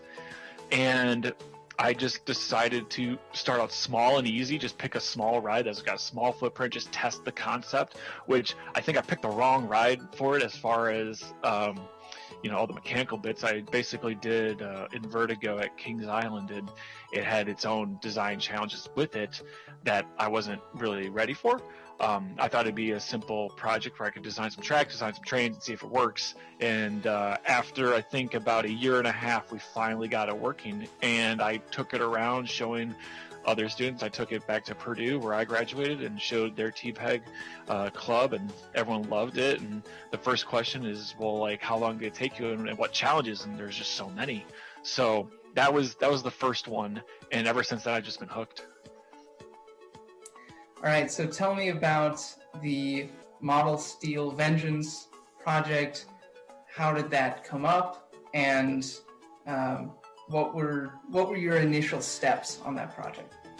Yeah, so it's a very popular project as it's gotten a lot of publicity, and everyone does ask, like, who approached who as far as the park contacting me or if I went to the park.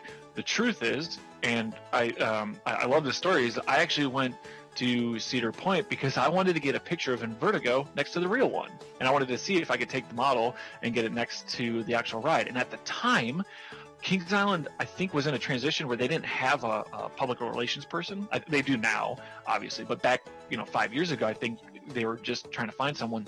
So I didn't know who to contact. I sent like 2 emails. They went nowhere, and I was like, well, this is kind of a bummer. Like, I know they would love to host me showing it. So I contacted Cedar Point. Obviously, it's the sister park under Cedar Fair. And I just said, hey, I'm just looking for a contact at Kings Island. I just want to get a picture of my model next to the real one. Could you point me the right way? They replied back saying, oh, yeah, we'll forward this, but we want one. And I was like, okay. And at the time I knew they were working on Steel Vengeance, and I was kind of hoping like, hey, maybe that'd be kind of cool to work on. But at the same time I was terrified, like, please don't make me do that one. And they're like, oh, well, we have this new ride coming out. And I was like, oh boy, here it comes. And so they asked if I could make a working Steel Vengeance. And I said yes, without even thinking about what it would take to do that, because I was like, from my perspective, thinking, wow, I get to work with Cedar Point on a model of their new awesome ride, because every time they come out with a ride, it's bigger, better, faster, awesomer.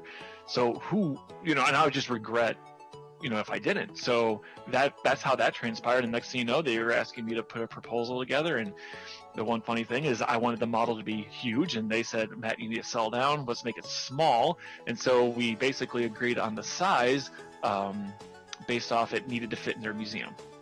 And that is the tale of how that happened. So it's pretty cool. If you prove and can show and document that you can make these working models, and people will get interested, and you can get cool opportunities. So a model that takes up half of a room is a small model. So as you work on these models, you will quickly find out that the scale is tough to work in when you go down to these smaller sizes. And for let's say in Vertigo, the scale that I was working with, it worked because let's say if I was working at 1/12 scale, that just means 12 tables, then I have the full length of the actual ride. Well, when you're working with Steel Vengeance, it's terrifying when you're like, okay, this ride is already massive. It's its own hyper hybrid. So no matter what scale I'm working at, it's going to be huge. And the amount of track length. And obviously you're working with Cedar Point, so it's going to be this huge, awesome ride. It's not going to be some little, carnival ride. So I like to work with bigger scales because then you can get a lot of detail. You can troubleshoot issues. There's a lot more room to work with. They want it small because obviously they can't have me take up half their park with a cool model. And when you think about the time to build, going from one factor, scale to another isn't much of a leap because you're still going to have to build every same bent, the same number of bents. The only thing is the material cost. But when you're dealing with balsa wood and 3D printed parts, if you're just going up a little bit, the cost isn't as much as the time you're going to spend troubleshooting issues and trying to debug these itty bitty parts that you can barely see. So in my mind, it makes more sense to go bigger, even though from what you're saying, it's when you go bigger, it's just going to be huge. It's going to take up this room.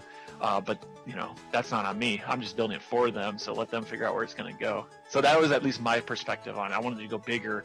They wanted to go smaller. And then we met in the middle. And I think we settled on a good size. Now that I think about it, I wouldn't want to go any bigger just because it's just bulky. But when you go and look at it, it's just the spectacle of wow, that's big.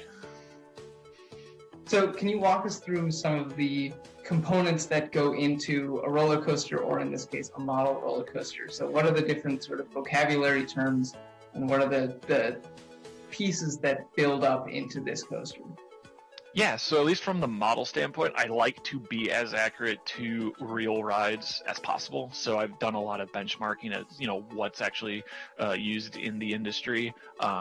As I said, I'm just imitating the industry. I'm just following their lead. So as far as vocabulary and the Steel Vengeance model, you have bents, vertical bents for your vertical posts, and then you have the ledgers and ribbons, cross ties, track. So all the normal vocabulary you would use in a real roller coaster, I would apply that to the model. You have up-stop wheels, side wheels, road wheels. That's brakes and chain lift, chain dogs, all the same vocabulary, but now just take that and then shrink it all down. And now either 3D print it, laser cut it, CNC route it, use whatever is in your makerspace to recreate that in a smaller setting. So the vocabulary mostly is the same, and the construction is relatively the same. As far as you start from the ground, you get your foundation, you get your, the footers are all laid out, so the actual position, and then you kind of construct it the same way. You don't have to when it comes to model building. You can make your own rules. Instead of a crane, you have a hand, so that's nice. but I like to be as authentic as possible. So like on the Invertigo model, I 3D printed the track sections almost like the real ones, where it was individual track sections and they'd bolt together with tiny M2 fasteners, and they would bolt together just like the real thing. And I try to follow the same procedure on Steel Vengeance, although since Steel Vengeance was a different scale, I had to use glue more so than fasteners, but the assembly is still the same. You have to build your structure first, your supports first, and then you can put the track on top of the structure or supports, whatever you're dealing with, and then you design the train and go from there. So it doesn't have to be in that order. You could design the train first and then go and do the track. There's no right or wrong there, but that's at least what I did. So tell us about the first attempts at both the Invertigo and the Steel Vengeance model.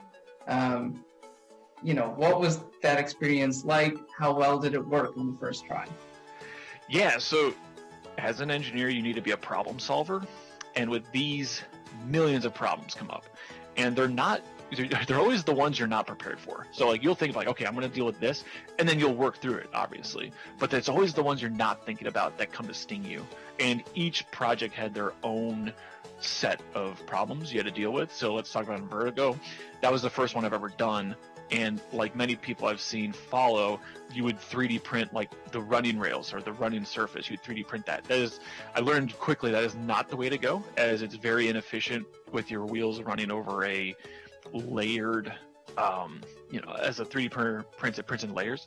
And if you're running a wheel over that, it'll just go, like it'll vibrate, it'll bump. So I 3D printed the rails first, and I was like, that doesn't work. So I was like, okay, I'll sand them, then it's inconsistent. Then you have like wavy rails, because it's hard to sand a curved object. So I was like, all right, we're going to ditch this. We're going to do like what K'NEX does, where you use like a tube. Well, that didn't work because the tube was too flimsy. Well, we need to get a harder tube, a more rigid tube. So you get a rigid tube, and then you find out that's the solution. Cool. But then you run into other problems. Well, now my train doesn't go around the whole track. Well, why doesn't it? Well, I'm not carrying the momentum of a real train. When you think about a real train, it might weigh 1,000 pounds, might weigh 2,000 pounds, might weigh even more when it's loaded with people. Then when you scale that down, it's like, well, my train is like ounces. So I need to get that weight to make my momentum carry through the whole ride. Well, how much weight do you put on? Well, now I put all this weight on. Now my track is flexing because it's plastic. Well, see, the problems compound on themselves. And you can plan for it, but you have to be ready to work through it. So it's like, okay, now my track is flexing. Now I got to go back and make sure it's all, put together correctly. Well, now I have this heavy train. Now my motor isn't sized properly to lift this heavy train up the hill. Well, oh my gosh. Well, now I got to go find the proper motor to use for my lift. So that was the struggles for Invertigo. Steel Vengeance, so I learned all that, and I was like, I'm going to apply that for this model. Worked great until I ran into other problems where now I'm working at this tiny scale. My track is like half the size of what I used for Invertigo, which I wasn't ready for.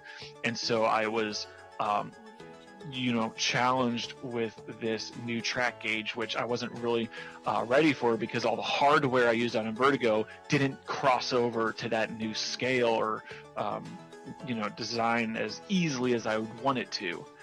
And then Steel Vengeance also had a new constraint that I was not,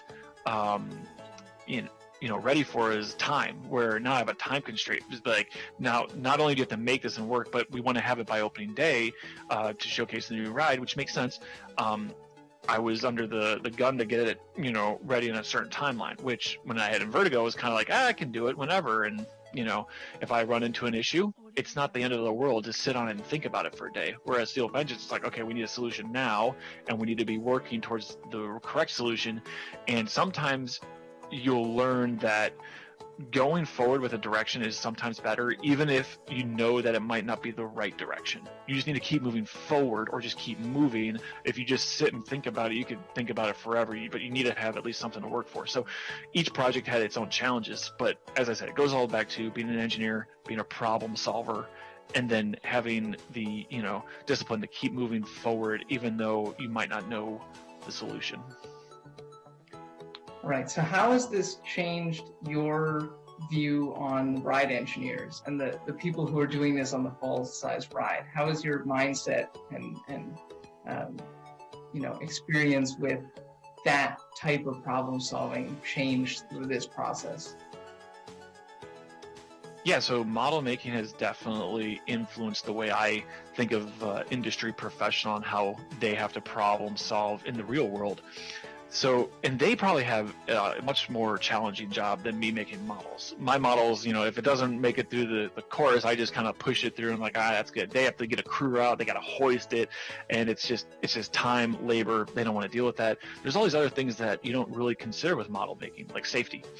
You don't have to worry about the safety of your people riding your ride, whereas with the model, no one's riding it. So that's kind of a factor, a big factor, probably one of the most important factors that you don't even have to worry about as a model maker.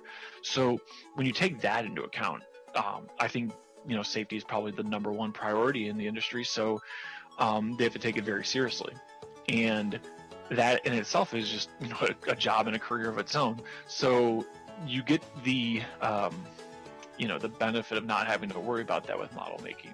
As far as engineering and structural engineering goes, you know, when you build a model, you can do physical testing really easily. You kind of set up a model and you can see if it bears the weight, if it bears the load. Okay, it does, great.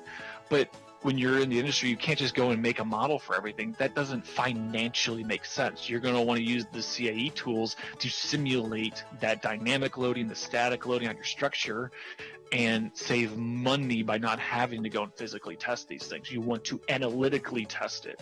And that's why you get paid the big bucks as an engineer. You're going to develop the calculations to then go and simulate that dynamic loading on your structure so you don't have to go and physically test it. And then there's the manufacturing aspect of it too.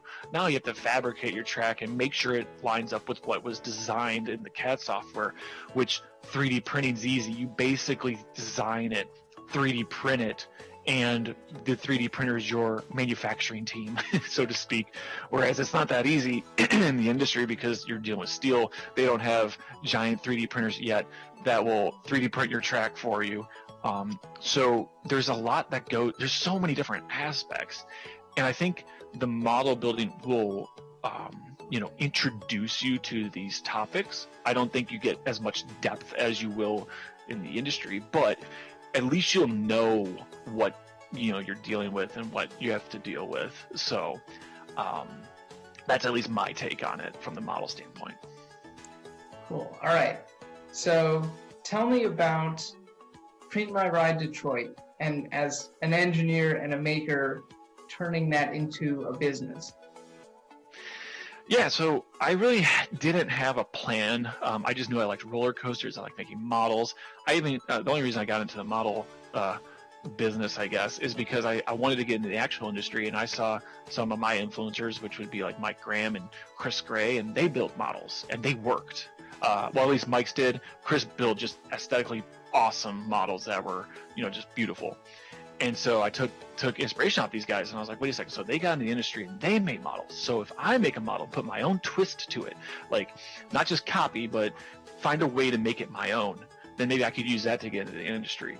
And the model making never really paid off because coaster models are cool, but they're just they're a nostalgia piece, or they're novelty.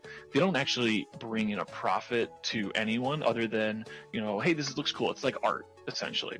So unless you want to collect them, you're not going to be making a lot of money. So as I made these models, I quickly realized that. But there is value in making them because it shows you are disciplined, you want to follow through with the project, you have connections within the industry of different people that want to, you know, make, you know, models of whatever their creation is. So I kind of used that.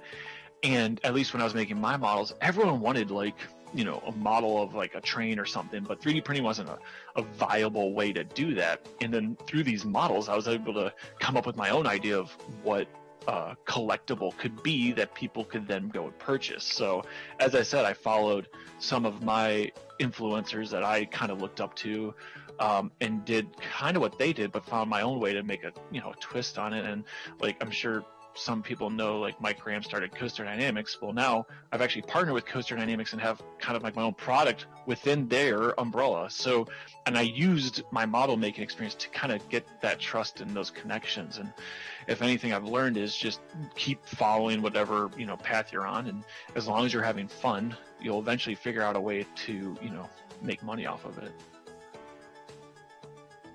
All right. So For engineers who, especially now, may not be finding opportunities in the amusement industry, who want to end up in the amusement industry, what suggestions do you have as far as what they should be doing now, and what skills or experiences they should try to gain? Yeah, I would say I have 2 points of advice. Is 1, be patient, and 2, keep on keeping on with whatever you're doing. So if you want to get in the industry, if you really do, you're going to obviously want to get in like yesterday. But maybe that's not an opportunity, or that's not an opportunity right now because outside forces are preventing that. Maybe companies aren't hiring, or they're looking for a certain skill set that you might not have. Well, then go see if you can educate yourself with that skill set, or just be patient until the economy or the state improves where now everyone's hiring. I would just say be patient. When I graduated, I wanted to go design roller coasters, but there wasn't really any jobs available, or my skill set wasn't, honed so that I would be, a candidate they would like. So it's funny because, as I said, I just went down my own path, and I never let go of that interest, at least for roller coasters. And I kept, making models and staying engaged with the community, and always try to find new networking connections.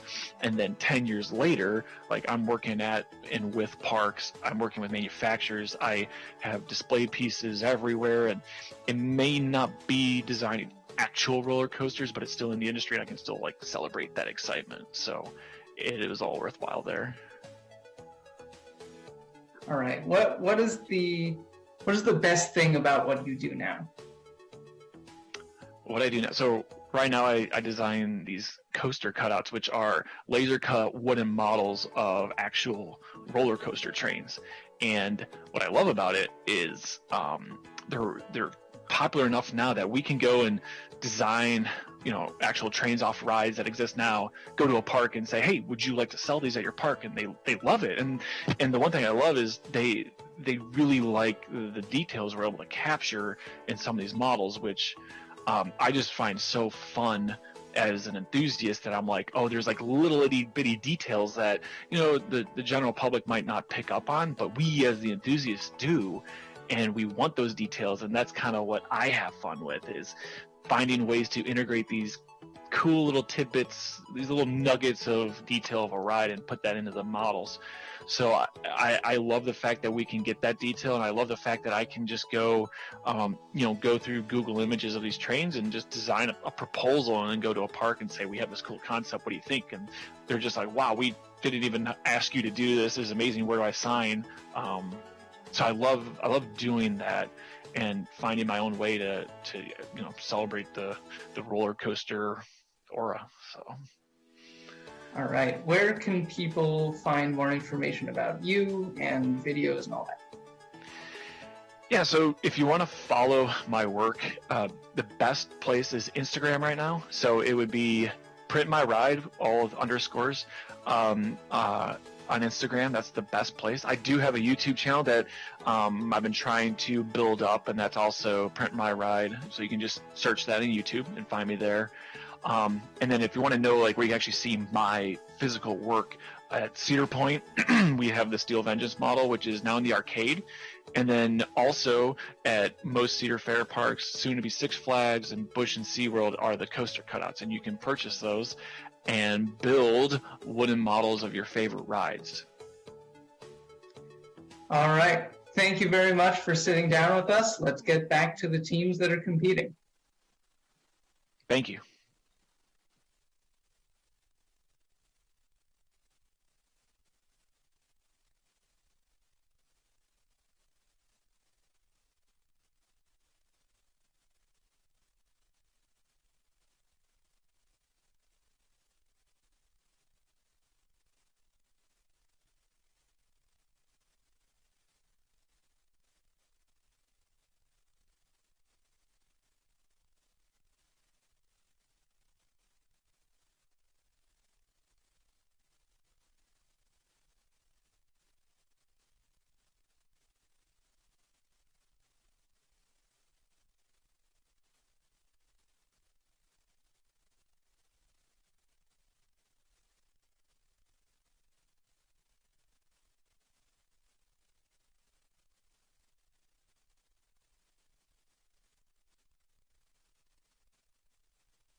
Hello, Charlie?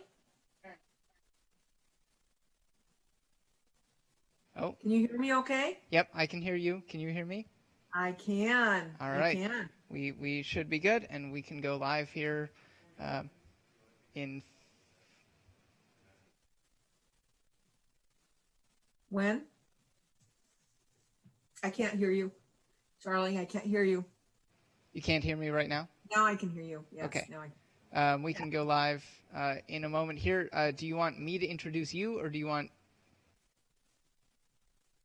I can't hear you now again. Charlie, you keep going in and out. Okay.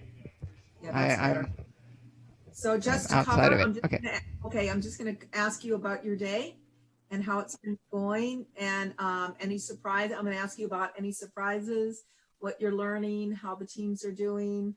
Can I ask you if you have a favorite or not? Okay. What questions should I be asking you?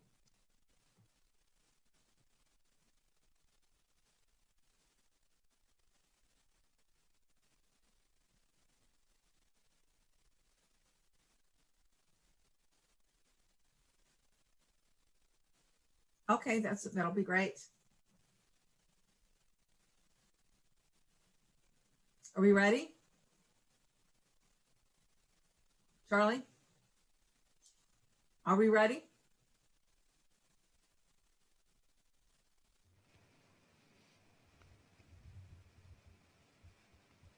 Hello, Charlie. This is Karen Kearns.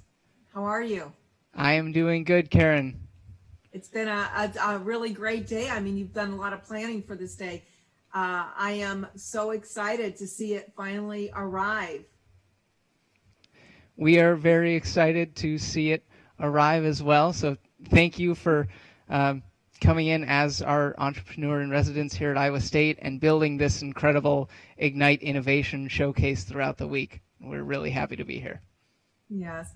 So I joined the Student Innovation Center probably about a year ago. And when you and I had our conversation, I remember you sitting in the lobby of the design building, and the idea of doing this big of an event was not yet part of your consciousness. And so has this lived up to your expectations?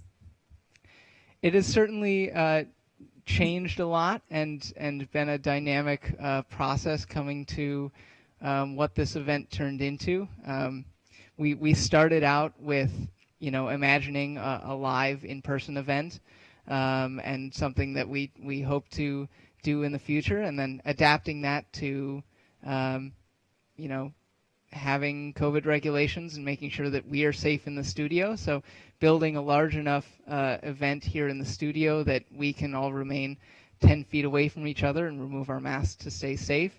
And then coordinating with all of our teams around the country, with our 10 different teams, to get them, joining us virtually and to generate, as much as we can of that in-person feeling, without actually being able to be in the same room as a 3D ride model, which has been an interesting challenge. And so we've been working tirelessly and working with you to find new solutions to that, and it's been an absolute adventure, and today has gone really great so far, and we've been able to see all of these ride models and all of these teams and show off the incredible work that they've done over the year.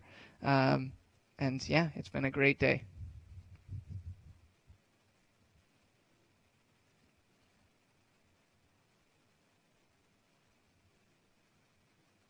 How this competition has really differentiated itself as far as theme park competitions go? Yeah, so a lot of competitions in the theme park industry cover a lot of design and creative work that engineers are doing. This industry is very unique in that engineers are working very closely with artists and designers to design things that are not only functional, but look like the characters and the worlds that you know and love. And so this competition has taken, a bit of a different take then a lot of those, in that we are focusing a lot more on what ride engineers are doing behind the scenes and the technical work that those ride engineers are doing. So we've introduced a risk assessment process, which is often not taught until the final years of a college engineering program, and so we're introducing that to all of the students in this program within the context of how we do risk assessments in ride engineering. And then we've also introduced the ASTM F24 standards compliance. So these are the real safety standards that ride engineers are using, and we've allowed our teams to, design their rides and generate a document that verifies their compliance with an engineering standard.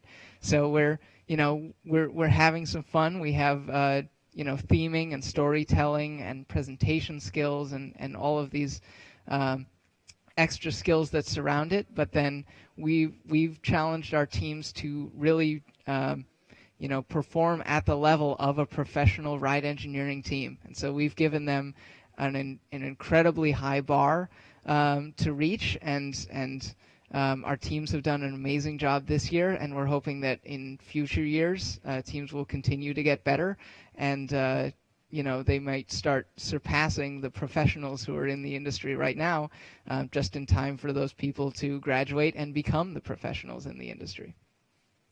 Yeah, one of the things we talk about at Iowa State, Charlie, is accelerating and differentiating our students' experience. And you have really done that with this event. I mean, really that spirit of Innovate at Iowa State and getting people professional ready and even advancing them in the industry. This competition has embraced that spirit and has, as you said, not only raised the bar, but really invited students to be taken seriously, to really act as if they were operating in a professional arena. And I've already, from what I've seen, they really are addressing a lot of the challenges you're laying out very seriously. It's been a delight to watch their enthusiasm, and more than that, clear to me as they are teaming and as their teams talk about what they're doing. It reminds me a lot of an Olympic event. I mean, there's a lot of camaraderie and enthusiasm and just hype. So the spirit has really been quite amazing. Do you want to talk about highlights of what you've seen today? What were the real high points?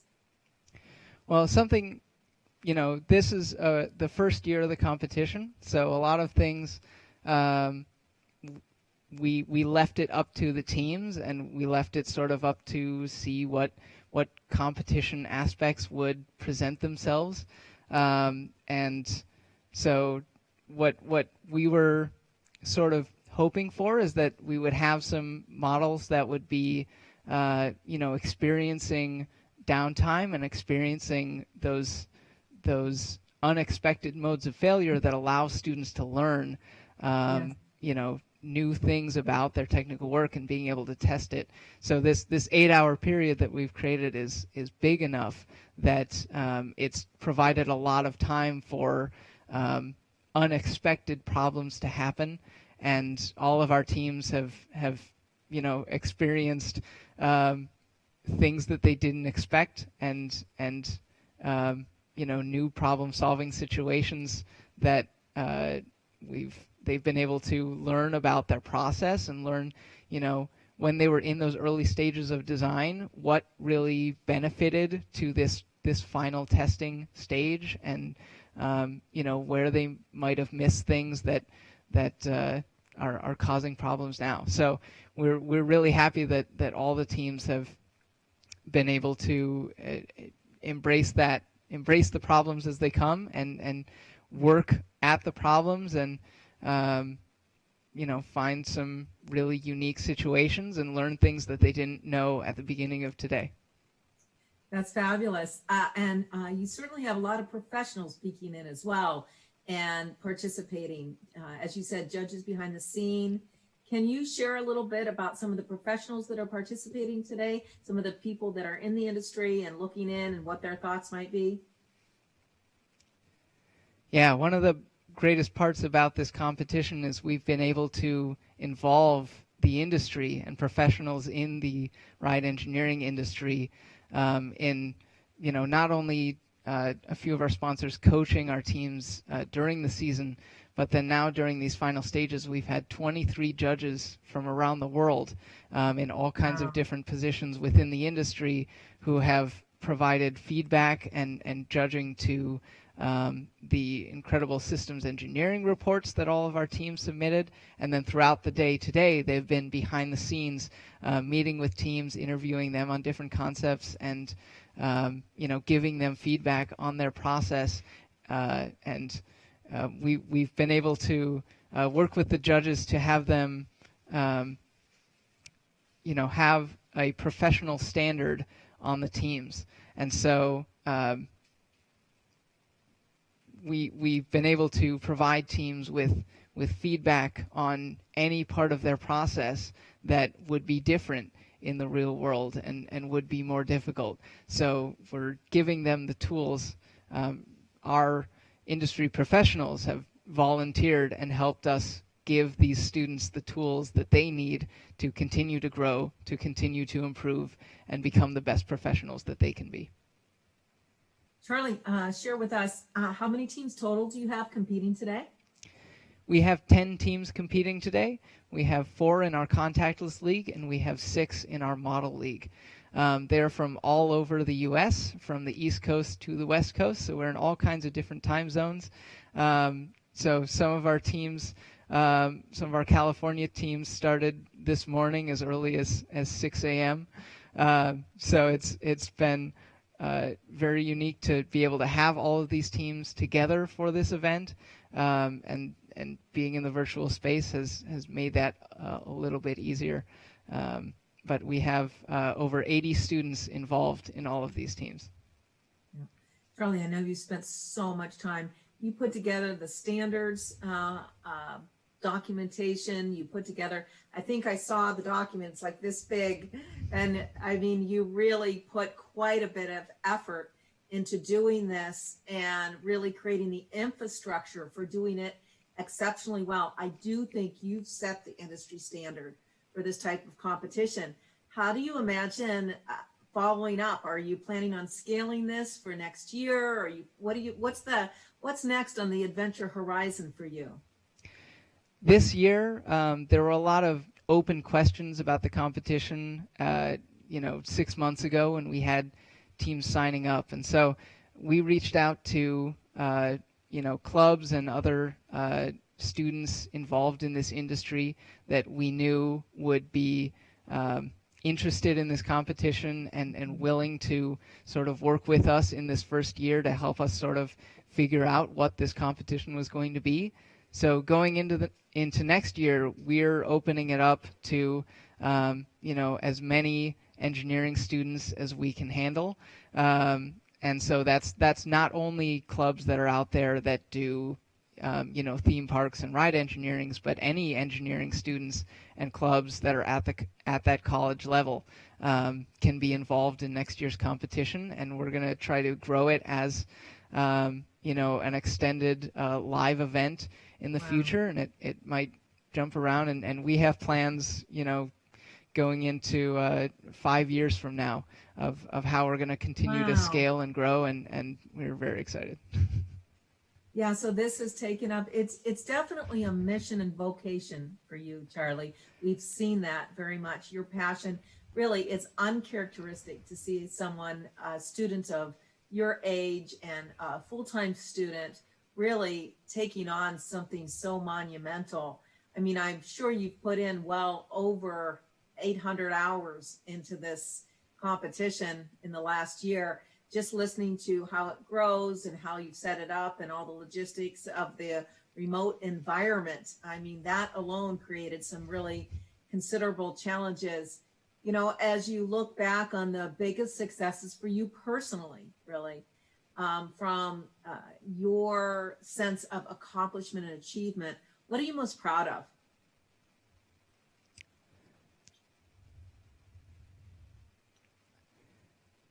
I know you're modest. Yeah, I am.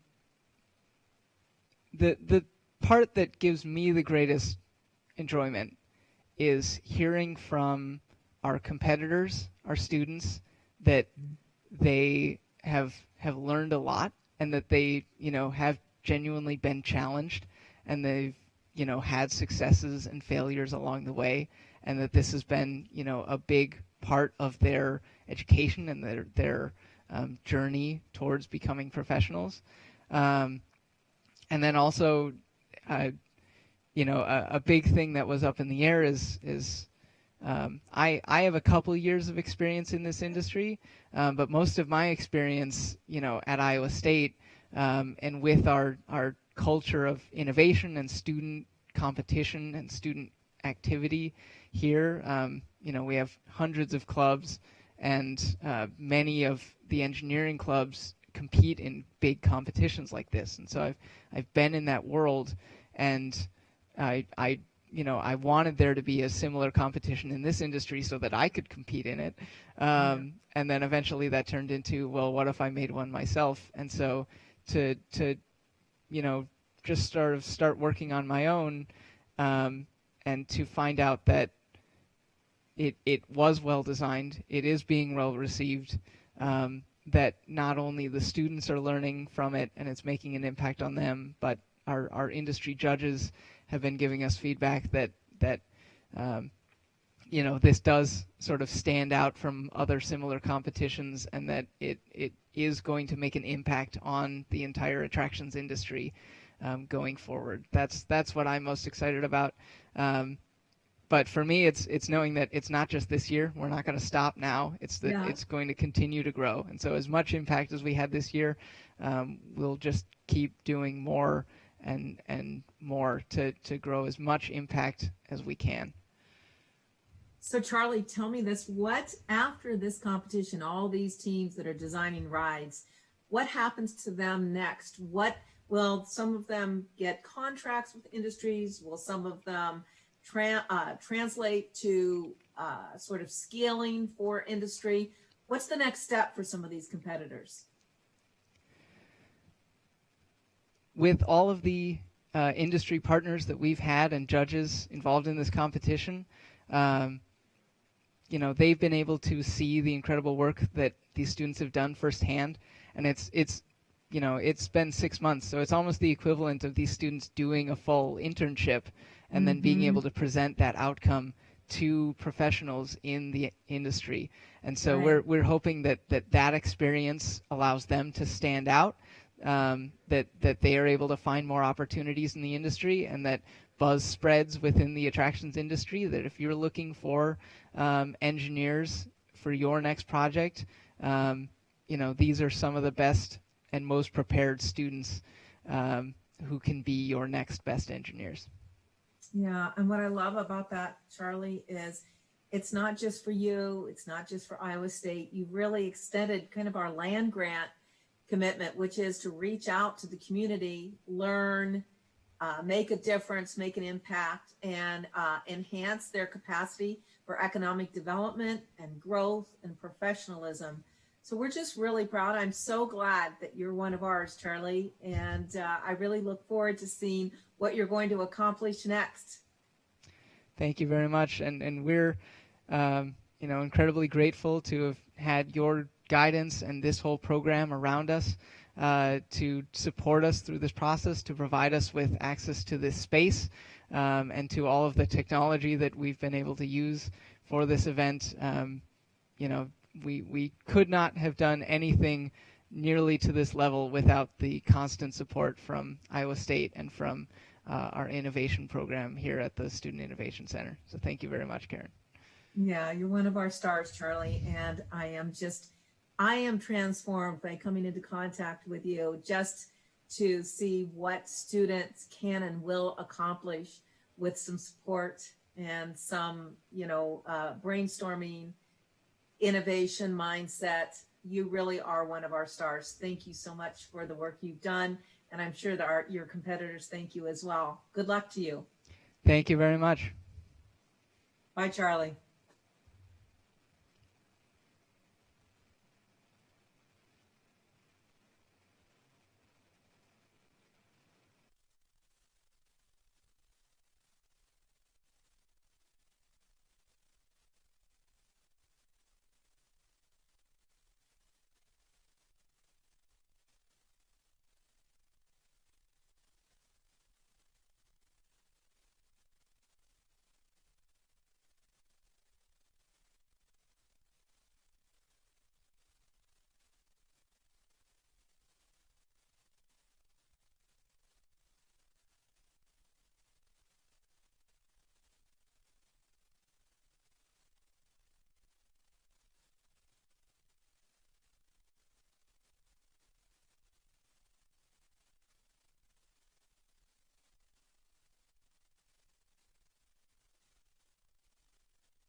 with another downtime highlight. And joining us is the TEA at Notre Dame group.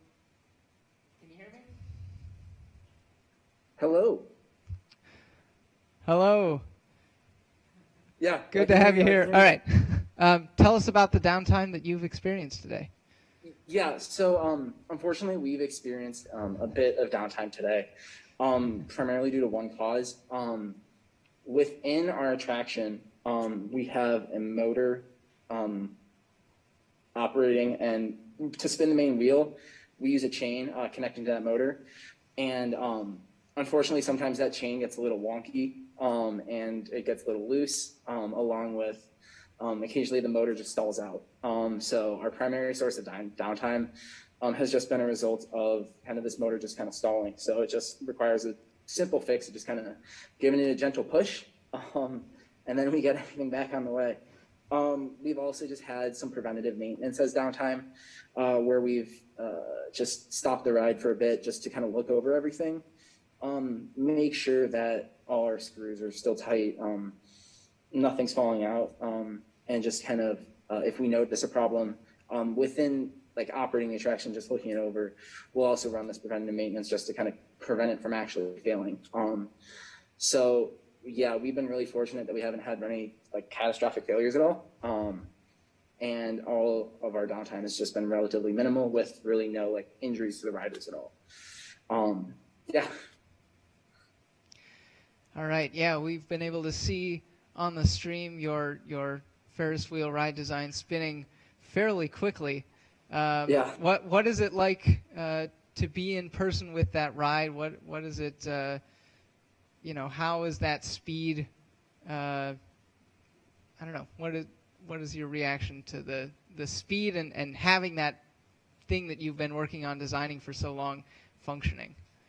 Yeah, I mean, it's one of the best feelings in the world, just knowing that you worked for the past 6 months, putting a ton of hours just to see this physically created in front of you. And it's something that's really cool that we created too. I think our attraction is really unique, and with the Ferris wheel and the drop aspect. So it's really cool to be able to see this concept that we visualized back in November, and see it really come to fruition. And then it's just, yeah, awesome to see it run, awesome to hear it run. It's a lot louder than I thought it would be, but yeah, it's a lot of fun just to kind of sit there, watch it run, and yeah. So tell us more about the drop tower aspect of this. So you got sort of two ride concepts going on at the same time. What's working, what isn't? How is that sort of interaction between those two?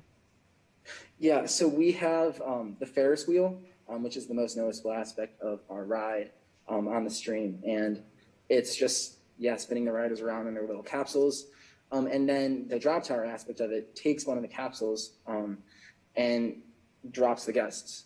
So we have a cable and a motor, and once the guest gets into the capsule gets into the drop tower, it drops down. And then in between that, there'll be a transition from the wheel to the drop tower, and then from the drop tower to the wheel.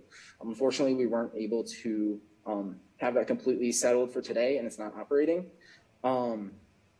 And as a result, we aren't able to actually have guests in the drop tower. But the drop tower is still completely functioning, and it's going up and down as it should be. But like I said, unfortunately, we can't get the guests in there due to the lack of a successful transition. That's really interesting. We're looking at the Ferris wheel side of it, so we can't really see the drop tower going up and down. Yeah, the drop tower is a bit hard to see just because the Ferris wheel takes up so much space, but the capsule's moving up and down. There's just nothing in there.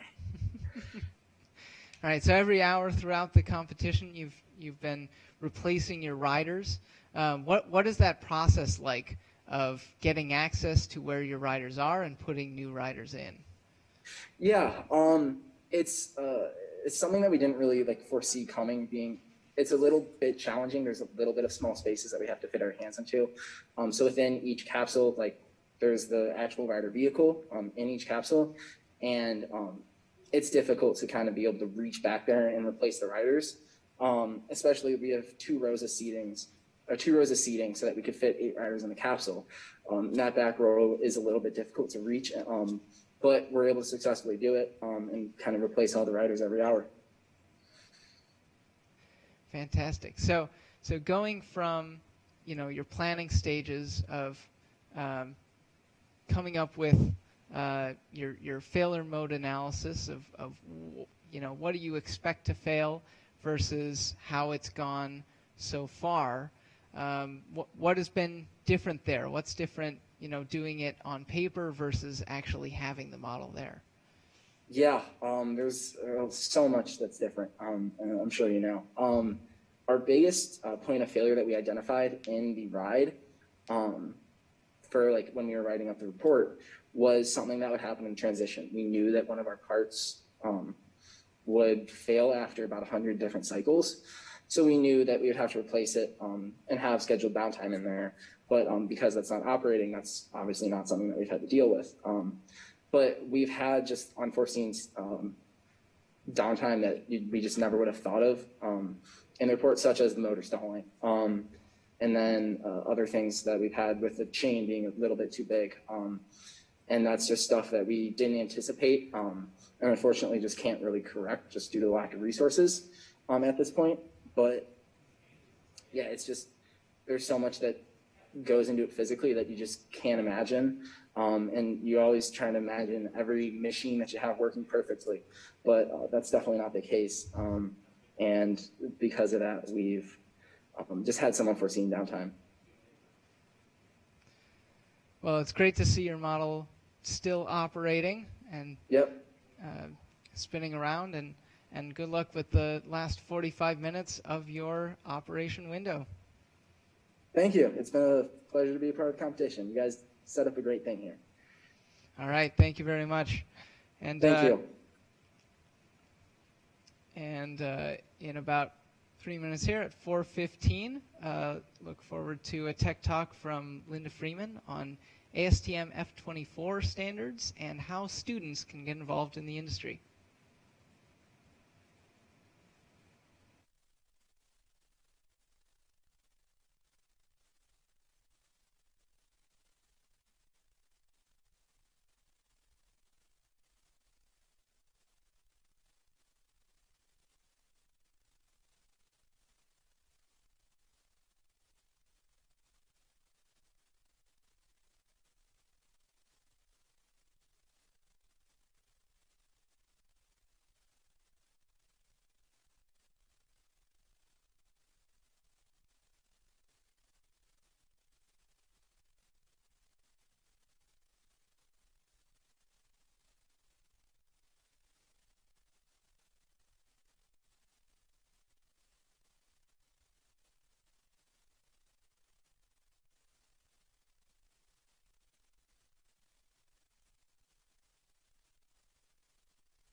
Hi, I'm Linda Freeman. I work with Rockwell Automation. We are an industrial automation company that sells technology that is used in the amusement and live entertainment industries to make things stop and start and go and keep them safe. My background's electrical engineering. I've been in the amusement industry for over 20 years. I sit on the executive committee of ASTM F24, which is what I'm going to chat with you about today. I also sit on the board of directors for Ames International, on the IAAPA Global Security Committee, looking at security concerns across attractions around the world. And I volunteer with the Student Initiative at ASTM. So I'm going to share with you today some slides that we normally show at the ASTM meetings to help students get familiar with ASTM and how to conduct themselves at meetings.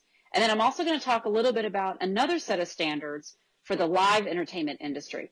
I get a lot of questions sometimes about like Cirque du Soleil, performer flying type stuff. So we're going to talk about that today as well.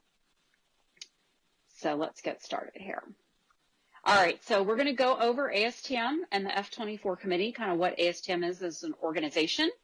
If you attend a meeting, what to expect during those meetings, and then how you can engage in those meetings and how you can be impactful in those meetings. We'll talk about other engagement opportunities for students in the amusement industry. And then at the end, we'll talk about those live entertainment safety standards. So first of all, what is ASTM International? That is the parent company. And then F24 is a committee underneath that parent company.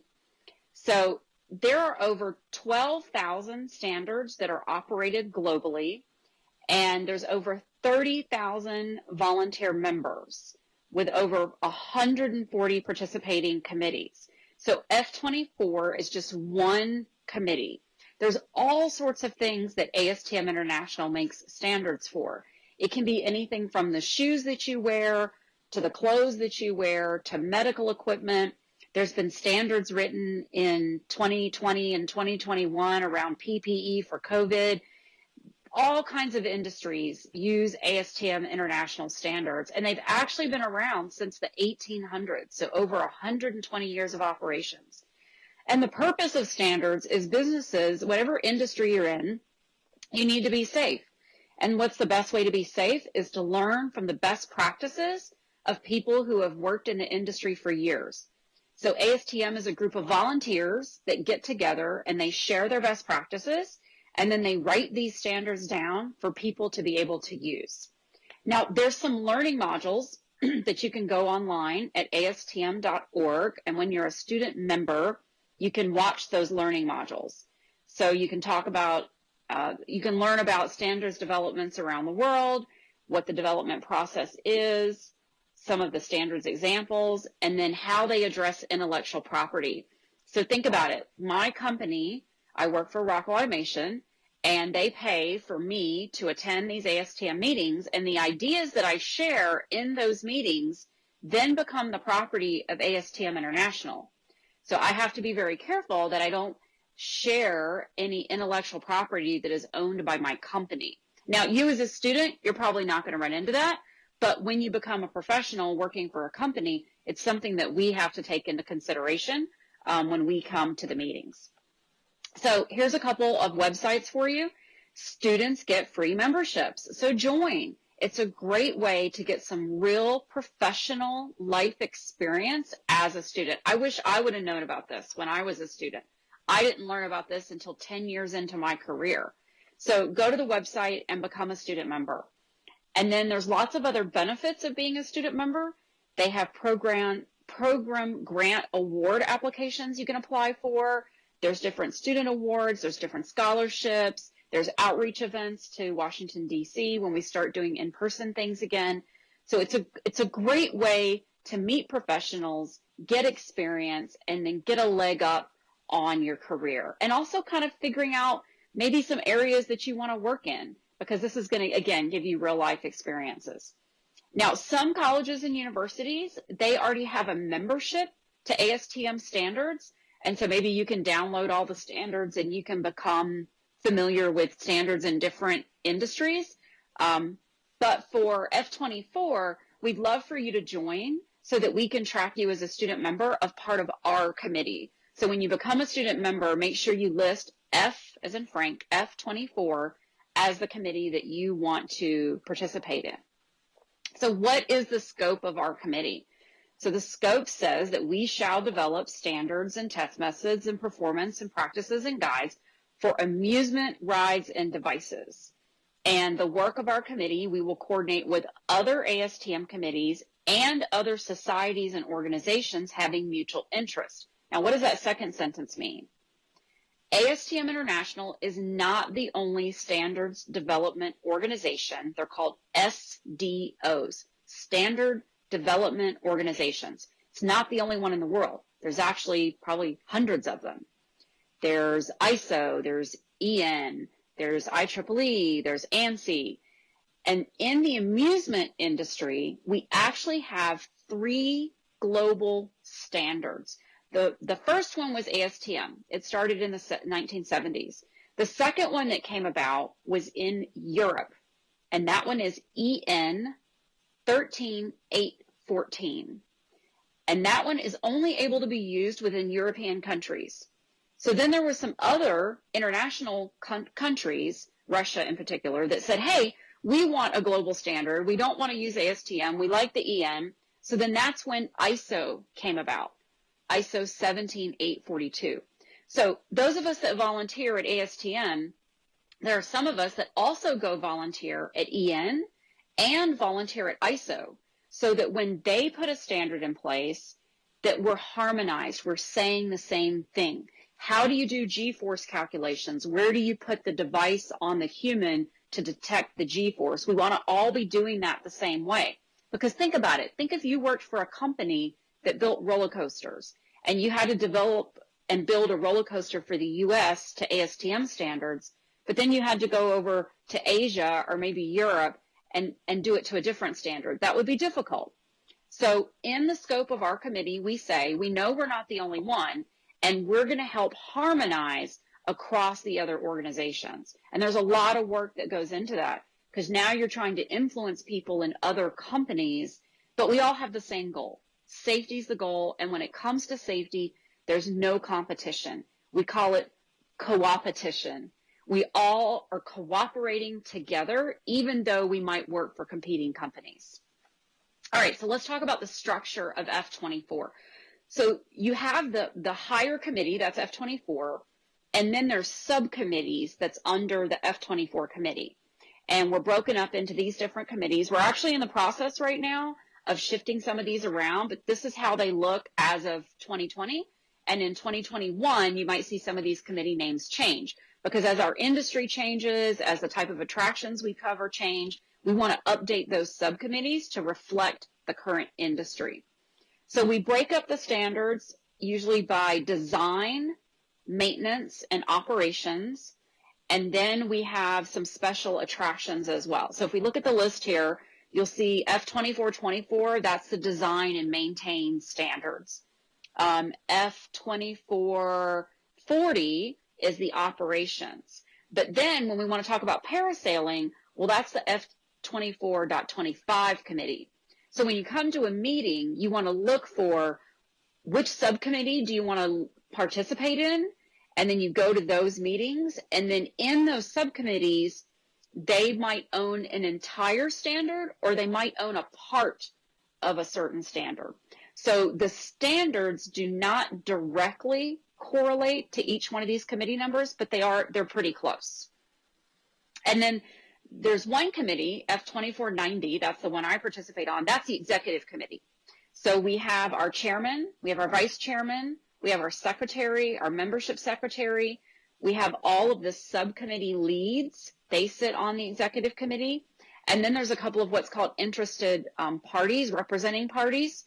We have some manufacturers and we have some owners. So I represent a manufacturer because we're a technology company that provides technology. So we're a supplier manufacturer.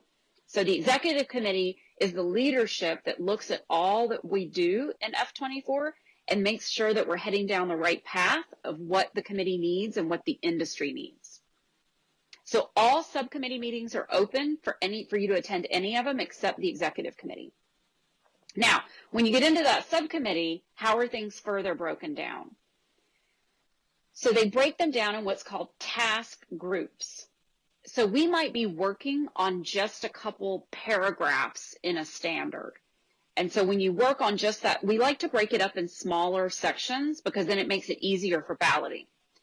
So those small sections are called task groups. So here's some examples over the last few years. They were working on loads and strengths. I lead the committee that's working on cybersecurity for safety rated control systems. So we're going to work on some language that's in the standard about design, but then we're also going to go work on some language about maintenance and about operations, but we're starting with design. We've had major modification, large rider phenomenon, the trains, and they've been doing some updated stuff with trains. So each one of these little task groups, they have different things that they work on. Then each task group is broken down into what's called a work item. And that work item is the actual little bit of language that you're changing. So a task group might be working on a section of a standard, and then they'll break that section up into smaller work groups. And then those work groups eventually turn into ballots. And then if you're a voting member, that's what you would see come through as a ballot. And when we vote on the ballot, that's what becomes new language. And that's what makes ASTM so unique compared to other standards development organizations. We are able to ballot language anytime, all the time. It does not take a majority vote even to put a ballot out. It does take a majority vote for a ballot to pass and for language to change, but we can ballot it anytime. So the fact that we can ballot a couple times a year and we can be balloting small little bits of language, we keep our standard current. We keep it contemporary to the times. But what this also means, there's constantly work going on. We constantly need volunteers. So as a student, you can be part of that today. So when do we normally meet? And this is actually something we're thinking about changing a little because COVID has shown us that we can have these meetings virtually. But historically, before COVID, the way we did it was we would have an October meeting and a February meeting. October would typically be West Coast, February would be East Coast. And then at the IAAPA Expos, always at the Orlando Expo, and then usually at the Asia and the Europe Expo, we'd have a smaller ASTM meeting. We call those outreach meetings where we give an update of what things are going on. But each one of those subcommittees and those task groups and those work groups, they are constantly working. Some of them have conference calls every week. Some of them only meet at the meetings. And so it just depends on the frequency of the work and what they're trying to update, how often they meet. So who is a part of F24? There are all kinds of people that become involved in F24. And we break our members up into 3 voting categories. So there's either producers, consumers, or users. So producers are people that build equipment. So like my company, we're a producer. Users would be like theme parks or a portable company or a zip line facility. They're people that are taking the standards and they're using them in their facilities. And then regular consumers might be someone that just has an interest in the industry. They might not work in the industry, but they want to be active and they want to be involved. And we actually have a lot of people that come to F24 who their career is not in the amusement industry, but they're very active in the industry and they participate in the standards development. And those people are valuable for us because it's a different set of ears. We always want that diversity of thought. We want people to be able to pick up these standards and read them and use them, and you don't have to have experience in the industry. And so it's important to have all those different types of people in a meeting, which is why we love having students in meetings as well. If you can pick up the standard and read it and understand it, then we know that anybody can. So we love having students to be involved. So each main committee and subcommittee, they have to have a balanced number of each member type. And the reason we do this is we don't want one company to come in and get a bunch of their same friends to come in and then they try to dominate that committee. We always want to have that balanced view, and it keeps our standardization process from being influenced from interested parties that are trying to influence. Now, ASTM is one standards development organization. I mentioned some of the others. One of those logos up there on the far opposite end of ASTM, CEN, that's CENELAC. They're the ones that do the EN standards. But there's lots of other trade associations that are in the amusement industry. So we've got IAAPA, the International Association of Amusement Parks and Attractions. That's usually fixed facilities, fixed theme parks, aquariums, museums. Then we have OABA, which is the Outdoor Amusement Business Association. That's our traveling fairs and shows. And so people that are involved in ASTM, they're typically involved in these other organizations as well.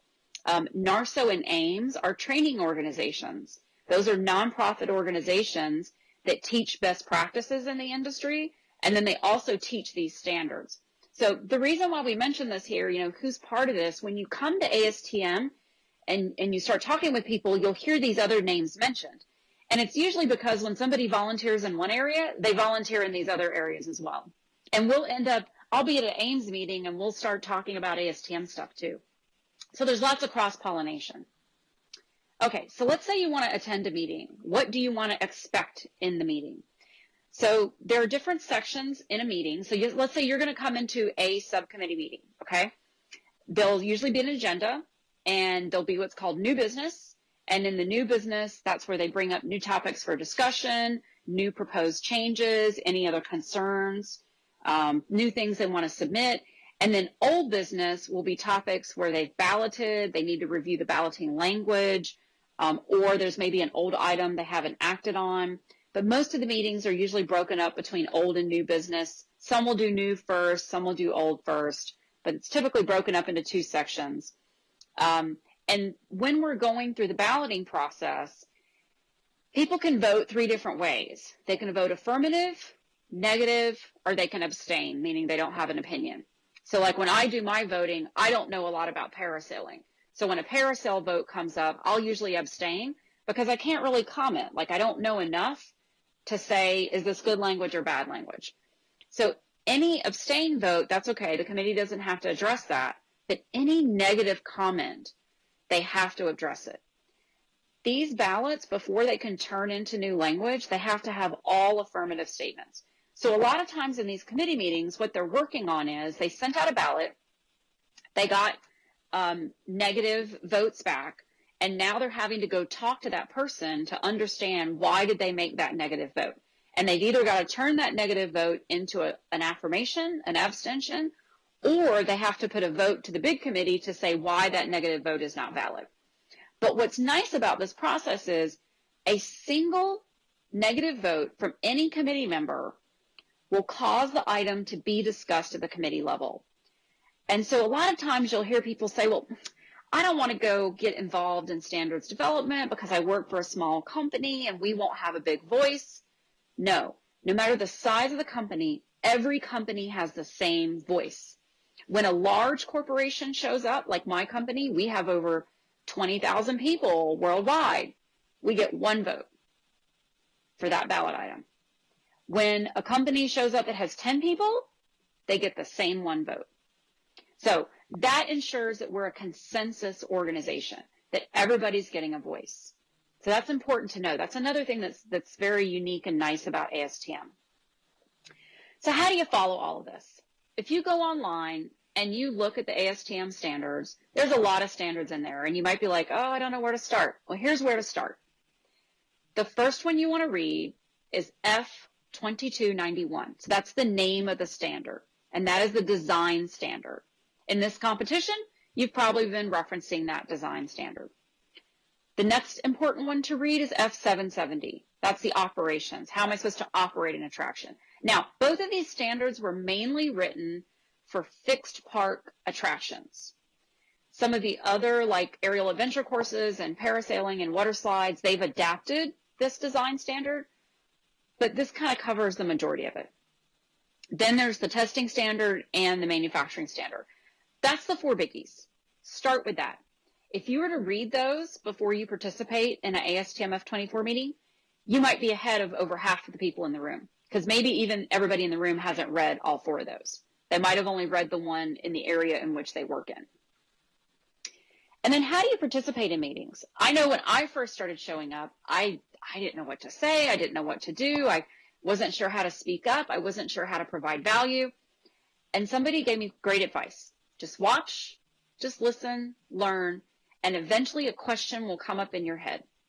If that question comes up in your head of something you don't understand, there's probably somebody else in the room that doesn't understand it either. So just ask your question. It's a learning environment. Those committee meetings, they're all learning together. So if you have a question about something like, well, how did this issue even get brought up? Like, why are we focusing on this? Just raise your hand and ask the question. One of the areas where we can really use assistance is making suggestion for the language to be more clear. A lot of the people that volunteer in ASTM, they're professionals that have been working in this industry for a really long time. And we have our lingo. We have the way that we say things. But as a new person, you might not understand that language. And as a standards development organization, we should be writing language that anyone can understand. But sometimes we get caught up in our lingo and our jargon of the things we say for years.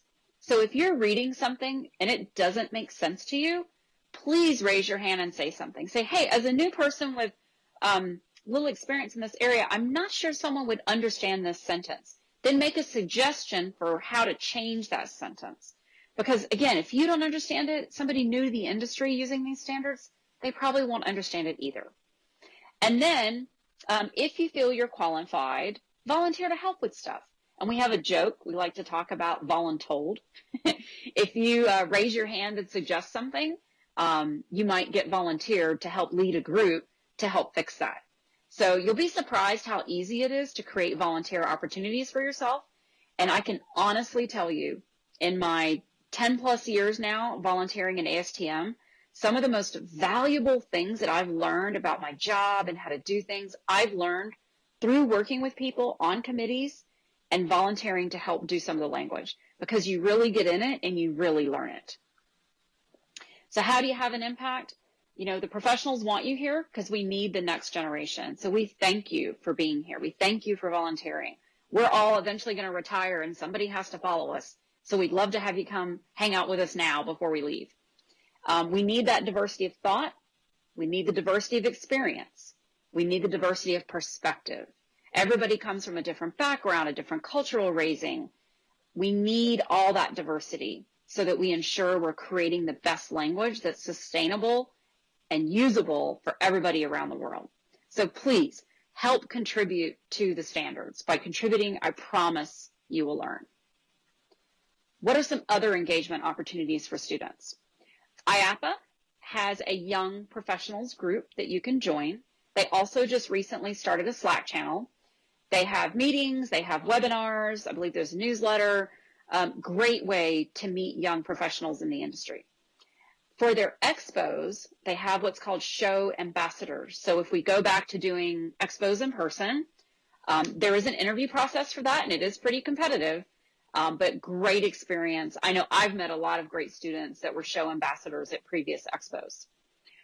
With AIMS, what we started doing, I believe last year in 2020, and then we did a lot of it here in 2021 when we had a virtual conference, is we had student volunteers, just like we did for ASTM. When we're doing these virtual meetings, we have all these meeting rooms and we need assistants to help take notes, answer questions, help the moderator, or actually kind of be more like the moderator to help the speaker with questions. And we had students do all of that at ASTM F24, and we were doing that at AIMS. And so at the end of this presentation, I'm going to have 2 contact names that you can reach out to. This is being recorded as of April 2021, and these are the contact people as of that date. Another trade organization is called TEA, and that's the Themed Entertainment Association. So the Themed Entertainment Association has usually shifted more towards like live entertainment and show events, Broadway, theater type things, and where IAPA is more fixed facility type membership. So but there is some overlap between the 2 associations, so I would encourage you to check both of them out. And then TEA also has like a young professionals group. It's called their Next Gen group. And then they also have events where that Next Gen group gets together. And so TEA, they have like, it's called Gib Gab and SATE, and they have local mixers. So TEA is another great organization for you to join to meet people in industry and to learn more about the industry.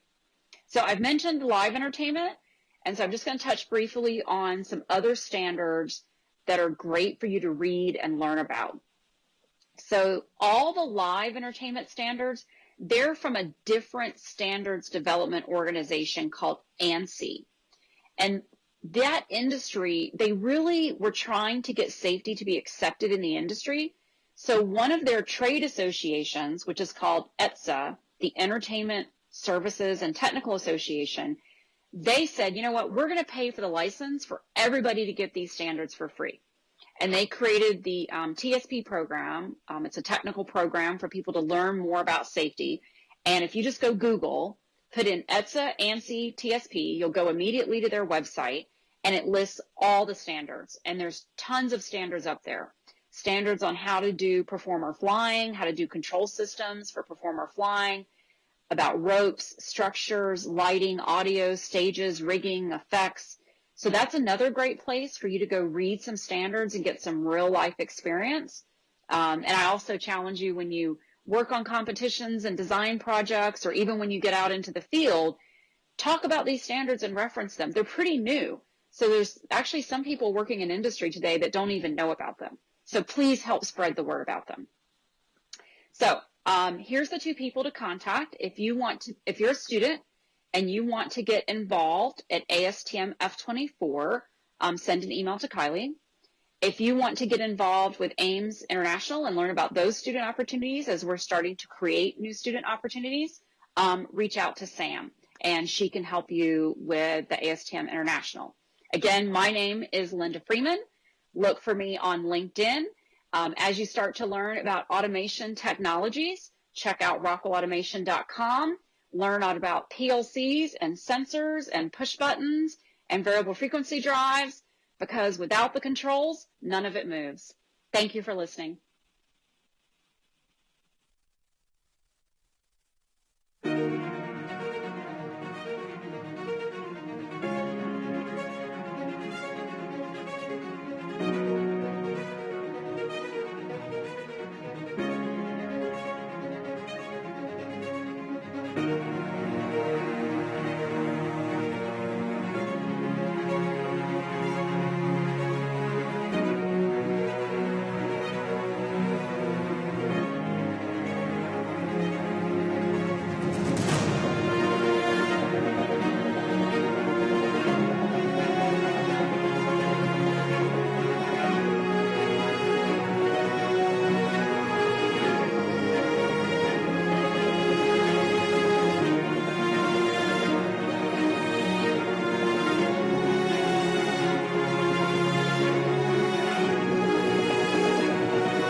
That's the end of the ride portion of the competition. A Q&A between students and judges will start in an hour.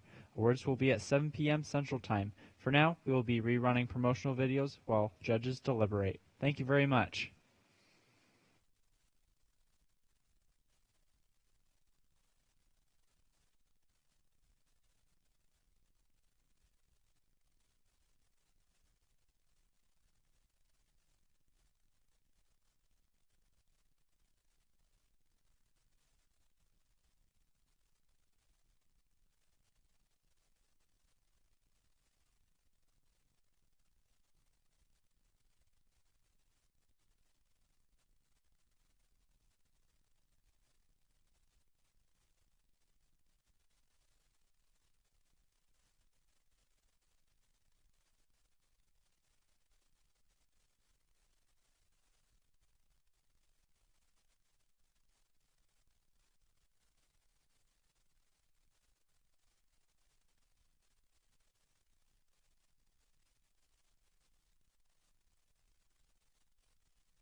The breakthrough with the Enthrall system is that it allows a guest needing listening assistance or maybe multi-language assistance to see text captioning as an overlay to their normal vision. The text appears in the glasses, much like a fighter pilot's heads-up display, giving them the text information they need to enjoy the show or the ride. The field of view is unrestricted and the text is illuminated, so the system works well in a circle vision theater or in a dark ride, for example.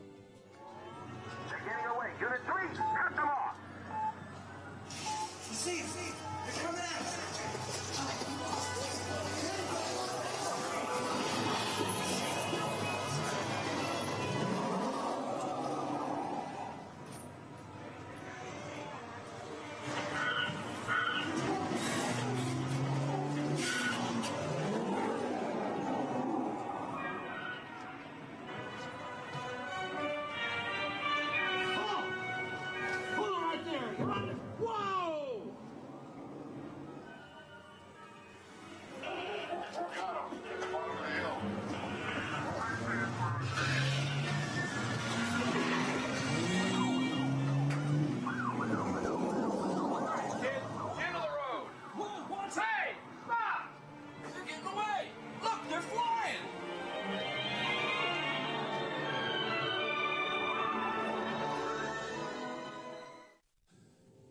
The guest desiring listening assistance enters the theater and is given Enthrall glasses or tablets.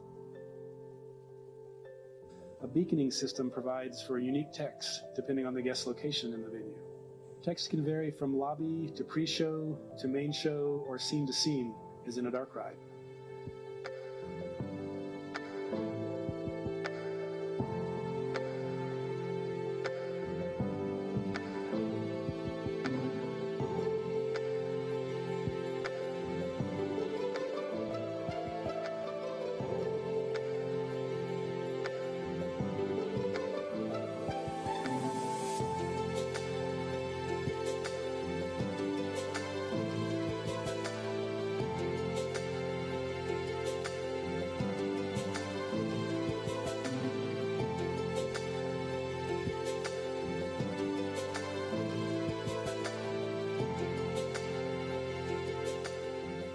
It gives people freedom, it gives people a choice. It gives you the ability to look wherever you want, not at a captioning device in a fixed location. You don't have to look away from the action. You feel part of the show instead of sitting off to the side to look in a particular location to see the fixed facility captioning device. It's very easy to use.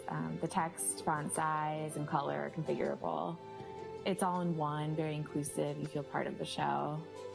The possibilities of broadening the audience, of including the audience, of serving the audience is fantastic.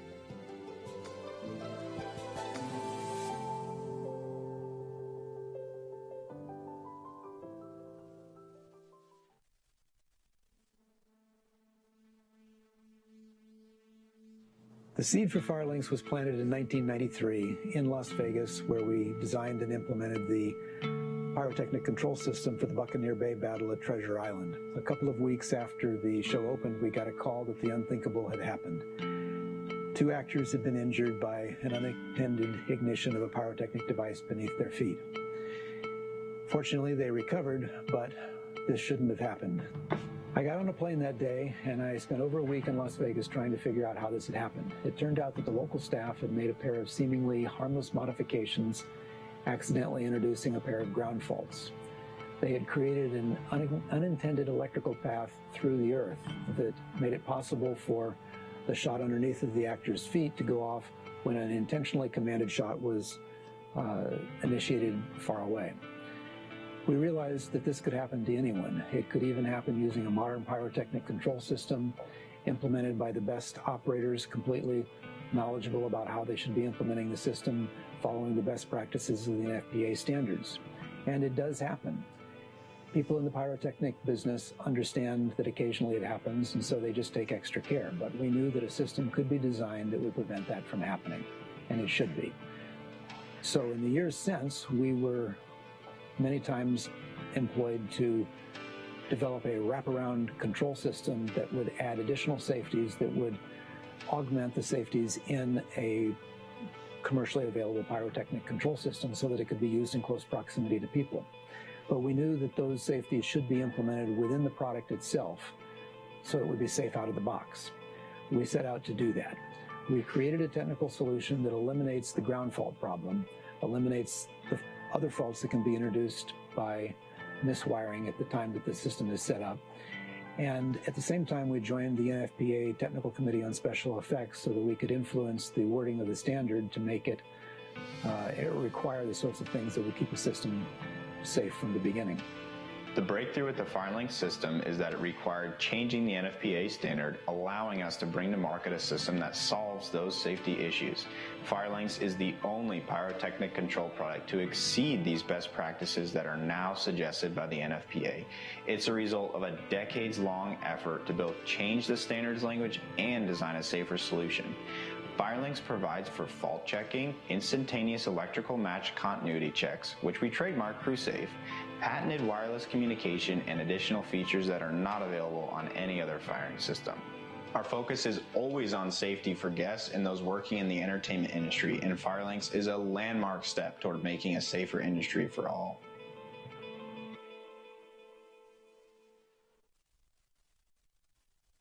Have you ever wanted to fly like a superhero? Have you ever found yourself locked up in an asylum? Well, fear not. We have a solution to both of these problems. Introducing Flight Asylum, a non-stop flight to break out you and all your friends from the asylum. The brand new thrill ride that inverts and oscillates you as you fly to start your new life on the run. Flight Asylum incorporates springs on the back of the seats, which allow you to swing back and forth while the ride is in motion. A truly unique experience. Experience 2 Gs of force as you force your way out of the shackles of your captors. Powered by an Arduino and a 12-volt motor gear system. You'll be head over heels over 12 times. You'll soar to heights of over 600 millimeters. Opening this fall, only at UB. But be wary, if you ride for too long, you might just go insane.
I'm Jesse. I'm Elijah. I'm Aubrey. I'm Matt. And I'm Jessa. And we're the RIT theme park enthusiasts.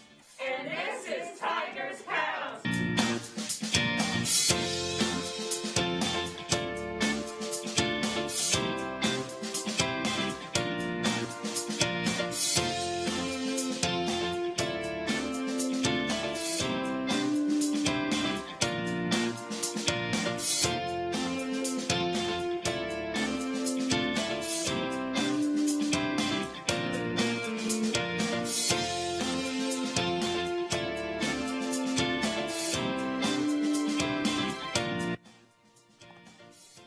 This is our ride, the Tiger Pounce.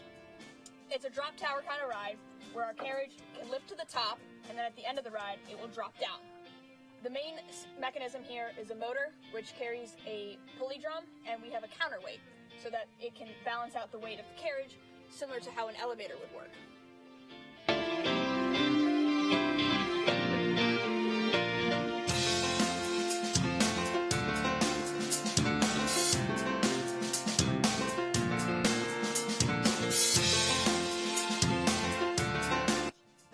So this is our carriage.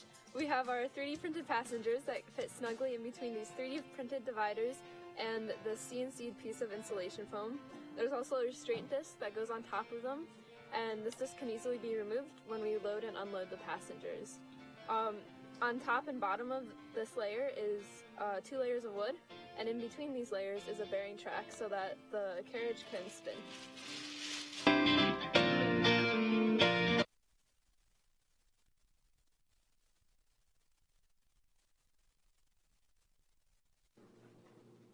Hello, I'm Spencer McMillan, and this is Investigation Drop Circle.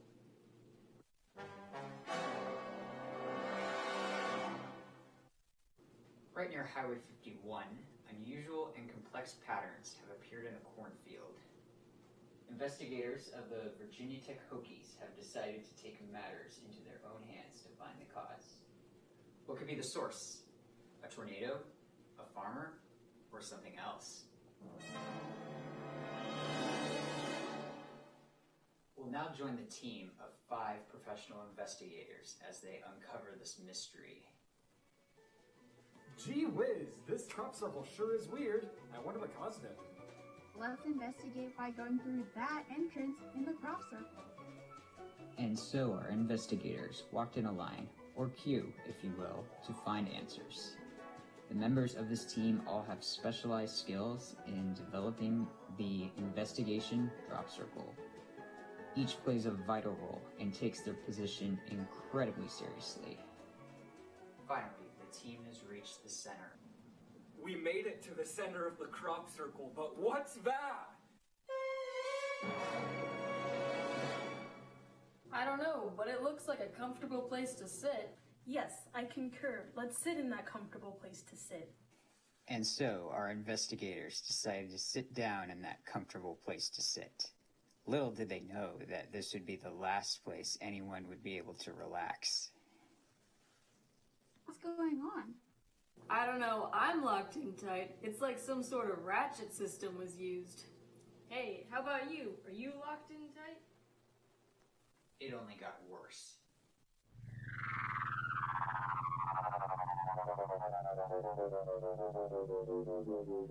That's not good.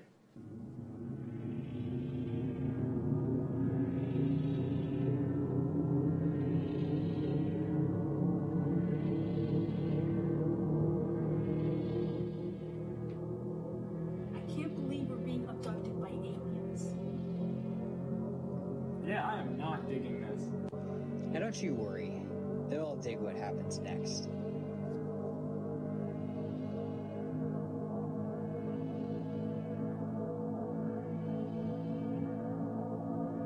Whoa!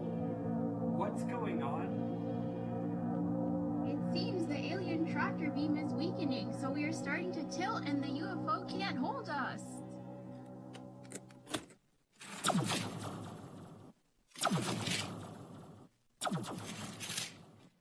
Woo! We escaped! Good thing our fall was slowed by the tractor beam's magnetic and friction-based radiation.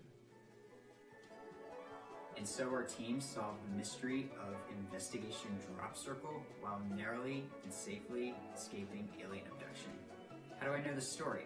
How did I know what would happen? Well, it's easy to know the fate of the future when you're the one behind the control panel. Presenting the Jumbo Flying Happy Frogs by Ryder Writers, the husband and wife team of Alex and Paige Ryder. Before we show you our final model, we want to tell you about how we got to our final ride concept by prototyping with Legos.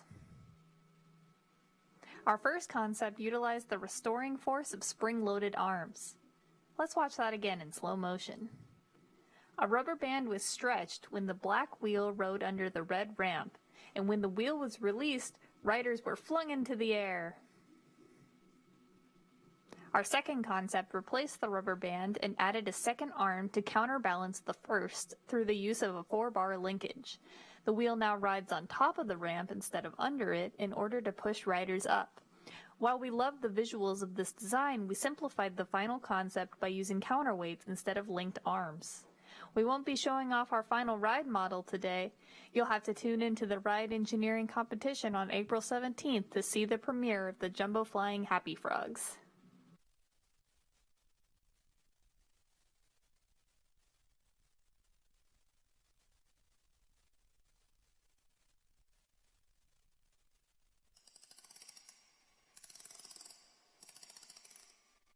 So I was able to lead the thematic design team for the ISU competition.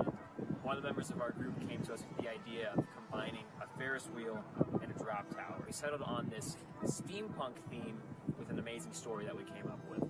The center character around our story is Dr. Tremble. He's a evil, mad steampunk scientist from the 1750s, back before even the founding of America. The scientific arch nemesis Benjamin Franklin has just discovered electricity with his kite and key experiment. So in order to one-up his scientific nemesis, he now wants to do what no other scientist has done before and send live humans, the riders, or his lab assistants up to the sky to view lightning at its source. So we took that story and we turned that into kind of a ride sequence. So the riders will spin around our wheel as Dr. Tremble is cranking up and charging his contraption.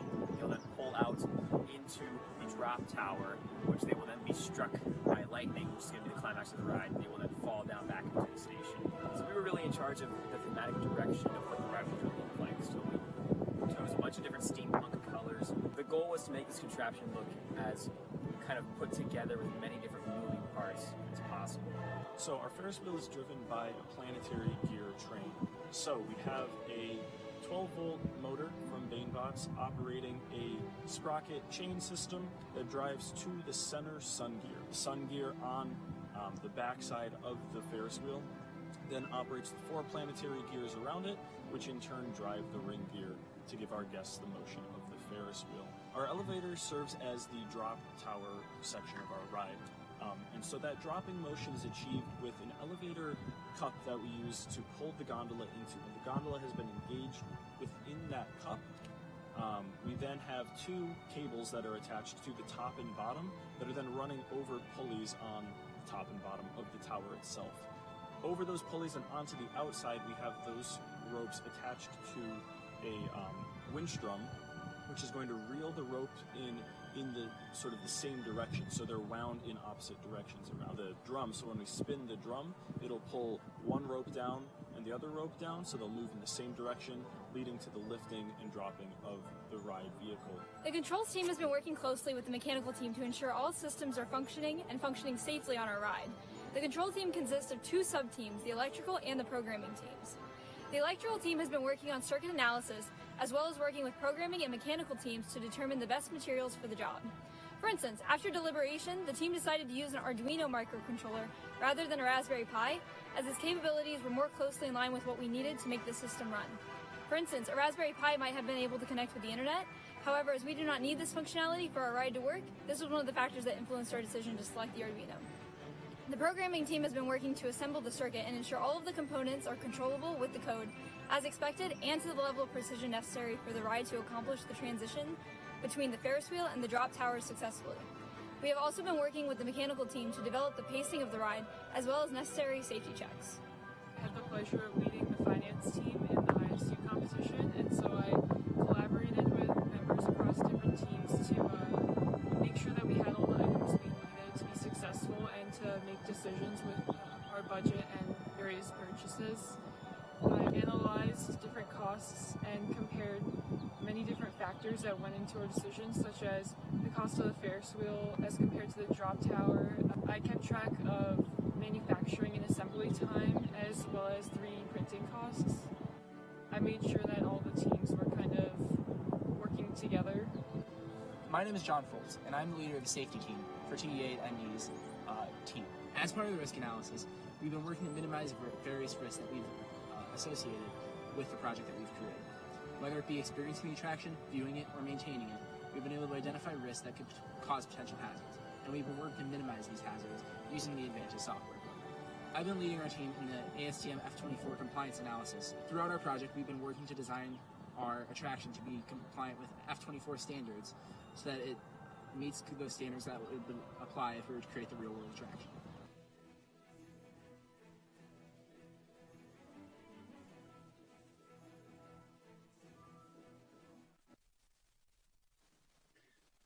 My name is Dan Fritchie. I am a 2019 mechanical engineering graduate from Iowa State. I spent my time in quarantine designing and 3D printing the world's first 3D printed launch roller coaster.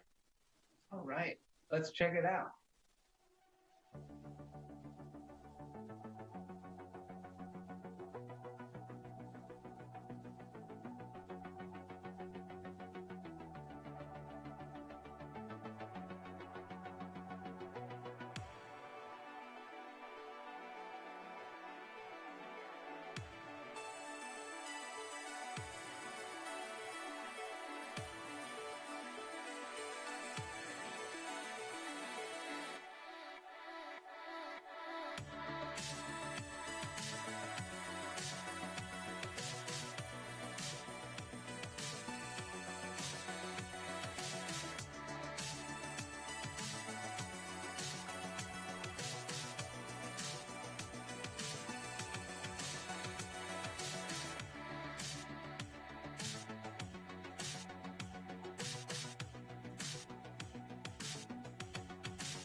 just incredible. So where did this idea come from?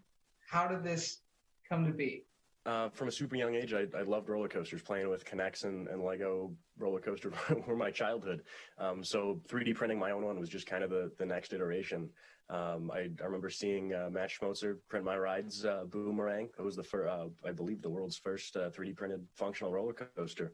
And with my background in 3D modeling, and I knew that I wanted to do that someday. So I eventually conquered the challenge and did it myself.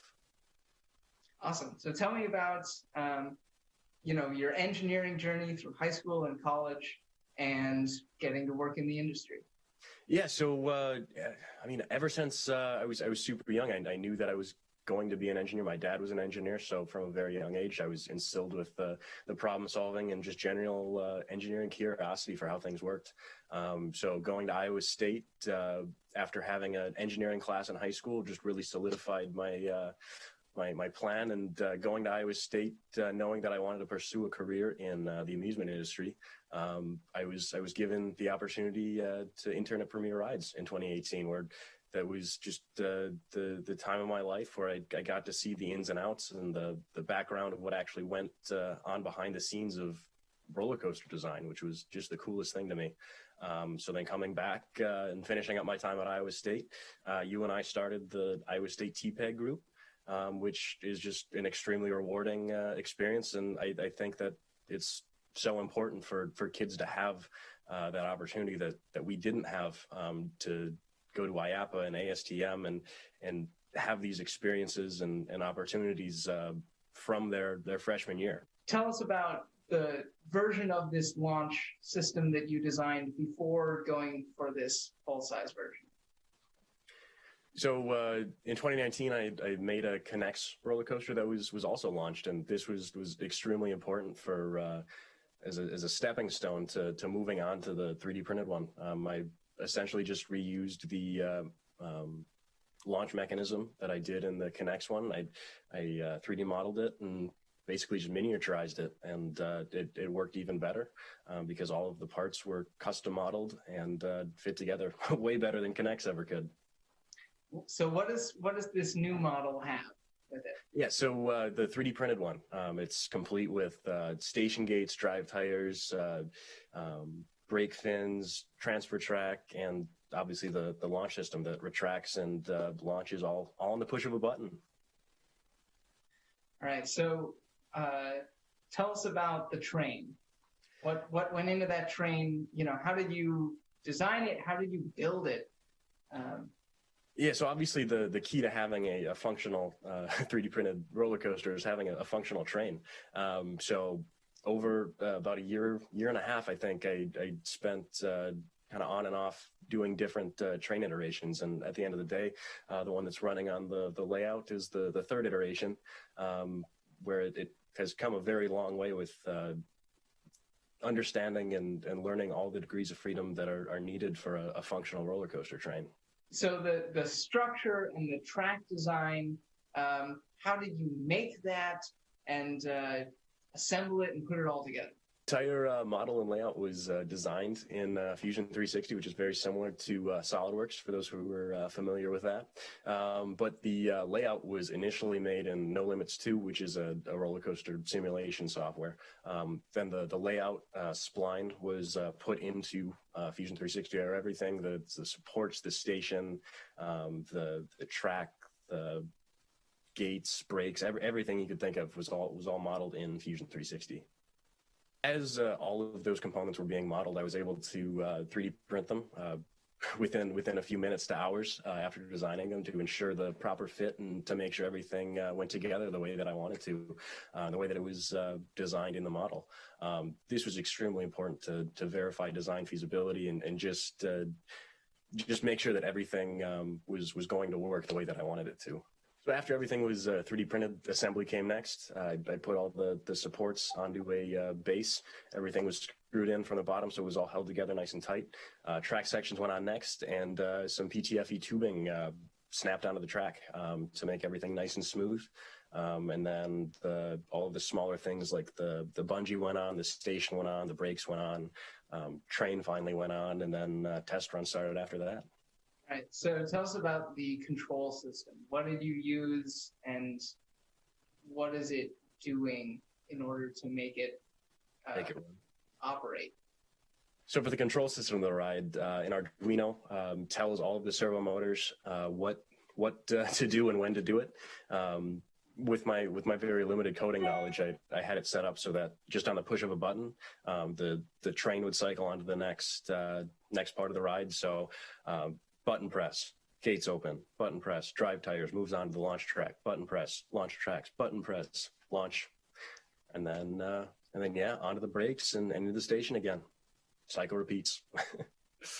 Very simple system, just hit a button and it goes. Yep. So if I wanted to build a model of my own at home, what should I?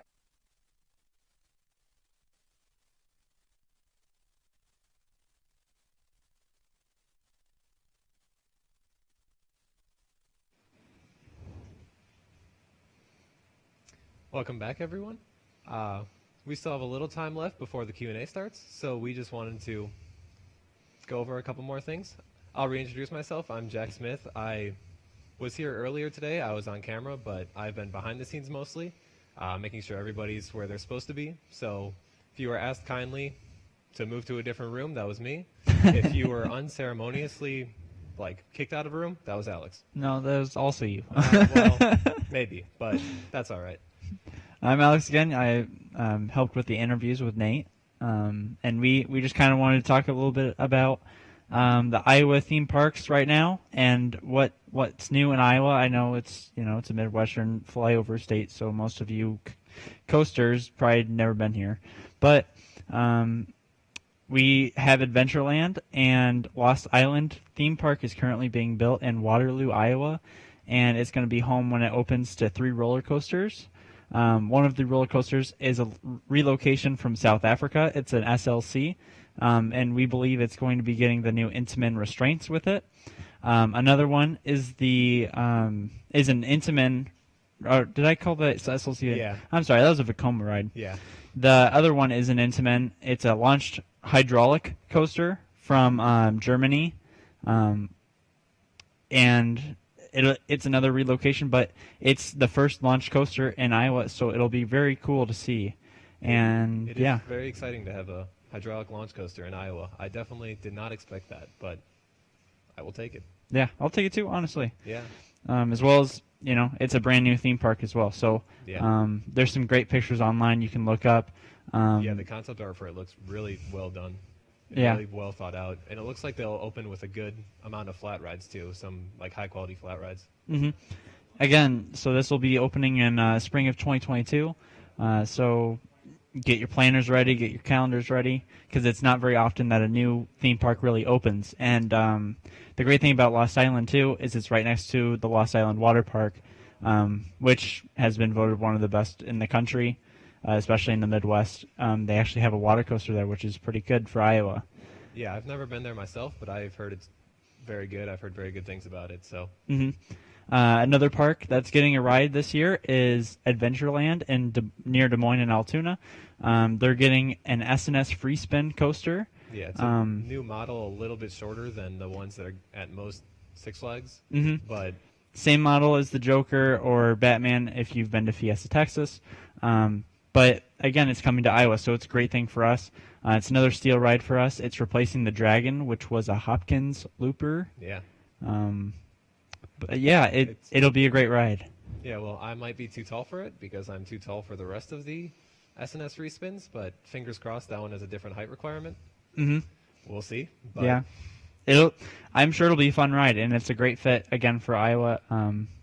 We're not going to say no to a new ride, Yeah. I'll take a new coaster any day. Exactly. So one of the other things we want to talk about is outside of Iowa, and it's 2021. So these are some of the rides that you can expect to see open this year at different theme parks around the country. The first one, the biggest one, honestly, is the Marvel themed land coming to DCA out in California. This land's going to be great. It's going to be opening with the Spider-Man ride, which is going to be basically, I've been told that it's kind of like Buzz Lightyear, but instead of a blaster, you're using your hand to spit webs. It's going to be a pretty cool ride from what I've heard, and the land is themed very beautifully as well. Another thing that actually just opened is the Secret Life of Pets Dark Ride out in Universal Studios Hollywood, which is, again, based off that movie. It's basically a retelling, but it's a really good ride for kids. You know, it's a really good tracked ride. Yeah, I haven't seen too much about either of those two rides, but based on the little I have seen, they both look very good. So that's exciting. Another coaster we expect to open this year is the Iron Gwazi coaster. Of course, this was supposed to open in 2020, but that's been pushed back because of COVID and monetary-related conflicts. But last year for spring break, right before COVID hit, I got the opportunity to go down to Tampa and actually saw the coaster test, but you know, I didn't get to ride it because it hadn't opened yet, and it still hasn't. Yeah, it does look very exciting, though. It looks like it'll be pretty good. I agree. I'm partial to those RMC lift hills where it's not made out of wood, it's made out of steel with just that like one support beam. Yeah. I just think it looks really cool. Yeah, I agree. Yeah. I really love those lift hills. Another coaster we've got opening up pretty soon is the Velocicoaster down in Universal Studios Orlando. That's going to be a cool ride. The pre-show for it, or the before you launch out of the tunnel, I've heard is going to be a really cool experience. Yeah, the theming looks really good for that ride. I've heard that when you crest over the top hat, you can actually see Epcot from the top of the... So be looking out for the Spaceship Earth. Yeah, that wouldn't surprise me. So that'll be kind of cool to see. Yeah, I was at Universal recently in December, and I got the chance to see it, and it looks good. I wish I could have rode it then, but oh well. Yeah, that's really cool. Something that's coming to New Jersey is the Jersey Devil Coaster. It's a single rail ride, much like the two clones, and I think what's the one opening up in Silverwood called again? Pilot, I believe. Stunt Pilot. Yep. Yeah. So it's a bigger version of those clones. It'll be pretty cool to see how it operates, because I think that the two that are open right now, I think they have 2 trains on them. I don't know if Jersey Devil will be able to run 3 trains. I think it's running 3. I'm not positive, though. Yeah. It's definitely needed, though, with that coaster when you're, one each person in a row. And I think the trains are longer, too. Mhm. So I think there'll be even more airtime in the back row. Yeah, I think so, too. It'll be a cool ride. Again, we've got Stunt Pilot coming to Silverwood. It's an Idaho theme park. They have one of those giant inverted Vekoma boomerangs. Those are very rare, but I've heard they're very good depending on the park you go to. Another big one coming to Busch Gardens Williamsburg is Pantheon. It's an Intamin launch coaster. The defining feature of this is the giant spike at the end. I think it'll go over 300 feet or something like that. But it'll be pretty cool. 72 miles per hour, 3,300 feet of track. Yeah, and the Outer Bank on that looks very good. Yeah. It's definitely a unique ride, and I think it'll fit very, very well at this park. I think so, too. Icebreaker is another one coming to another Busch Garden park, but it's actually a SeaWorld park. SeaWorld Orlando will be getting this. It's a Premier Rides Skyrocket launch coaster. And it's going to be 93 feet tall with a beyond vertical 100-degree spike track. It's kind of interesting that Icebreaker and Pantheon both have a spike in them, but one's made by Intamin, the other's made by Premier. Yeah. So it's just kind of interesting how both the companies kind of there are some took those parallels ideas between the two. Yeah. I think the only other place other than the old Schwarzkopf loopers I've seen it is on Hagrid's. They have the spike and then you go backwards for a while. But it'll be cool to see more of these elements come to more rides. Yeah, there are definitely a couple more, but they're scattered all around. So, yeah, they're not very common. Another one that's coming, you could call it coaster, you could call it not. It doesn't matter. Aquaman Power Wave launch shuttle coaster in Six Flags Over Texas. It's a Mack Power Splash. I think this is the one that was supposed to go to Six Flags Dubai before it got canceled. And then Six Flags decided to move it to Texas. So it'll be a great ride for them, and I think it'll be a great fit in the park as well. Yeah, I've never had the opportunity to ride a Power Splash, but they look me neither. A very good combination of both a coaster and a water ride. I agree. It looks great. It kind of reminds me of those rides that Cedar Fair has at their parks that, you get in. It's like a surfboard sometimes. It's usually in the Snoopy areas. Yeah.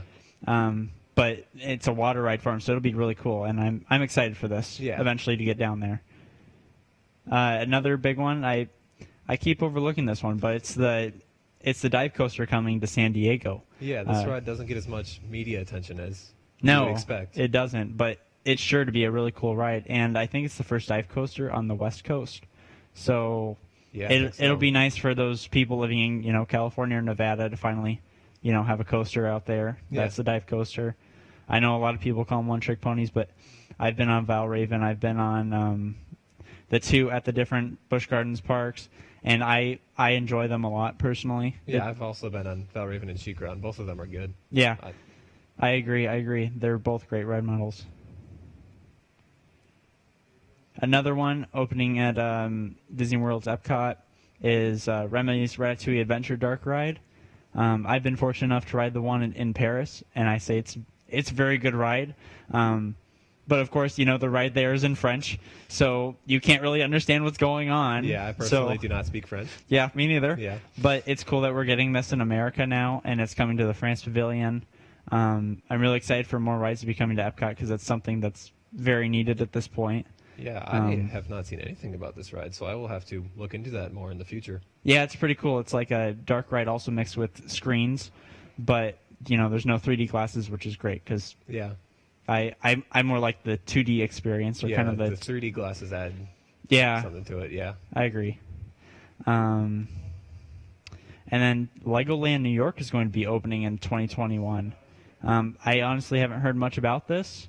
I've been to the Legoland near Chicago before. It was a pretty fun experience for me. Have you been to any Legolands before? I have not. I did not know there was another one opening. Yeah, I think they have one in Florida as well. Yeah. Yeah. Or a few other ones across the country. Again, you don't really hear about these very much. Yeah, most of my feed has been comprised of Velocicoaster and Pantheon. So Yeah. I have not seen that much else. I know the one down in Florida is like getting a Peppa Pig area or something like that. Yeah, I have not heard that at all. It'll be interesting. It'll have some fly rides in Yeah. it. Let's see something else. Lego Movie World coming to Legoland, California. Again, I don't really hear much about the Lego. No, it usually neither. just gets brushed under the rug. I wish more people would talk about it. Yeah, I agree. And then Harmonious this year, if Disney's going to at any point allow fireworks, I'm assuming by October, by the 50th celebration, they'll definitely start the fireworks back up again. Yeah. Right now, they're not doing it because of a cost-saving measure. I don't really think it has to do with COVID anymore, to be honest. But yeah, it'll be cool to see what they come up with. They've already, sent all of the barges out to the middle of World Showcase. It kind of obstructs your view, but we'll see what happens when it opens. You got to be optimistic about it. Yeah, I'm sure it'll look good. Yeah, I'm sure it'll be a good show, and I am excited for what Disney does with it. And then something else opening this year, is supposed to open last year, is the Snake River Expedition riverboat ride at Cedar Point, and that'll be cool. Yeah. Apparently, they used to have that in the past. Yeah, I remember seeing stuff about this last year, but I haven't seen much about it this year. Yeah, hopefully they open it up. I'm going to be going in June, so hopefully it'll be open by then and I can kind of experience it. It kind of goes around that lagoon, so I think it goes under Millennium Force or something. I think so too. Yeah, it looks good from what I remember. Yeah, I'm hoping it's a really good ride. Yeah, it looks like it'll be a more tame ride. Yeah, that's good because Cedar Point has a lot of throw rides, so I agree. Round out the collection a little bit. And the thing is too, a lot of people don't realize about Cedar Point is yes, they have a lot of good thrill rides, but I think they also have the most family / flat rides of any other park as well. They do. So yeah. they actually have a lot of variety, even though they have so many thrill rides. That's true. They just have so many rides in general. Yeah. Some of the smaller ones just get swept under the rug. Yeah, I agree. Cedar Point's just great. Knott's Berry Farm is getting a 4D dark ride. That's a shooter. That'll be cool. It's called Knott's Berry Tales, Return to the Fair 4D. So Yeah. that looks pretty cool. I've never been to Spray Farm, but it should be cool. Yeah, the 4D like kind of shooting rides are always Mhm. interesting, fun to ride. So that's going to wrap up our fireside chat for today. Thank you guys for joining us. And now we're going to get to the awards. Nope. Q&A session. Q&A Yep. session. Sorry about that. I'm jumping the gun. All right. So thank you very much for joining us for this fireside chat, and I hope you learned something. Yep, and stick around for the awards.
Welcome back, everybody. We are now going to go into a Q&A panel with some of our judges who are joining us today. So I'll introduce them one by one, and then I'll sort of pose a question to each. And then while we're doing that, teams, as you are in the loop, you can post your questions in the chat or raise your hand, and then we'll prompt for questions, and you can turn on your mics or just post them in the chat, and we will ask them to our panelists here. Our first panelist is Matthew Calabrese.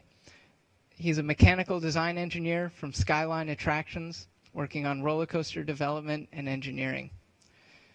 Our next panelist is Gabriel Russ. He's an electrical engineer from Irvine Andre Engineering, and he's a roller coaster control systems design and installation.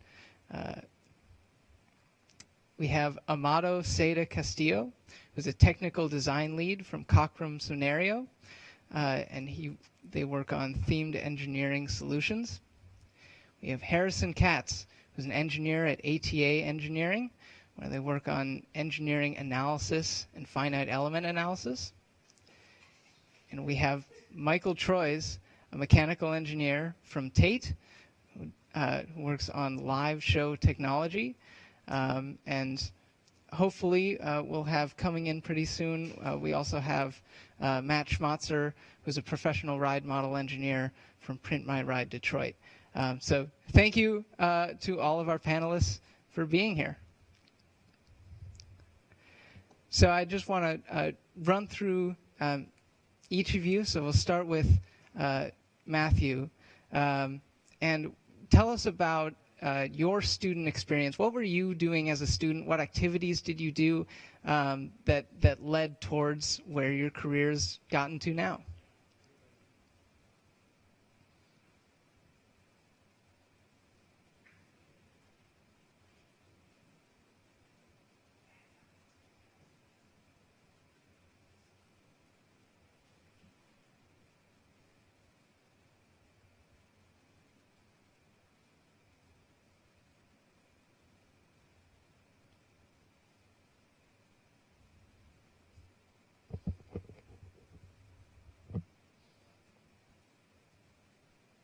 We're having some audio issues. I can't hear anyone on the stream right now in the call.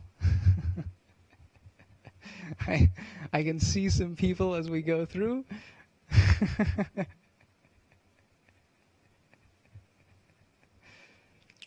Thank you, Gabe, for the support.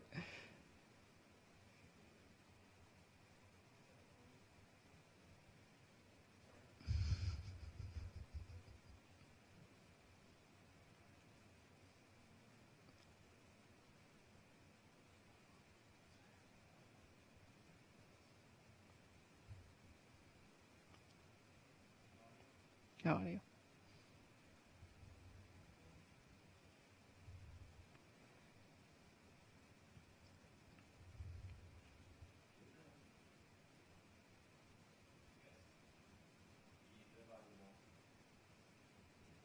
All right, I should have audio now. Let's see. Oh. Everything is louder. Mike Troyes, I see you on my screen. You just say hello. See if I can hear you. Hey, can you hear me? I can hear you. All right. There we go.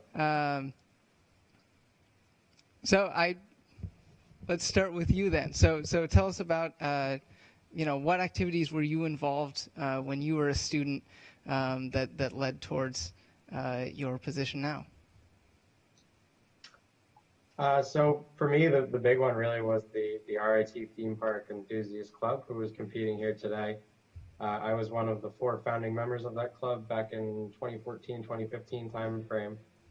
So for us, it was really kind of putting that club on the map. You know, we went from being non-existent to being invited to some of these design competitions that have become more and more established over the years, and competing against some of the very well-respected clubs from all over the country, and even countries, I guess, including some of the Canadian schools that participate as well. So for me, just being a part of the theme park club really kind of led to all the opportunities that I've had. My senior design project as well was sponsored by a themed entertainment company and involved designing hydraulics for restraint systems. So those are the 2 main things that kind of led me to where I am today from my college experience. All right. Gabriel Russ, same question. What were you doing during college, and how did that lead to where you are now? So unfortunately, I went to a small school in the middle of nowhere, so I didn't have the chance to do many of the theme park engineering group things. Mainly I went to IAPA. I had my own side project, which was designing a linear synchronous motor for a K'NEX coaster. That's still somewhat in progress, but that sort of led me down the path into controls engineering. I found the company that I'm working with through that project and graduated and started working with them. All right, good to hear. You don't have to be part of a big school with a big program to find a way forward. Harrison Katz, you're... Yeah, I'd say things like this, being part of competitions like this and being part of the different organizations that exist within the theme entertainment industry. So, if you're an engineer, ASTM is a big opportunity to network. If you're part of the artistic side of things, the TEA and engineering, it doesn't, not just art, as well as IAPA. So networking is a huge thing that you can do. And obviously this year's a little bit different, but being part of the Zoom and being part of these different events is definitely helpful. All right, Amado. Yeah, so I went to UT Austin. I was also very heavily involved in their theme park engineering group. I joined in the second semester of it being founded and was very much heavily invested. I would skip class to travel to events like Skyline Attractions, SkyNext, or IAPA, ASTM, and those are all insanely good memories from college times, as well as other things just tangentially related. Like at one point I was doing simulations of Harry Potter episodes where we could play out the different curses that got cast at the different stages of the story. I joined a juggling society at one point, and just really doing things to figure out what I like. And well, it happened to be theme parks, immersive experiences, those kinds of things.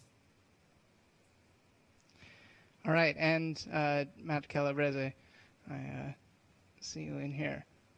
Yeah, sorry, I didn't realize I got placed back into my old breakout room.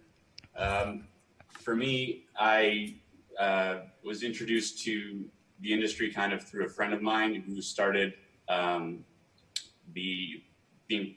theme park group at Ryerson. And through that, I ended up going to ASTM, and that's where I kind of got bit by the bug. And from there, I went to every ASTM meeting that I could. I went to every IAPA event. We started our own competition that year, the Ryerson Thrill competition, and I got a job at Canada's Wonderland as a rides maintenance technician. So I got into all the nitty-gritty of the rides and how they worked, and what different companies did different, and how that affected the final product. And actually turning those wrenches and doing that work really gave me a leg up in terms of being able to set myself apart entering the industry. All right. We will open it up to students to ask questions from our panel of experts here. Justin, I see your hand going up. Hello. So my question, there have been like a lot of rides shown here, and I mean, since this is like one of the first few, just since like this is like the first time that this is like happening, I just out of curiosity, like what did you expect like coming into here, and how did, I guess after today, like did this like change your expectation?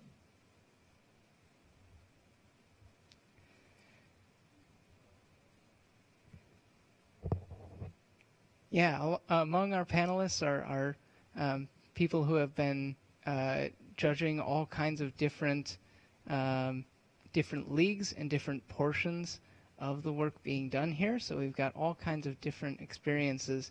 So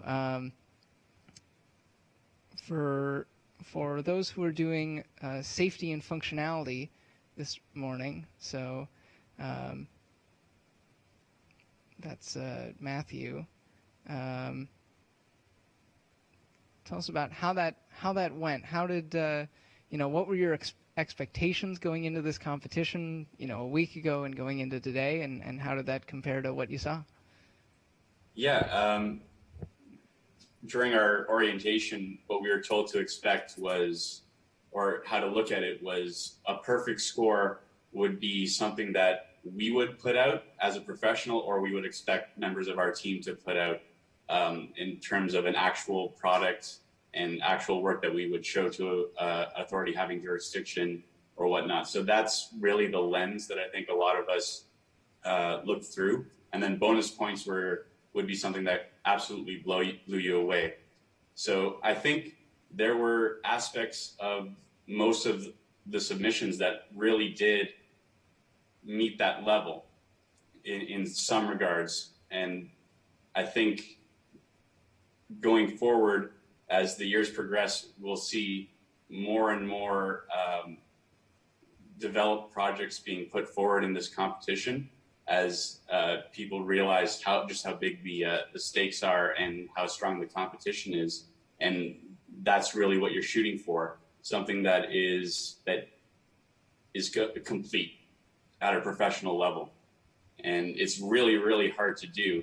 And I don't think we really expected anyone to get to that level. But we were, I think, really impressed that a lot of teams were able to get to that level in different aspects of what they put forward. Yeah, we certainly set an impossibly high bar on purpose to, push all the teams to go as far as they can. We have Gabriel and Amato. What were things that really impressed you about the teams, or surprised you? The sheer amount of work, period, that goes into the design and fabrication for some of you in all of these rides is exceptional and way more than I think a lot of us did as students and would have loved the opportunity to have. So props to all of you on that. We were in the safety and reliability group, so we got to experience the rides as they were experiencing things that were sometimes unexpected or that the ride was not operating as planned. There was some impedance or maybe it was routine maintenance and it was detected. So we got to see the bad side of it and got populated with reports saying like, oh, hey, this fastener broke. Let's figure out what happened. And so it was really cool to see from that side what you guys thought that you had implemented into your design and ended up becoming more of a pain, or perhaps it wasn't failing where you predicted. But it was, all in all, very good to see the way you guys were thinking and reacting to those changes. Yeah, pretty much the same thing as Amada said. I was also on reliability, and I was also on the control systems review and risk assessment review. I did initially, coming into this, not expect a lot from the control system side because typically this kind of group attracts more mechanical engineers than electrical engineers. And while you could tell that most teams were primarily had their control system designed by mechanical engineers, the amount of detail and the thought that was put into it was still very impressive for someone who lives and breathes control systems. And the risk assessments were, I think, very impressive. Some of those were on par or at the same level that we turn into actual governing bodies. So that was very impressive for me. Awesome. Another question from our students. We've got a bunch of groups here. We've got, I think, a lot of our teams. Some groups are set up individually. Some groups are the entire team in one room, which is really exciting. Yeah, turn on your mics and ask away.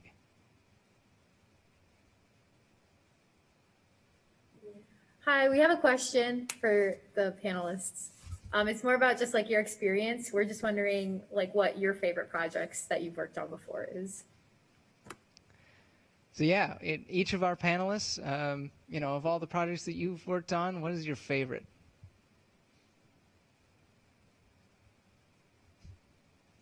That is honestly probably a tough question. I'd say every project we've worked on has had some element that we've really, really loved. It's hard to pick a favorite just because, you know, each one there's a part that you really, really love and they all sort of blend together. I'd say my favorite one that I've done that is open right now is Steel Vengeance, just because that's a crazy attraction all around. But I can't really look back and think of an attraction that I didn't love working on.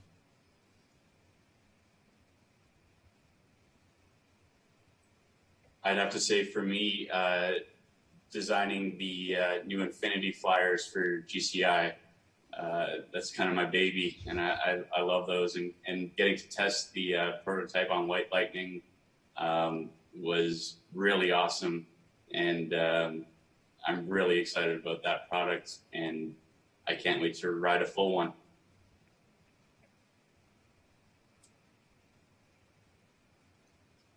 I think for me, my kind of two answers. One from a student perspective, working on projects. My two experiences at the Ryerson competition that Matt mentioned earlier, having participated in that twice for me are experiences I will never forget. The number of people I met, both as students and industry professionals, or people that I still consider friends and great colleagues, and that I hope to interact with for years to come. And then as a young professional, my first project that I was kind of thrown into the flames with was the Born Stuntacular at Universal Orlando, and being able to be a part of such a big show as my first full-time project, if you will, was something I think I won't ever forget. Yeah, the company I work for is unfortunately under some pretty strict NDAs, so I can't talk about projects specifically. But as has been mentioned, a lot of them all have their little fun things about them. So everyone's unique, everyone's individual, and they all have ways to be fun and frustrating at the same time. So everyone is a joy.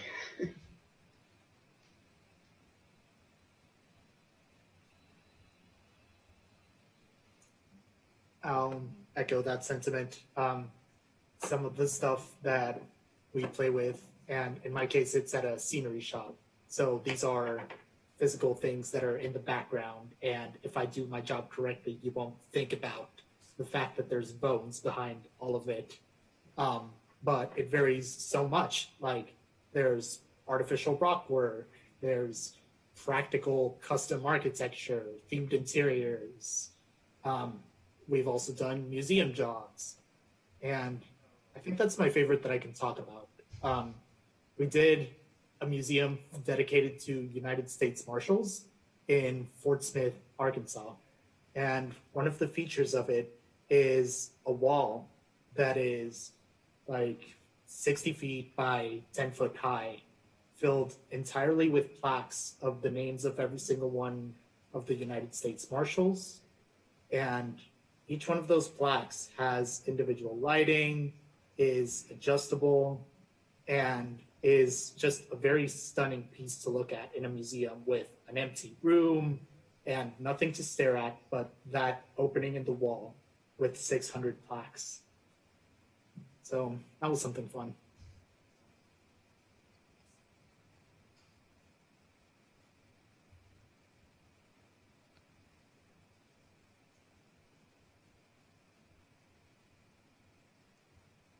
I'd like to ask another question.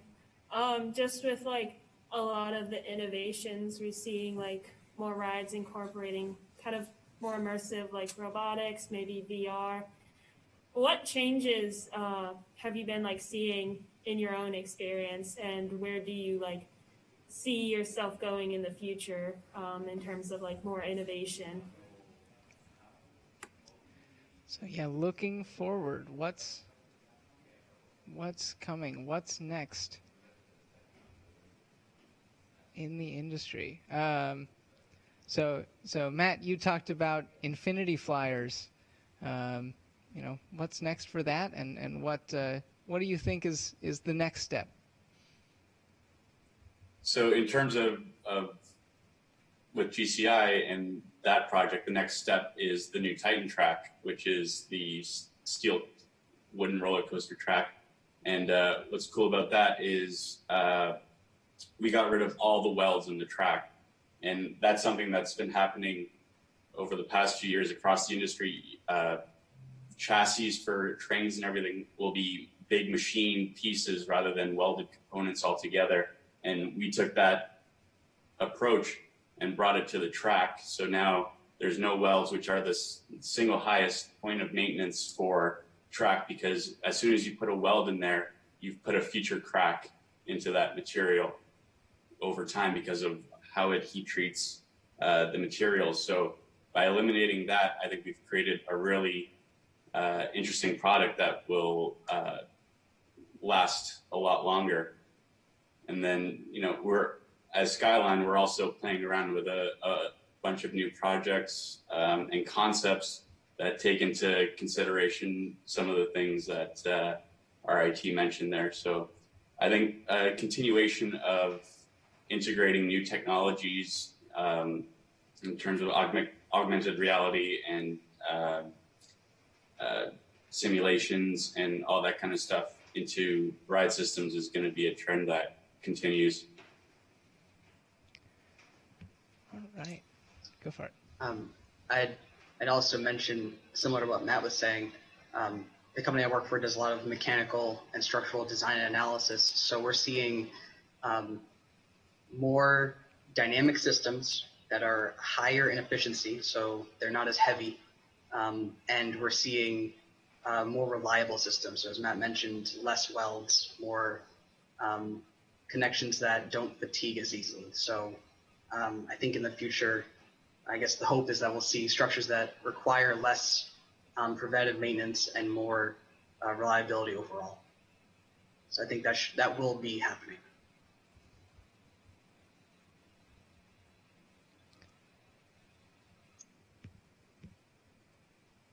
Very exciting.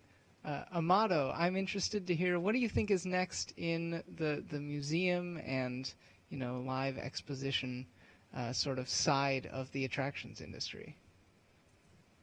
Immersive. So we're seeing big jumps at this with pioneers like Meow Wolf releasing their new Omega Mart in the Las Vegas area and stuff like that. I think the next move is to bring that to museums. We want the artifacts displayed to be an intimate experience with the person in front of them. And the way to individualize that is through heavy integration. And as we're seeing the new innovative technologies come through, they're making it more and more possible. We're seeing, because we're also a fabricator, we're seeing more and more components added to our showpieces that we produce. And so we'll see like, oh, okay, this display case actually has a sensor to control the humidity of the artifact, as well as a hidden code that you can scan with your phone. Terrible example of interactivity, but it is a step, and it's a step that might not have been there 5 years ago. So integrating more and more what we can create with individual interactions on display. Really exciting. Mike, I'd love to hear what, how is innovation happening and what's next for the live show and live entertainment side of the industry? So the very first thing that actually came to mind for me that was interesting was in the question VR was kind of brought up. And one of the things that I thought was fascinating that I got to experience at our facility was we interact a lot with show set designers and people on the artistic side of things and them conveying what they want to see. And what we've been doing with them now is take this for a live production. We can give them headsets and let them walk around and view the production they want to put on before they ever, before we ever get the machines running and get parts built. They can see exactly what experience they're going to end up with. That to me is something that's interesting that you would have never seen, 10 years ago. And I would love to see more of that. To piggyback on Amato, what Amato said as well, like we deal so much in interactivity and immersiveness. It's all about not viewing something, but being a part of something instead. And I think that sentiment is going to continue in all forms of live entertainment as we move forward here. Yeah, and from our side, we're starting to see a lot more in terms of interactivity, even on roller coasters, because there's only so high you can put track. You can only take a car so fast before you start introducing all sorts of other challenges. But adding show scenes to roller coasters, I've gotten to work on some prototypes that involve that. Very fun, very exciting to ride. And I can also see additional safety measures being implemented. We work a lot with retrofitting older rides, and while they're perfectly safe, we can upgrade their safety, make them even more reliable, more safe. And if that's what we're doing now, I can't wait to see what extra levels we're going to be able to achieve in terms of reliability and safety in rides. All right, lots to look forward to. More questions from our students. I had a question for Matt, actually. This summer, I'm going up to Cedar Point and doing a ride maintenance internship similar to Canada's Wonderland, and I'm just wondering, how did that help you going into the industry, and what do you wish you would have done while you were there? All right, yeah, so Matt and anyone else who wants to chime in, what are the experiences of the jobs that you had that played a big role or that you wish you had done before going full-time?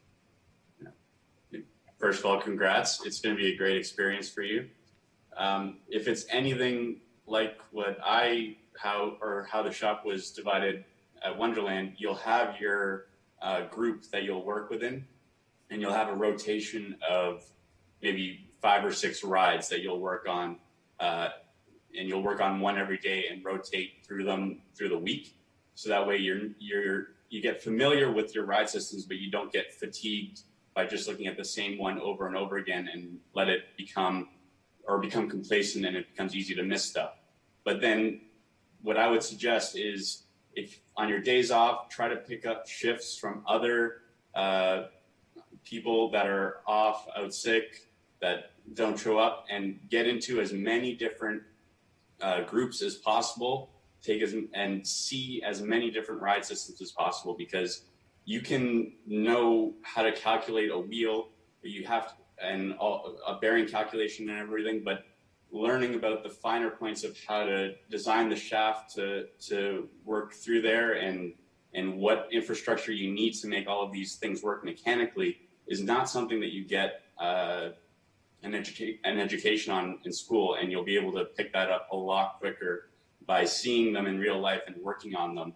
And that'll give you a head start when you get into the industry, knowing what you need to design rather than having to try to figure it out. Awesome. Yeah, thank you. Looking forward to it. I'll add to that as well. So I got to spend the summer at Carowinds in their maintenance division. Similar kind of setup, same chains, so similar setup to what Matt mentioned, where you have your own individual group. For me, the big thing is once you do your maintenance for the day, you're going to have some what I'll call downtime or time to kill. You're going to have either ride breakdowns or other things that need to get done throughout the day, but you may have some time where you're just hanging out, and I would highly encourage you to use that time to talk with the guys who might have been there 10, 20 years at the park, and they might have something that aggravates them every single day of the week, something that some engineer designed. And, there are instances where that component or what have you, there likely was a reason for it, but at least understanding their perspective of, man, I wish they had only done this, made this little change, it would make my life easier. It would save me 10 minutes every day. It's really getting in their heads as people who do that for a career, and understanding the frustrations they have will go a long way in making you a better designer. And honestly, that advice goes for any career in this field. I take it with me now. I'm not an end user of the product that I am. We have road crews out on on tours all over the world, and as much time as I can take interacting with them and understanding how I can be better to better help them on a day-to-day basis, again, I think it's just extremely important. Yeah, I'd like to just come off of that for just a minute here. I think, this was said during the other Q&A session, volunteer a lot. And I think that's kind of what Matt and Mike are getting at, is to talk to people, volunteer, do extra stuff. And this goes outside the industry too. In any job function, especially if you're an intern, talk to as many people who work there as you can, volunteer for extra work, try and get involved in different things, because this is a good opportunity to see what it's like to actually work there, and also to see what it's like to actually do that type of work. So I think any opportunity you can take to learn more, I think is hugely beneficial.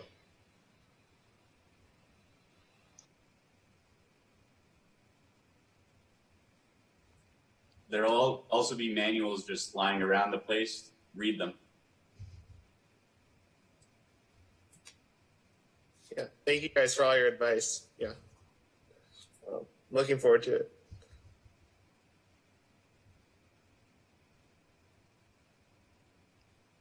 Gabe, you can chime in. I saw you.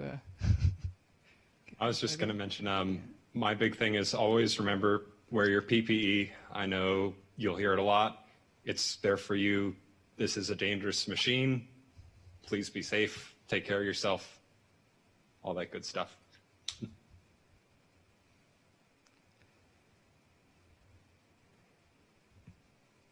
All right, we will go 2 more questions. All right, Ryan. All right, I have one specifically for Gabriel. So you said you worked on the LSM for a scale model. For doing that, did you have to use a like an Intel processor, or how did you get that to work properly? So that's a wildly technical question, which is good for you. So for that, and actually I've restarted that project recently, what I use is a three-phase motor drive, because that's really what it is. It's a linear synchronous motor is an unrolled three-phase AC synchronous motor. So with some special sauce that you add in, you can really just use a standard three-phase motor drive for those. Yeah. Or you can also try, I've went through a lot of different revisions. I also used H-bridges just to individually fire coils, which is good, but that also adds a whole bunch of other controls complexity. If you are interested in stuff like that, I'd say definitely get a hold of me sometime. For sure. And are there any cost-saving measures that you can recommend that aren't going to completely ruin everything? That is the hard thing, especially if you're a college student on a budget. It's not a cheap project. Keeping it small, the smaller the better. Try and use as much existing stuff as you can. Don't try and build stuff just for this. Thank you very much.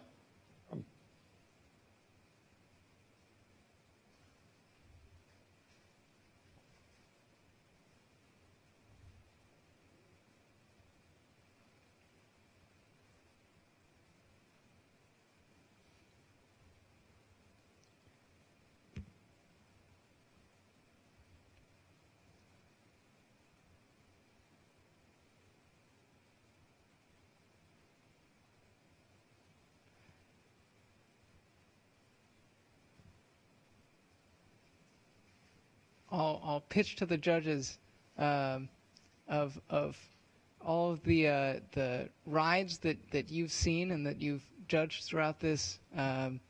Which one seems like the most fun as far as a ride concept? Not something that is really scored upon in this competition, but just as a total X factor in your specific style of ride. What was the one that you'd most like to get on in real life at full scale? I would love to ride the cows. OSU's cows just hit differently. There's something about that movement pattern that seems very chaotic but still enjoyable. And the fact that it's themed to flying cows is just even more amazing. I think any team that proposed 2G down, negative 2G, I think that'd be pretty exciting. So we'll see if that happens one day. They have to update the standards for that. That'd be pretty cool.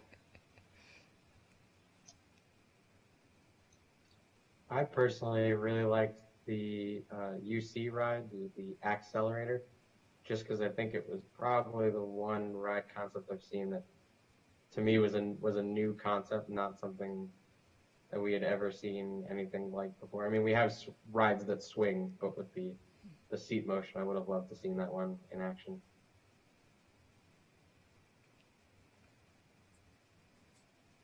I would go with Virginia Tech's, because I've ridden Falcon's Fury and it is insane, and I know how insane it is. So, yeah, I think I'd want to get on that one again.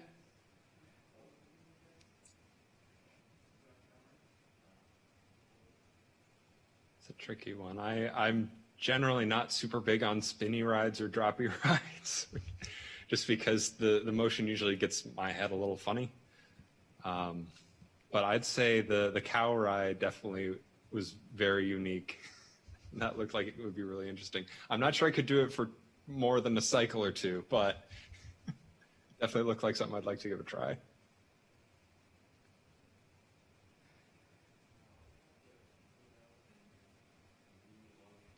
All right. For our last question, who wants it? We've got a bunch of RIT people here. We've got some more OSU people. We've got UB here.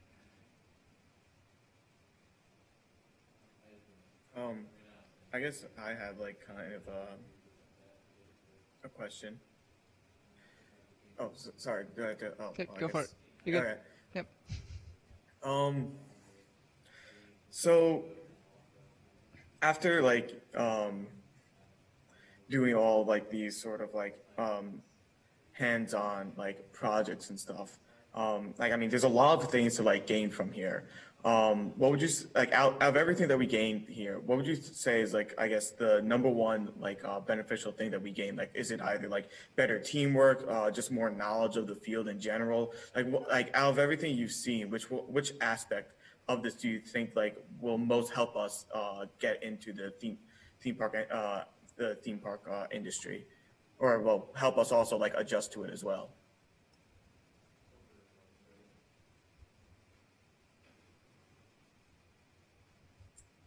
I mean, really all of it.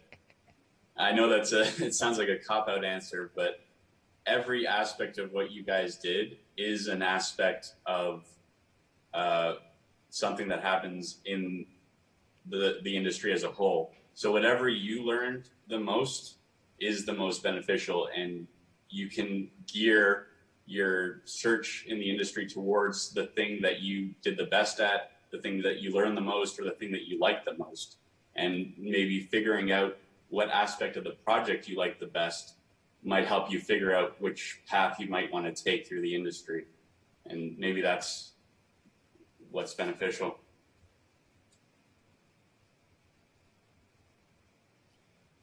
Yeah, I'd say a lot of the parts that you've learned here, especially the documentation side, is something that I think is very useful. You've also gotten to meet and see a lot of different people. I remember hearing 5 years ago from another group presentation that I was at, look around you, you're going to see these same people around you. If you join this industry, you'll see us, but you'll also see some of the other students here. So making those connections at events like this is also very useful. Oh yeah. I remember at one point, Mike, Gabe, Harrison, and I were all just sitting in an ASTM room looking for jobs at the same time. And here we are. I would say definitely failing. As negative as that is, it's something that school doesn't let you do and still move forward. That's not going to happen in real life. If you fail, then there's going to be a reason, and hopefully you will be well supported. So you'll be able to understand what you did before it gets to anything tragic. And you'll take away something from it. Yeah, I guess as some people have been saying, it's really whatever you took away the most from. So hopefully you guys feel that whether it's in the reviews or in the presentations or working on the models and having trouble, hopefully something clicked there and said, I'll do it differently next time. It's kind of funny. First off, thank you for your responses. But it's kind of funny that you kind of mentioned that because we actually have a professor here at UB, and one of his sayings goes that you put as much into a project as you get out of it. You get as much out of a project as you put into it. So even if let's say that we do the worst out of everything here, if we put a lot of effort into this, we can still use this as even as far as an industry standpoint, even getting an internship, we can still use this as a way to say hey, we did this. This is what we did. ... I mean, and even though everyone else we came in last, everyone else was just also great, and we just did a lot of stuff. So I just find it funny that you kind of mentioned that, because that's kind of a saying that one of the professors here talks a lot about.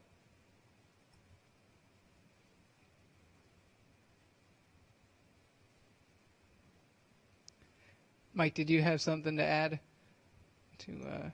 I was just gonna to echo 2 points. One, in your original question, you mentioned teamwork. I think it's something that's going to go with you no matter what industry you're in. It's not exclusive by any means to the themed entertainment industry. But you really end up working in so many groups, whether it's within your own companies, or honestly, if you're a vendor, you have a client that you need to please and work with. And so I just think that's hugely important. And then really just to echo what Amato said, yes, you're all here competing. Years ago I was competing against Harrison at a Ryerson competition, and now here we are. We both have our own industry jobs and both love what we do. But all these people have met 6 years ago at competitions, and they're people I love to connect with and interact with as often as I can, even in the hectic world we're in. I hope you guys were able to take some advantage of the student lounge even, and just being able to interact with each other as much as possible. Unfortunately, with COVID, it had to be a Zoom lounge and you weren't all hanging out together. But soon enough, that won't be the case anymore. I'm still upset that Mike's team won that year, but still buds. Hey man, that was a wonderful experience, I think, all around for us, and I appreciate all the people I got to meet through that first competition. Well, first one for us. Yeah, it was definitely great. So competitions like this, definitely a lot of fun.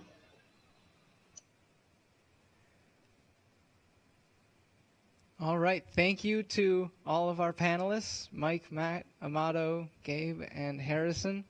Thank you all for joining us. We're going to cut for about 15 minutes here as we prepare for the awards ceremony, and we will be announcing the winners of this year's ride engineering competition. So join us in about 15 minutes. Thanks, everybody. Thank you. Thank you. Thank you. Thanks.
All right, we are, I think, ready to go. All right, yeah, welcome everybody to the awards ceremony. Sorry for the delay there. We had some last-minute scoring, making sure that we were completely correct on our placements because some of the teams were pretty close together. So, starting out, we want to do some acknowledgments. So this has been a crazy year for me and half a year for a lot of our committee members that we've been, doing our best to build this competition from really from scratch, and we are so incredibly amazed with what it's been able to become today. So I want to thank Iowa State University and all the support that they've given us, Karen Kearns and Julie Kiefer for for allowing me to take this crazy idea and run with it, to our Ignite Innovation team, to the entire Ignite Innovation Student Showcase program for allowing us to put this on, to the College of Engineering for affiliating with us and helping us to have space and resources to build this whole set and be ready for this. To our sponsors, Dennis Mullenberg from Damn Sci-Fly, Linda Freeman from Rockwell Automation, and Philip Gearing from Adventus for supporting us throughout this entire process, for allowing us to have these incredible awards and education for our teams and resources for our teams throughout the season. Thank you to all our content sponsors who sent us in material for today's stream. Thank you to the Ride Engineering Competition Committee. We've got Alex Stein, Jack Smith, and Nate Manser who have been here in the studio with us throughout today. We also have Dominique Serrano, who has helped put together all of the incredible features and Tech Talk videos that you've seen throughout the day. Jim Wong has helped us out with our public relations and sort of the outreach of this event. And Dan Fritchie has been in the background the entire time working with our judges and getting all of this scoring settled. Just incredible work by the entire team. I am so proud in all of them for working through the problems that have come up and finding solutions and making this event better than I had hoped, and really something that was, bigger than the vision that I had on my own at the beginning of this. So thank you to all you. Thank you to my parents for allowing me to not call them for weeks on end because I was working really hard on this project. Thank you to all of our professors here at Iowa State who have allowed us to, take the time to really give our all to this competition and building it up. Thank you to our incredible industry judges.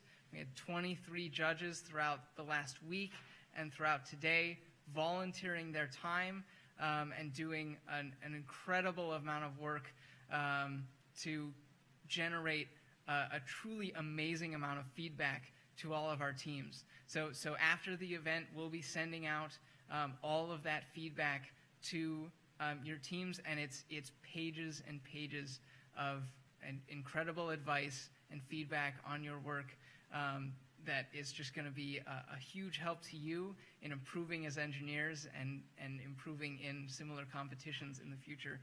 And finally, thank you to all of our competitors who, took a chance on us, agreed to take 6 months of their college career and work their butts off for this competition and preparing for today. And we are so incredibly proud of all of you and the work that you've done for this competition. So before we announce the winners, we're just going to go over what the scores were built up of, the components of this competition, and Jack Smith is going to give that introduction for us.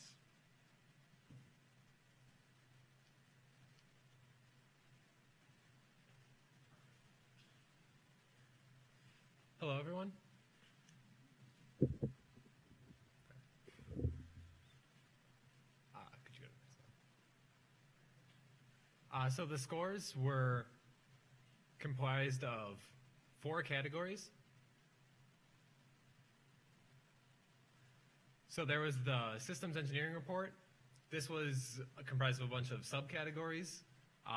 This was submitted last week, and the judges have been grading it all week. So this is worth 500 points.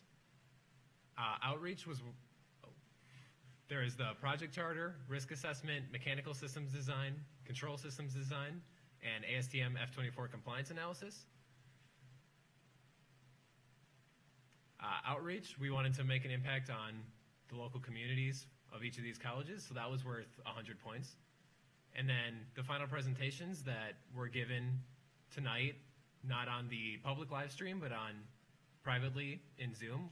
Every team gave a final presentation to the judges, and so those are worth 50 points.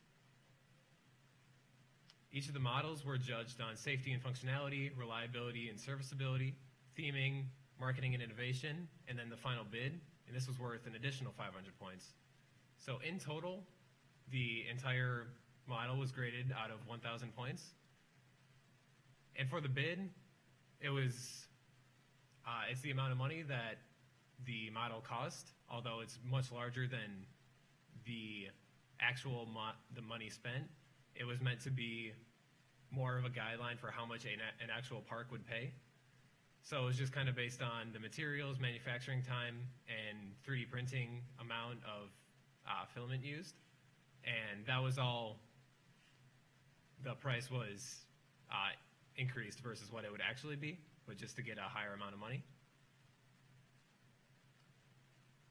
And so this year, the lowest bid was only $493.99. And then the highest bid was $6,491.24. So you can see there was a bit of a divide amongst the teams. And then the team with the highest bid lost 100 points on their final score. The team with the lowest bid didn't lose any. And then as it went down in between, the next highest bid lost 80, next highest lost 60, and so on and so forth. And so each team lost a certain amount of points on their final score. And that was how the scoring was made for this competition. And so I will give it back to Charlie for what you've all been waiting for, the final awards.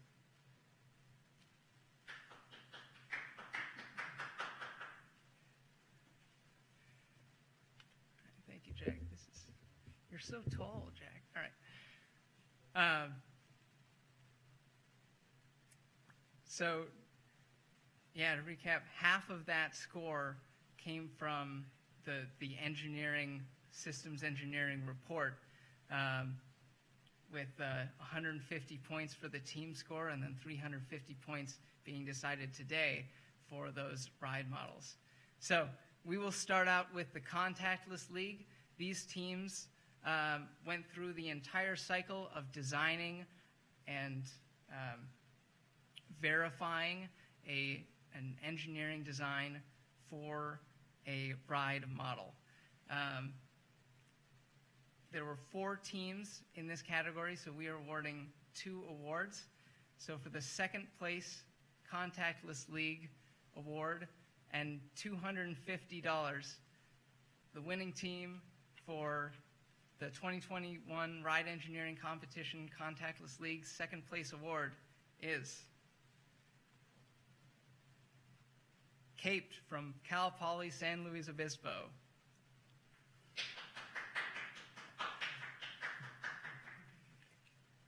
They will be receiving this award and $250 for their club.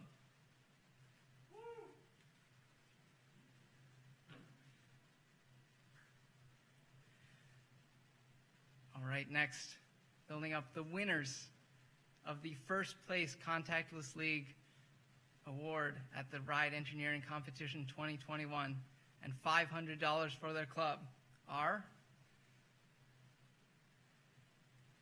UC Steel Dreams from University of California, San Diego. Congratulations to the Contactless League winners. Hi.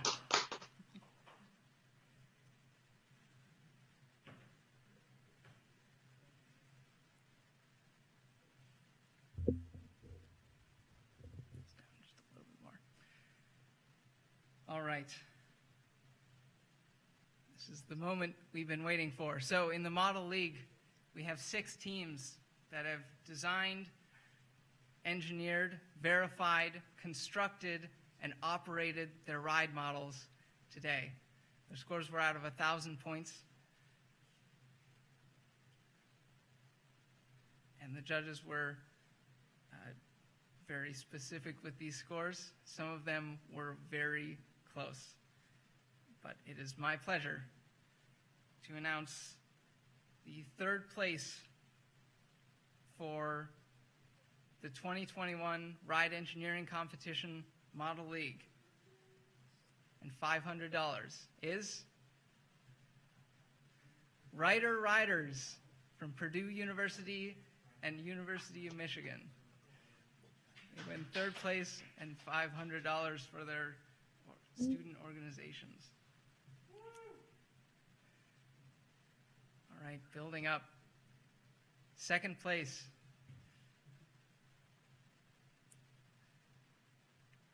Into the final 2 here. So the 2nd place winners of the 2021 Ride Engineering Competition Model League and $750 for their club. The winners are Virginia Tech's T-Ped Hokie Homies. $750.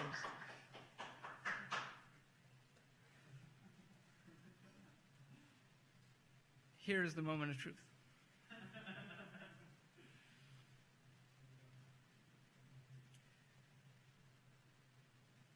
The 1st place winners for the Ride Engineering Competition 2021 Model League are winning our grand prize, our award, and $1,000 for their student organization. The winner is Rochester Institute of Technology Theme Park Enthusiasts. Congratulations to Rochester, to Virginia Tech, and to the Ryder Riders, and to UC Steel Dreams and Caped. Thank you to all of our to all of our teams,